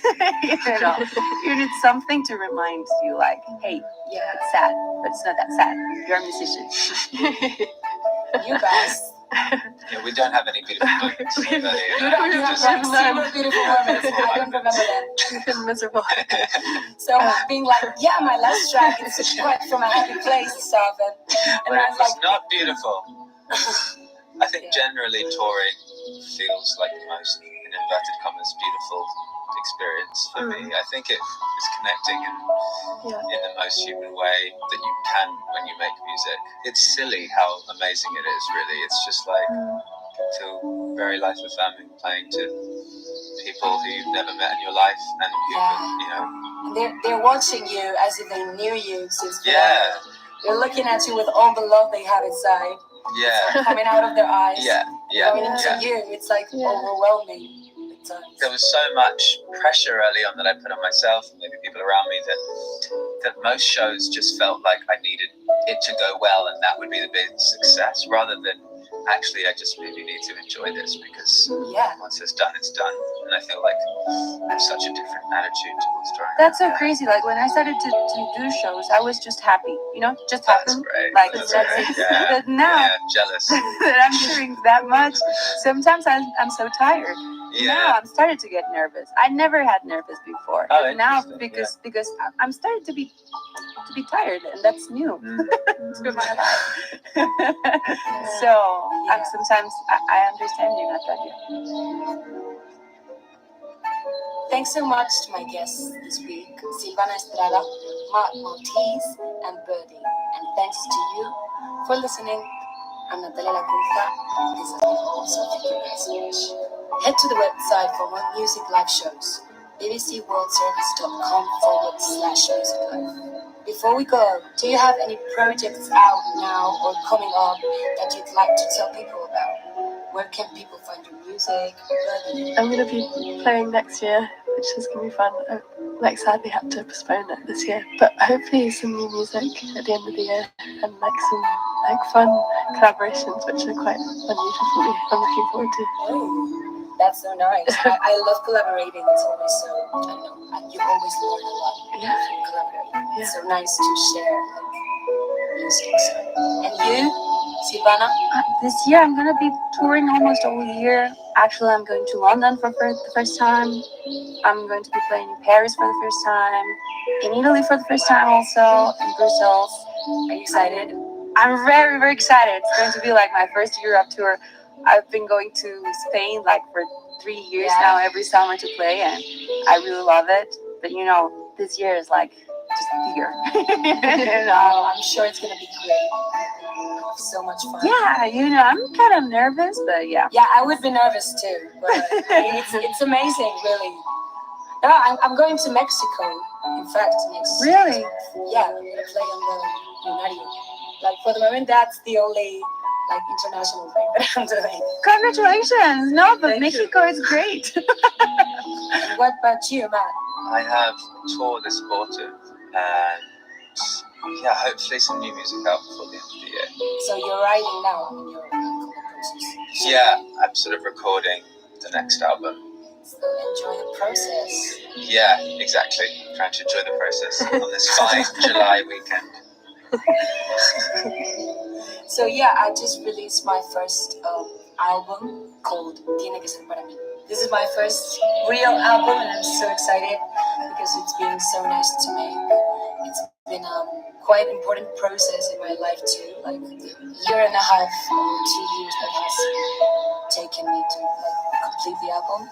And yeah, I'm touring too with a lot of festivals in Spain this summer, and then I'm gonna do tour again from October to December. So that's what I'm gonna do for the moment. And I'm already working on new tracks because I'm just like so inspired for some reason, and I'm like, okay, let's do it. I mean, I just released the whole album, but I don't care. I need to make more music. So that's nice because it's like I have a lot of energy, and I'm really looking forward to doing music. So that's a good sign. After the news, Mexican singer-songwriter Silvana Estrada will be taking us through a playlist she's called Voices of Latin America, a collection of songs by some of the most iconic women in Latin American music, featuring Mercedes Sosa, Celia Cruz, Antonia La Negra, plus many more.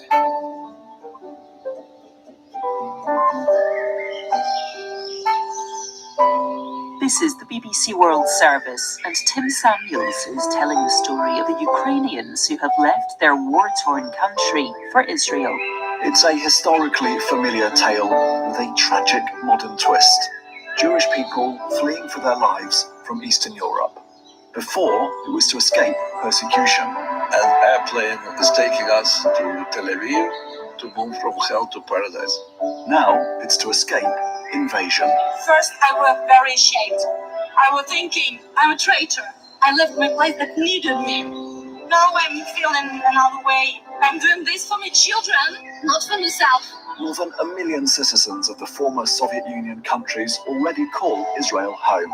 I'll be finding out what sort of life awaits this latest wave of refugees. From Ukraine to Israel, an exodus for our times. At bbcworldservice.com/documentaries. Coming up on the BBC World Service, Music Live continues. I'm Natalia Lacunza, a Spanish singer-songwriter based in Madrid. After the news, Mexican singer-songwriter Silvana Estrada will be taking us through a playlist she's called Voices of Latin America, a collection of songs by some of the most iconic women in Latin American music, featuring Mercedes Sosa, Celia Cruz, Antonia La Negra, plus many more. BBC News, I'm John Shea. Russia's defense minister Sergei Shoigu says Russian troops have completed the capture of eastern Ukraine's Luhansk region. He said Russia's military had taken control of the city of Lysychansk, together with several settlements nearby. Russian shelling is said to have caused a series of fires in Slovyansk, the closest city to Lysychansk on the western side. The mayor of Slovyansk, Vadim Lyak, said it was the worst shelling for some time. The spokeswoman for the local administration said at least 6 people had been killed. Ukraine's ambassador to Turkey says local customs officials have seized a Russian cargo ship carrying Ukrainian grain. Vasyl Bodnar said its fate would be decided by investigators on Monday. The president of Uzbekistan says both civilians and law enforcement officers were killed during clashes on Friday in the Karakalpakstan region. Demonstrators were angry at plans to withdraw constitutional provisions for Karakalpakstan. Tens of thousands of people in Sydney in Australia have been told to evacuate their homes amid heavy rain and flash flooding. In one suburb, Camden, shops, restaurants and a petrol station were inundated, with cars barely visible on some roads. It's been a fourth consecutive day of pro-democracy protests in Sudan's capital, Khartoum. 9 demonstrators died in clashes with security forces on Thursday. Leaders from West Africa have held talks in Ghana on possible further sanctions on Mali, Guinea and Burkina Faso. All 3 were suspended from the Economic Community of West African States after military coups. China's foreign minister has attended a meeting of Southeast Asian nations in Myanmar. Wang Yi is the highest profile visitor sent by the Chinese since the Burmese armed forces seized power. And the British theatre director Peter Brook has died at the age of 97. BBC News.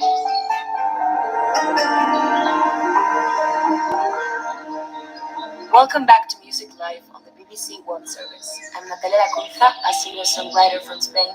I'm back with the brilliant Silvana Estrada, who has put together a playlist especially for you. So, Silvana, how did you call it? Voces de Latinoamérica. I think in English is Voices of Latin America.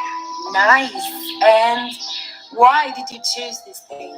Because it was so important to me. Yeah. I feel like this music, it has so much to do with my own music, you know? These albums and these special songs that I'm putting here in this playlist are the songs where I go if I'm lost. It's like, okay, I don't know what to say, I don't know what to do, I don't know. I'm in the middle of a crisis. Okay, let's hear Celia Cruz. Yeah, let's hear like your origins, right? Yeah, exactly. So what are we gonna hear in this playlist? Well, this playlist, it's a little bit eclectic. I try to put the real deal. So I start with Soledad Bravo with Allá Viene un Corazón, which is like a song from Venezuela. Soledad Bravo is a Venezuelan singer-songwriter, and she's one of my favorite voices ever. And this song, it's very interesting because it's an African Venezuelan song. Oh. Very, very powerful. And for me, it's very inspiring to see how the vocals are just like floating around, you know, in an ethereal kind of way. But then the rhythm, it's so earthy. Beautiful. Okay, this is Soledad Bravo with a song called Allá Viene un Corazón.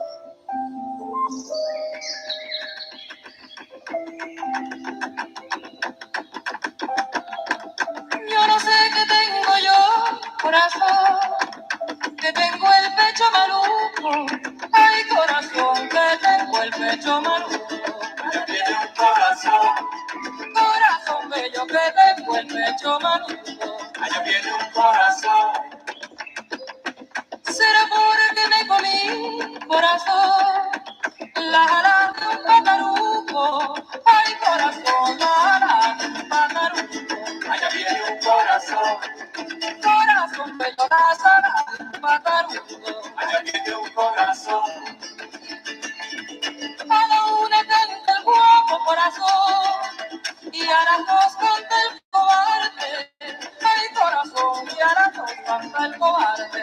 Allá viene un corazón, corazón bello, y a las dos canta el cobarde. Allá viene un corazón. Y yo cantaré a las tres, corazón, por haber llegado tarde. Ay, corazón, por haber llegado tarde. Allá viene un corazón, corazón bello, por haber llegado tarde. Allá viene un corazón.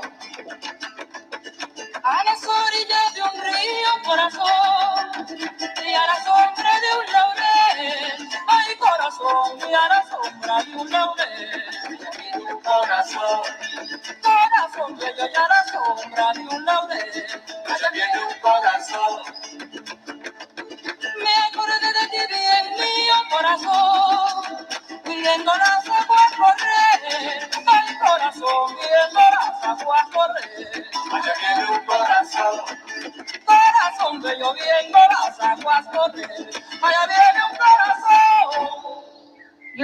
listening to the BBC World Service, and this is Music Live with me, Silvana Estrada.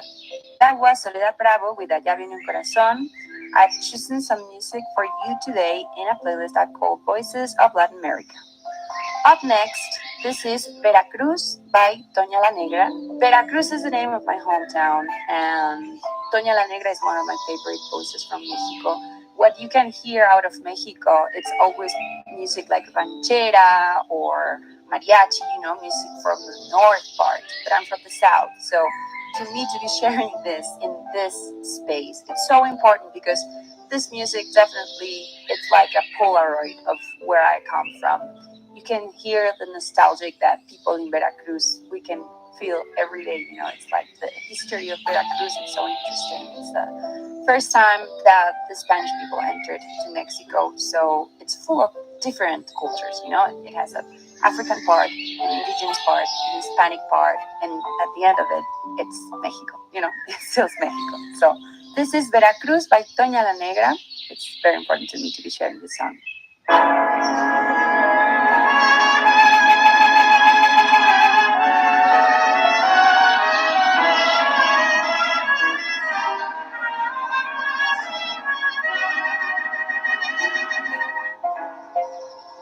Yo nací con la luna de plata y nací con alma de pirata. He nacido rumbero y jarocho, trovador de veras. Me fui lejos de Veracruz,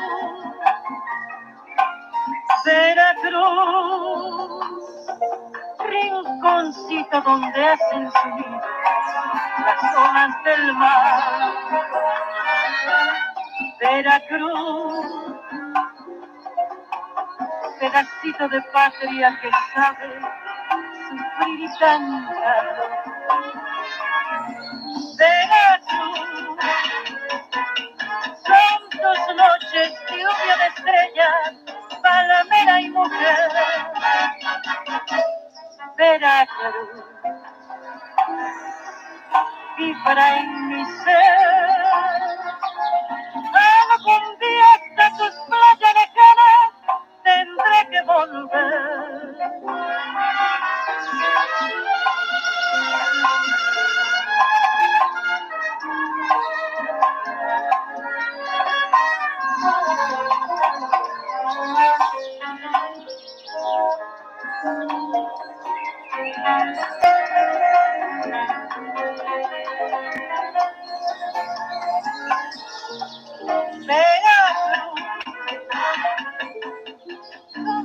You're listening to the BBC World Service, and this is Music Live with me, Silvana Estrada, and my playlist, Voices of Latin America, a collection of songs by some of the most iconic women in Latin American music.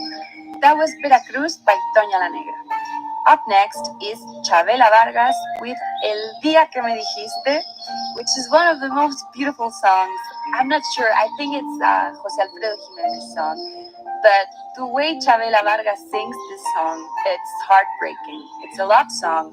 El Día que Me Dijiste means the day you told me, and the lyric says, the day you told me that you don't love me anymore. And it's such a sad song, but Chabela Vargas has this power in her voice. Chabela Vargas is one of the most iconic singers from Mexico, and she was a really heavy drinker.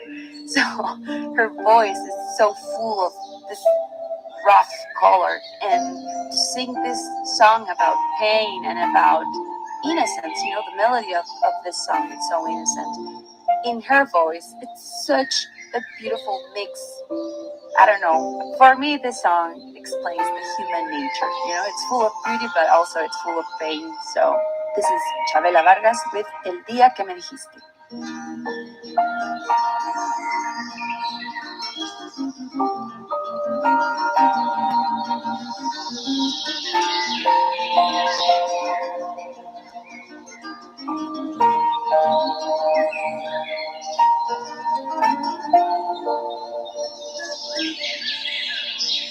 El día que me dijiste que negar que te quiero. Se te poblaron los ojos con millones de luces equivocados de noche, equivocados de cielo.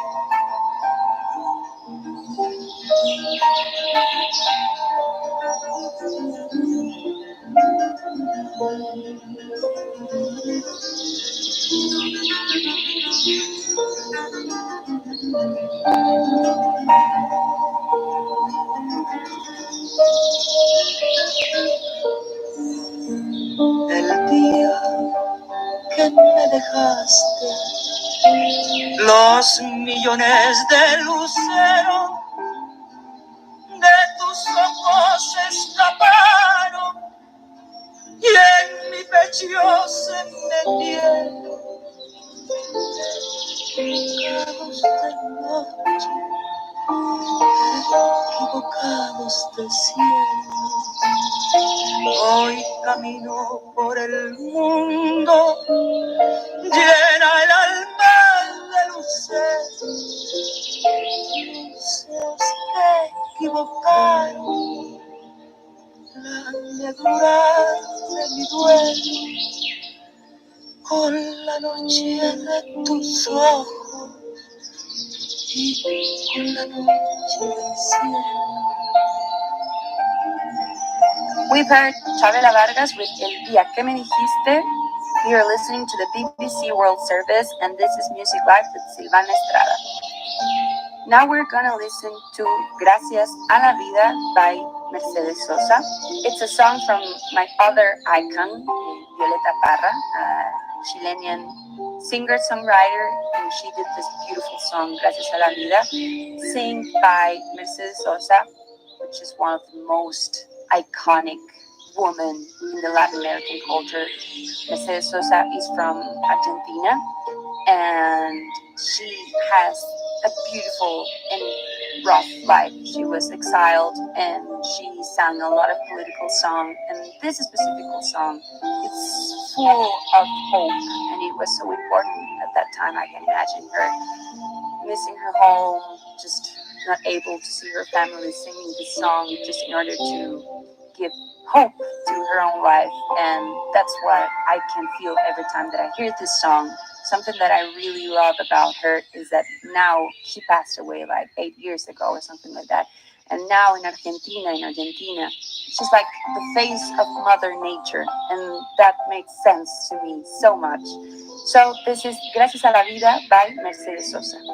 Gracias a la vida que me ha dado tanto, me ha dado el sonido y el abecedario, con él las palabras que pienso y declaro, madre, amigo, hermano y luz alumbrando la ruta del alma del que estoy amando.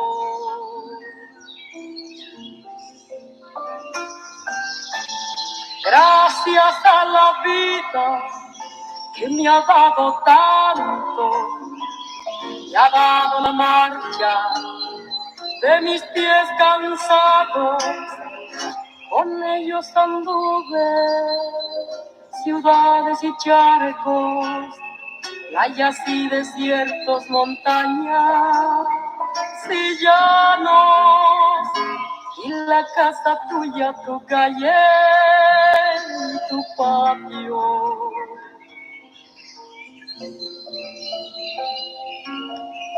Gracias a la vida que me ha dado tanto, me dio el corazón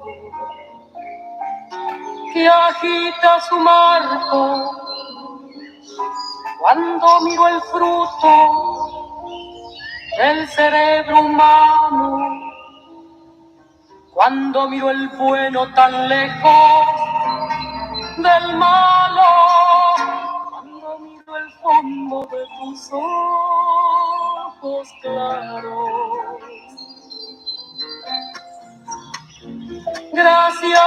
vida que me ha dado tanto, me ha dado la risa y me ha dado el llanto.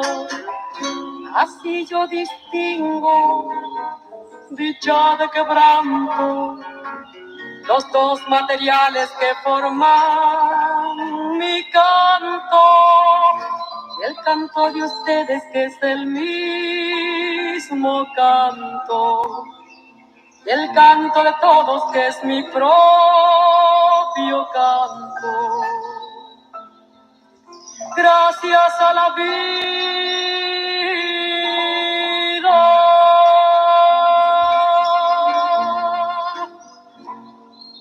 You're listening to the BBC World Service, and this is Music Live with Silvana Estrada. You're listening to my playlist called Voices of Latin America, a collection of songs by some of the most iconic women in Latin American music. That was Mercedes Sosa with a track called Gracias a la Vida. Moving on now to a song called Tremendo Guaguancó by Celia Cruz. I picked this song because it's so important to mention the Caribbean when we talk about Latin America.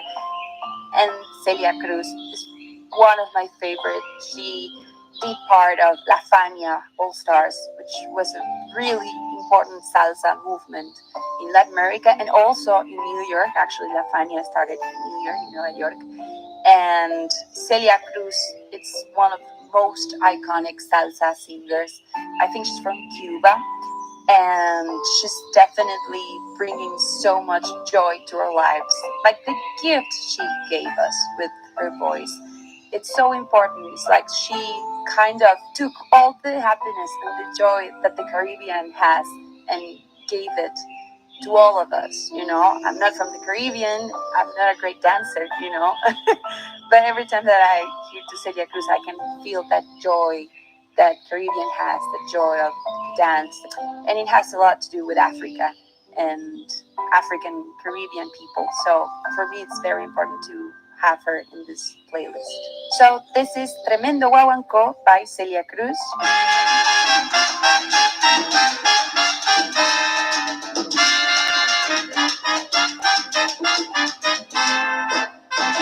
Hay un tremendo guaguancó en el solar.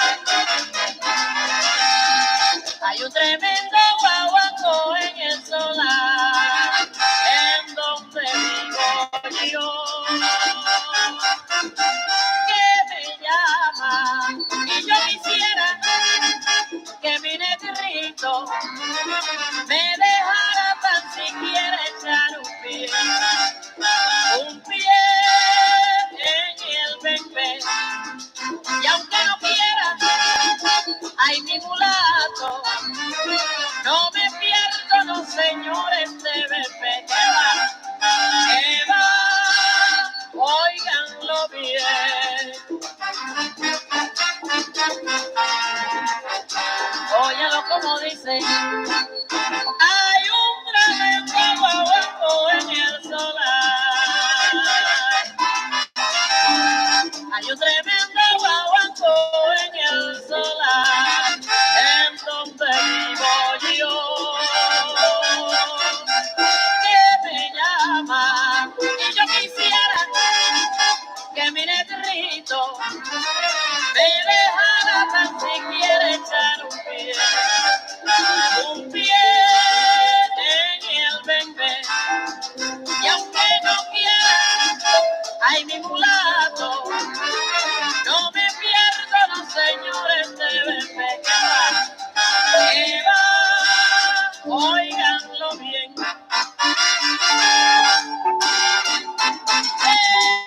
Aunque mi negro no quiera, ahí voy a estar viendo fuera. Si mi negrito se va, que se muera, pero conmigo ya no hay quien pueda. Oye, You're listening to the BBC World Service, and this is Music Live with Silvana Estrada and my playlist Voices of Latin America, a collection of songs by some of the most iconic women in Latin American music. That was Tremendo Guaguancó by Celia Cruz. I'm Silvana Estrada, and I'm a singer-songwriter from Mexico. We're almost at the end of my playlist. Thank you so much for being with me, and I hope you've enjoyed the music. Thanks to the team here, Ashley Clivery, Rachel Gill, and Tom Rain. Remember, I'm going to be touring all this year. I'm actually going to the UK for the first time, and I'm really, really excited. I'm going to be playing in London. Please check the dates in my website, silvanestrada.com, and be there. It's going to be beautiful. Head to the website for more discussions and playlists. bbcworldservice.com/musiclife. I'll be back with Natalia Lacunza after this. It's a song called Voice E by Elis Regina and Carlos Jabin. I choose this song because it's such a beautiful ballad, and it is so important to include Brazilian music, even if it's in another language, and even if Brazil has it all, and they are so full of culture and beautiful music, and they have all the influences really there.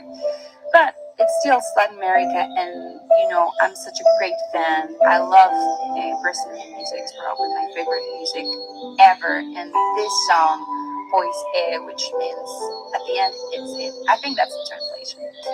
And Elis Regina, for me, it's one of the most iconic Brazilian voices. It's so different from all the other voices in Latin America. When I think in Latin American voices, I always feel like I'm thinking of Power, for example.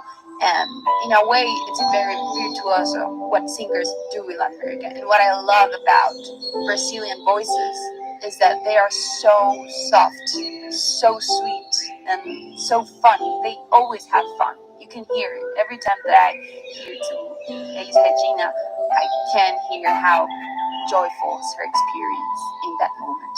So, enjoy this Voice E by Elis Regina and Carlos Jobim.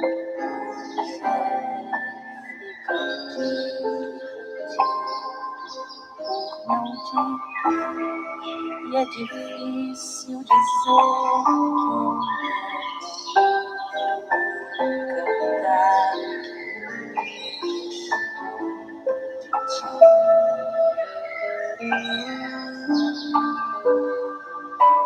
daí nosso mais que perfeito está desfeito, e o que me parecia tão direito caiu desse jeito sem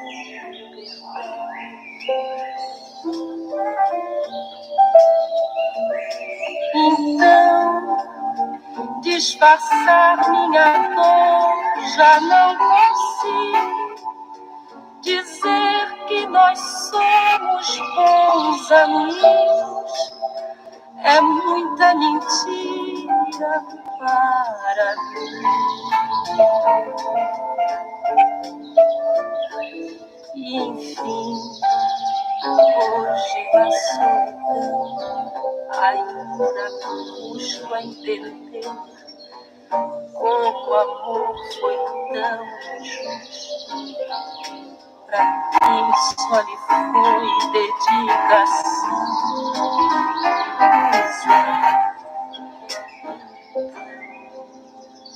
Hello again, I'm Natalia Lacunza. I'm back with Silvana Estrada, who's been sharing her Voices of Latin America playlist for you this week. Thanks so much for this playlist. For sure, I'm gonna learn a lot from it. So, Music Live returns at the same time next week, and this is what's coming up. I'm Portuguese DJ and producer Branko, and I'll be your host on next week's episode of Music Live on the BBC World Service. I'll be joined by some incredible artists from Portugal, including Fado singer Rita Vian, Cape Verdean Portuguese singer Dino Santiago, and Portuguese DJ Zangro. That's next week on Music Live. Before we go, Silvana, we'd like you to pick one of your own tracks to make the playlist with. What should we hear and why? Yeah, I choose Te Guardo. It's a song of mine, and I choose it because it's a magical song to me, and it has this thing that I was talking about, just playing with the roots, It's like how we can take folklore and make something new. I don't know if new is the word. Maybe something that, like, from your own view. exactly.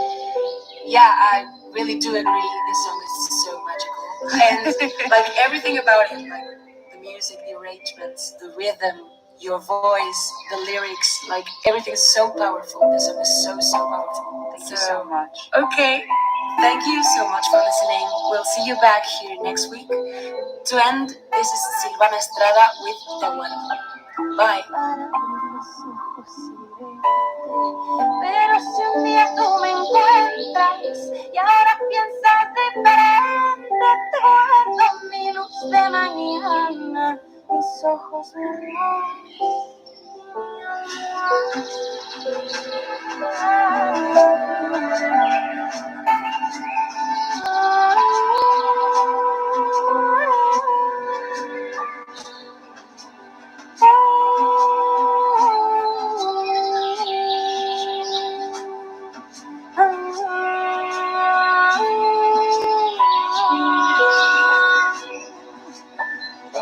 los besos uno por cada mejilla y un abismo de cristal por cada herida. Todo el espacio carente que ocuparía tu abrazo si se nos diera el caso de vernos lejos de la gente. Tengo la vida muy corta y con la mirada decente a mí no me importa pensar, imposible pendiente. Pero si un día tú me encuentras y ahora piensas diferente, te guardo un poquito de fe para abrir los ojos y verte. Pero si un día tú me encuentras y ahora piensas diferente, te guardo mi luz de mañana, mis ojos, mi amor y mi alma.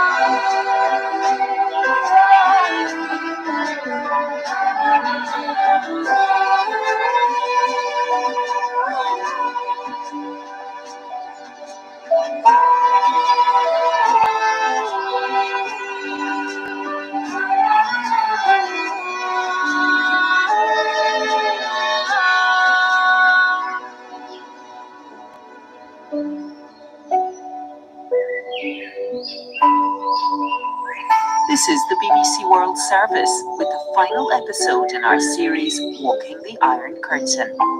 It's the story of how the post-Second World War division of Europe continues to influence people and wildlife today. I think to some extent this Iron Curtain is still in our minds. In episode 3, we travel from Lithuania to Finland. Walking the Iron Curtain, Wednesday at 8 and 19 GMT. And in an hour, The Arts Hour on tours in Finland's capital city, Helsinki. Actor and star of The Foreigners, Krista Kossen. Novelist Rosa Liksom, who wrote Compartment Number 6. Russian artist Pavel Rotz. We have live music from Popstress Olivera and indie folk star Sansa, and a comedy set from Ali Yahangiri. This is the BBC World Service, the world's radio station.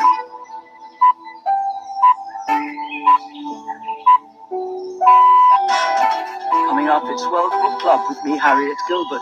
And this month, as part of our season celebrating the exuberance of youth, we're talking with British-Pakistani author Mohsin Hamid about his extraordinary novel, Exit West.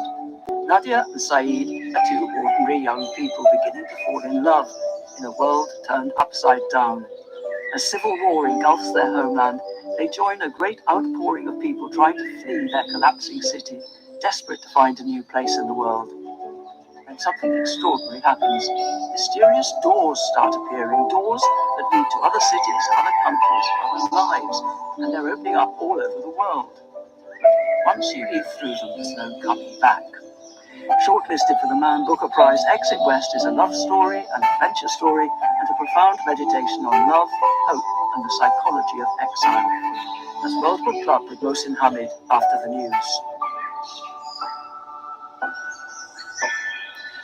BBC News, I'm John Shea.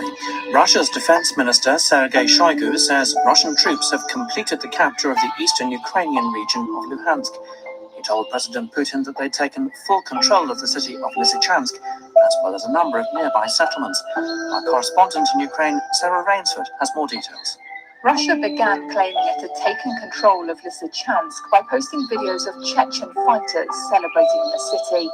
Then today in Moscow, the defense minister informed Vladimir Putin that the whole of the Luhansk region had been liberated, as he put it, that it was under full control. Ukraine disputes that. It denies the city is yet surrounded and still describes the fighting there as very intense.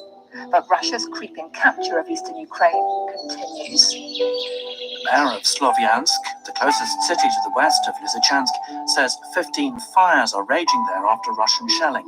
Vadim Yak said it was the worst shelling for some time, and he added that 6 people were known to have died and 15 had been injured. Kramatorsk, just south of Slovyansk, has also come under Russian rocket fire. Local officials spoke of heavy material damage. Tens of thousands of residents in Australia's biggest city, Sydney, have been told to evacuate their homes following torrential rain and flash flooding. Australia's authorities said the New South Wales government had asked for urgent measures to deal with the crisis. Hundreds of people have gathered in the Sudanese capital Khartoum for a 4th consecutive day to protest against the country's military rulers. On Thursday, 9 demonstrators were killed in clashes with the security forces. Our Africa regional editor, Richard Hamilton, reports. The demonstrators said they would continue their campaign of resistance until the military coup is overturned. Neighbourhood groups, known as resistance committees, have announced 4 sit-ins in Khartoum and have barricaded several key streets. But the response has been tough. Witnesses reported a heavy deployment of security forces on the streets, including the Rapid Support Forces, a feared paramilitary unit accused of atrocities in Darfur. One of post-war Britain's leading theatre directors, Peter Brook, has died in Paris at the age of 97. His early stage career ranged from Shakespeare to Broadway musicals. He shocked audiences in 1964 with his controversial adaptation of the German play Marat Sade. He later said that theatre needed shaking up. There was a genuine reason to smash the shop windows of middle-class complacency. And the whole theatre was held in by all the worst bourgeois values. It was a theatre of comfort, blinding one to any form of reality that wasn't quite nice. World news from the BBC. A former Iranian MP, who's the daughter of the late president, Akbar Hashemi Rafsanjani, has been charged with anti-state propaganda and blasphemy. The indictment appears to be related to comments that Faizeh Hashemi made during an online forum in April. She's reported to have said that Iran's insistence that the US should remove the Revolutionary Guards from its terror list was harmful to Iran's national interests. West African leaders have held discussions in the Ghanaian capital, Accra, on possible further sanctions on Mali, Guinea and Burkina Faso. All 3 have undergone military coups and have been suspended from the Economic Community of West African States. The Israeli military says it's going to conduct forensic tests on the bullet that killed the Palestinian-American journalist Shireen Abu Akleh. The Palestinian Authority handed over the bullet last night to US investigators on condition that Israel would not be involved in the tests. But the Israeli army spokesman, Brigadier General Ran Kochav, has said the bullet will undergo what he called a professional Israeli test in the presence of US officials. The ballistic test will not be American. The test will be an Israeli test with an American presence. If we killed her, we will take responsibility and feel regret for what happened. If a match is found, as we said, then a match is found. And if it is impossible to determine, then it is impossible to determine. The Palestinian Authority has accused an Israeli soldier of killing Shireen Abu Akleh while she was working in the occupied West Bank in May.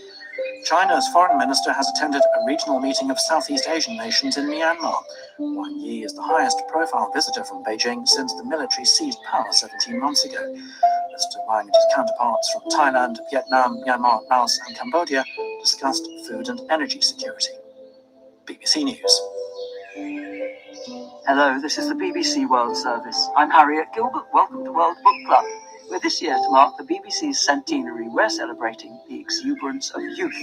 And our book today is a story of young lovers forced out of their homeland by its ever more lethal violence and finding themselves in a world crisscrossed by refugees and emigrants of all sorts. The novel is called Exit West, and here to answer questions about it from BBC listeners around the world is its award-winning British Pakistani author, Mohsin Hamid. Mohsin, welcome to BBC World Book Club. In fact, welcome back, because you were a guest on the programme in 2009 when you were talking about The Reluctant Fundamentalist, your second novel. I assume that wasn't too much of an ordeal for you, or you wouldn't have agreed to do this a second time. No, thank you. It's a pleasure to be back, and I remember that conversation, and it certainly was a very fun afternoon. Good. Well, I enjoyed it too. And before we turn to today's book, I should say that in August another Mohsin Hamid will hit bookshops and libraries, a novel with the intriguing title The Last White Man. But now to Exit West, which opens in an unnamed country where a war between militants and the army is playing itself out in gunfire and bomb attacks. And it's there that two young people, Saeed and Nadia, meet and fall in love. But as the violence intensifies, killing among others Saeed's mother, the couple decide they have to leave. Except in the parallel world of this novel, leaving home isn't done by lorry or by boat. What's happening everywhere it seems, is that mysterious doorways keep appearing through which people can push themselves from one country into another. For instance, we see two young Filipino women suddenly emerge through a doorway into a nighttime street in Tokyo, or an elderly Dutchman on his balcony surprised by the appearance in a doorway of an equally elderly gentleman from Brazil. For Nadia and Saeed, this door travel takes them first to the Greek island of Mykonos, then through another door to London, where they find themselves again caught up in violence as battles break out between the native British and the ever more numerous immigrants. What will happen to the young couple, and will their love be able to survive? Well, Mohsin, questions, and to a question now from one of your readers. She is Joanna Pola. She's in London, and she rang this question into BBC World Book Club. Hello, I'm Joanna Pola from London. To me, Exit West is infused with a deep sense of empathy for people who have been uprooted from their homes, whatever harm means to them. I find Exit West profoundly moving and personal. I'm an immigrant myself, who moved from one country to another 3 times in my early youth, starting in Eastern Europe, followed by a stay in Spain, and then arriving in England. To me, the story of Nadia and Saeed, as well as of other migrants portrayed in the novel, seem to punch the holes in the walls of human numbness. Why did you decide in Exit West to give the voice to the migrants and refugees? Well, Mohsin Hamid, why did you decide to write a novel that would give a voice to migrants and refugees? I think that I myself am very much a migrant. I think we all are, but certainly I am. When I was 3, I moved from Pakistan to California with my parents. My father was doing a PhD. We moved back to Pakistan when he finished. I was 9.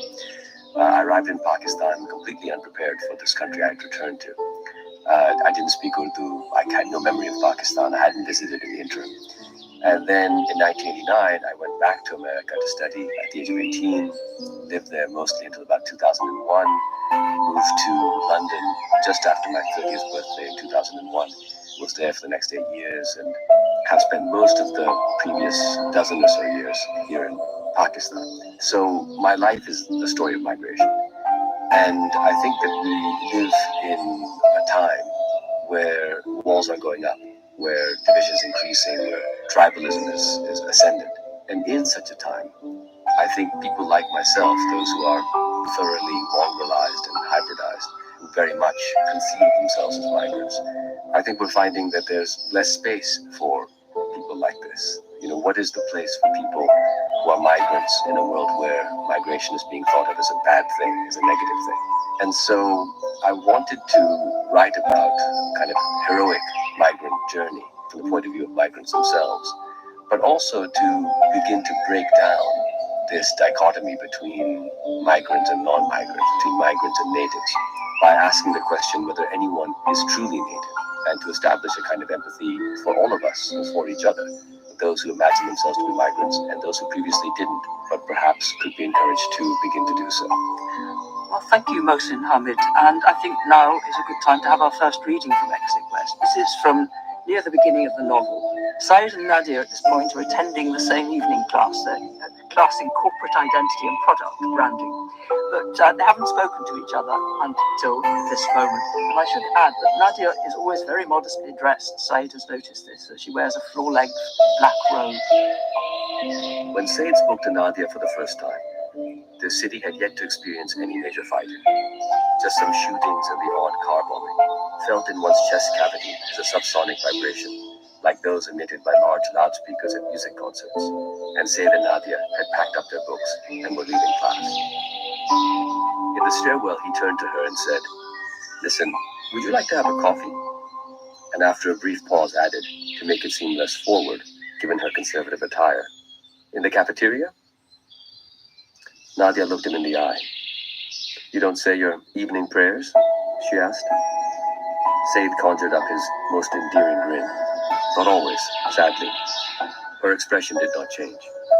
So he persevered, clinging to his grin with the mounting desperation of a doomed rock climber.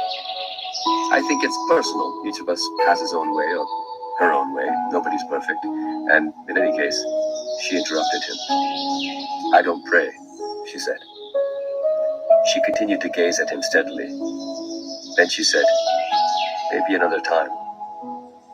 He watched as she walked out to the student parking area, and there, instead of covering her head with a black cloth, as he expected, she donned a black motorcycle helmet that had been locked to a scuffed-up 100-ish cc trail bike, snapped down her visor, straddled her ride, and rode off, disappearing with a controlled rumble into the gathering dusk. Mohsin Hamid, thank you very much indeed. And we have a caller on the phone now in North London with a question for you. It's Daniel Simons. Hi, Mohsin. Hello. I'm Daniel Simons from North London. I love that you get west. Which of the two main characters, Nadia or Saeed, do you identify with most? So which, if either, do you identify with, Nadia or Saeed? Thank you. I mean, that's a wonderful question. I identify with both of them, but it's interesting how my relationship with them, I suppose, changed. I began the novel, in a sense, imagining that Said was the protagonist of this novel, that he was the sort of center. And as I progressed, it started to dawn on me that perhaps wasn't the case. It was this conversation I had with my wife. She's my first reader. And she said, "Of course, the book is about Nadia. You realize that, right?" And it's a funny thing. For me, writing a novel is a bit like playing make-believe as a child.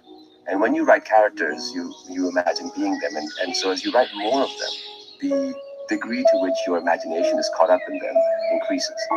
And so whereas I began thinking that my imaginative journey to this book was through Said, I ended, I think, wearing the character of Nadia, or being the character of Nadia, more completely. So the answer is both, but sequentially.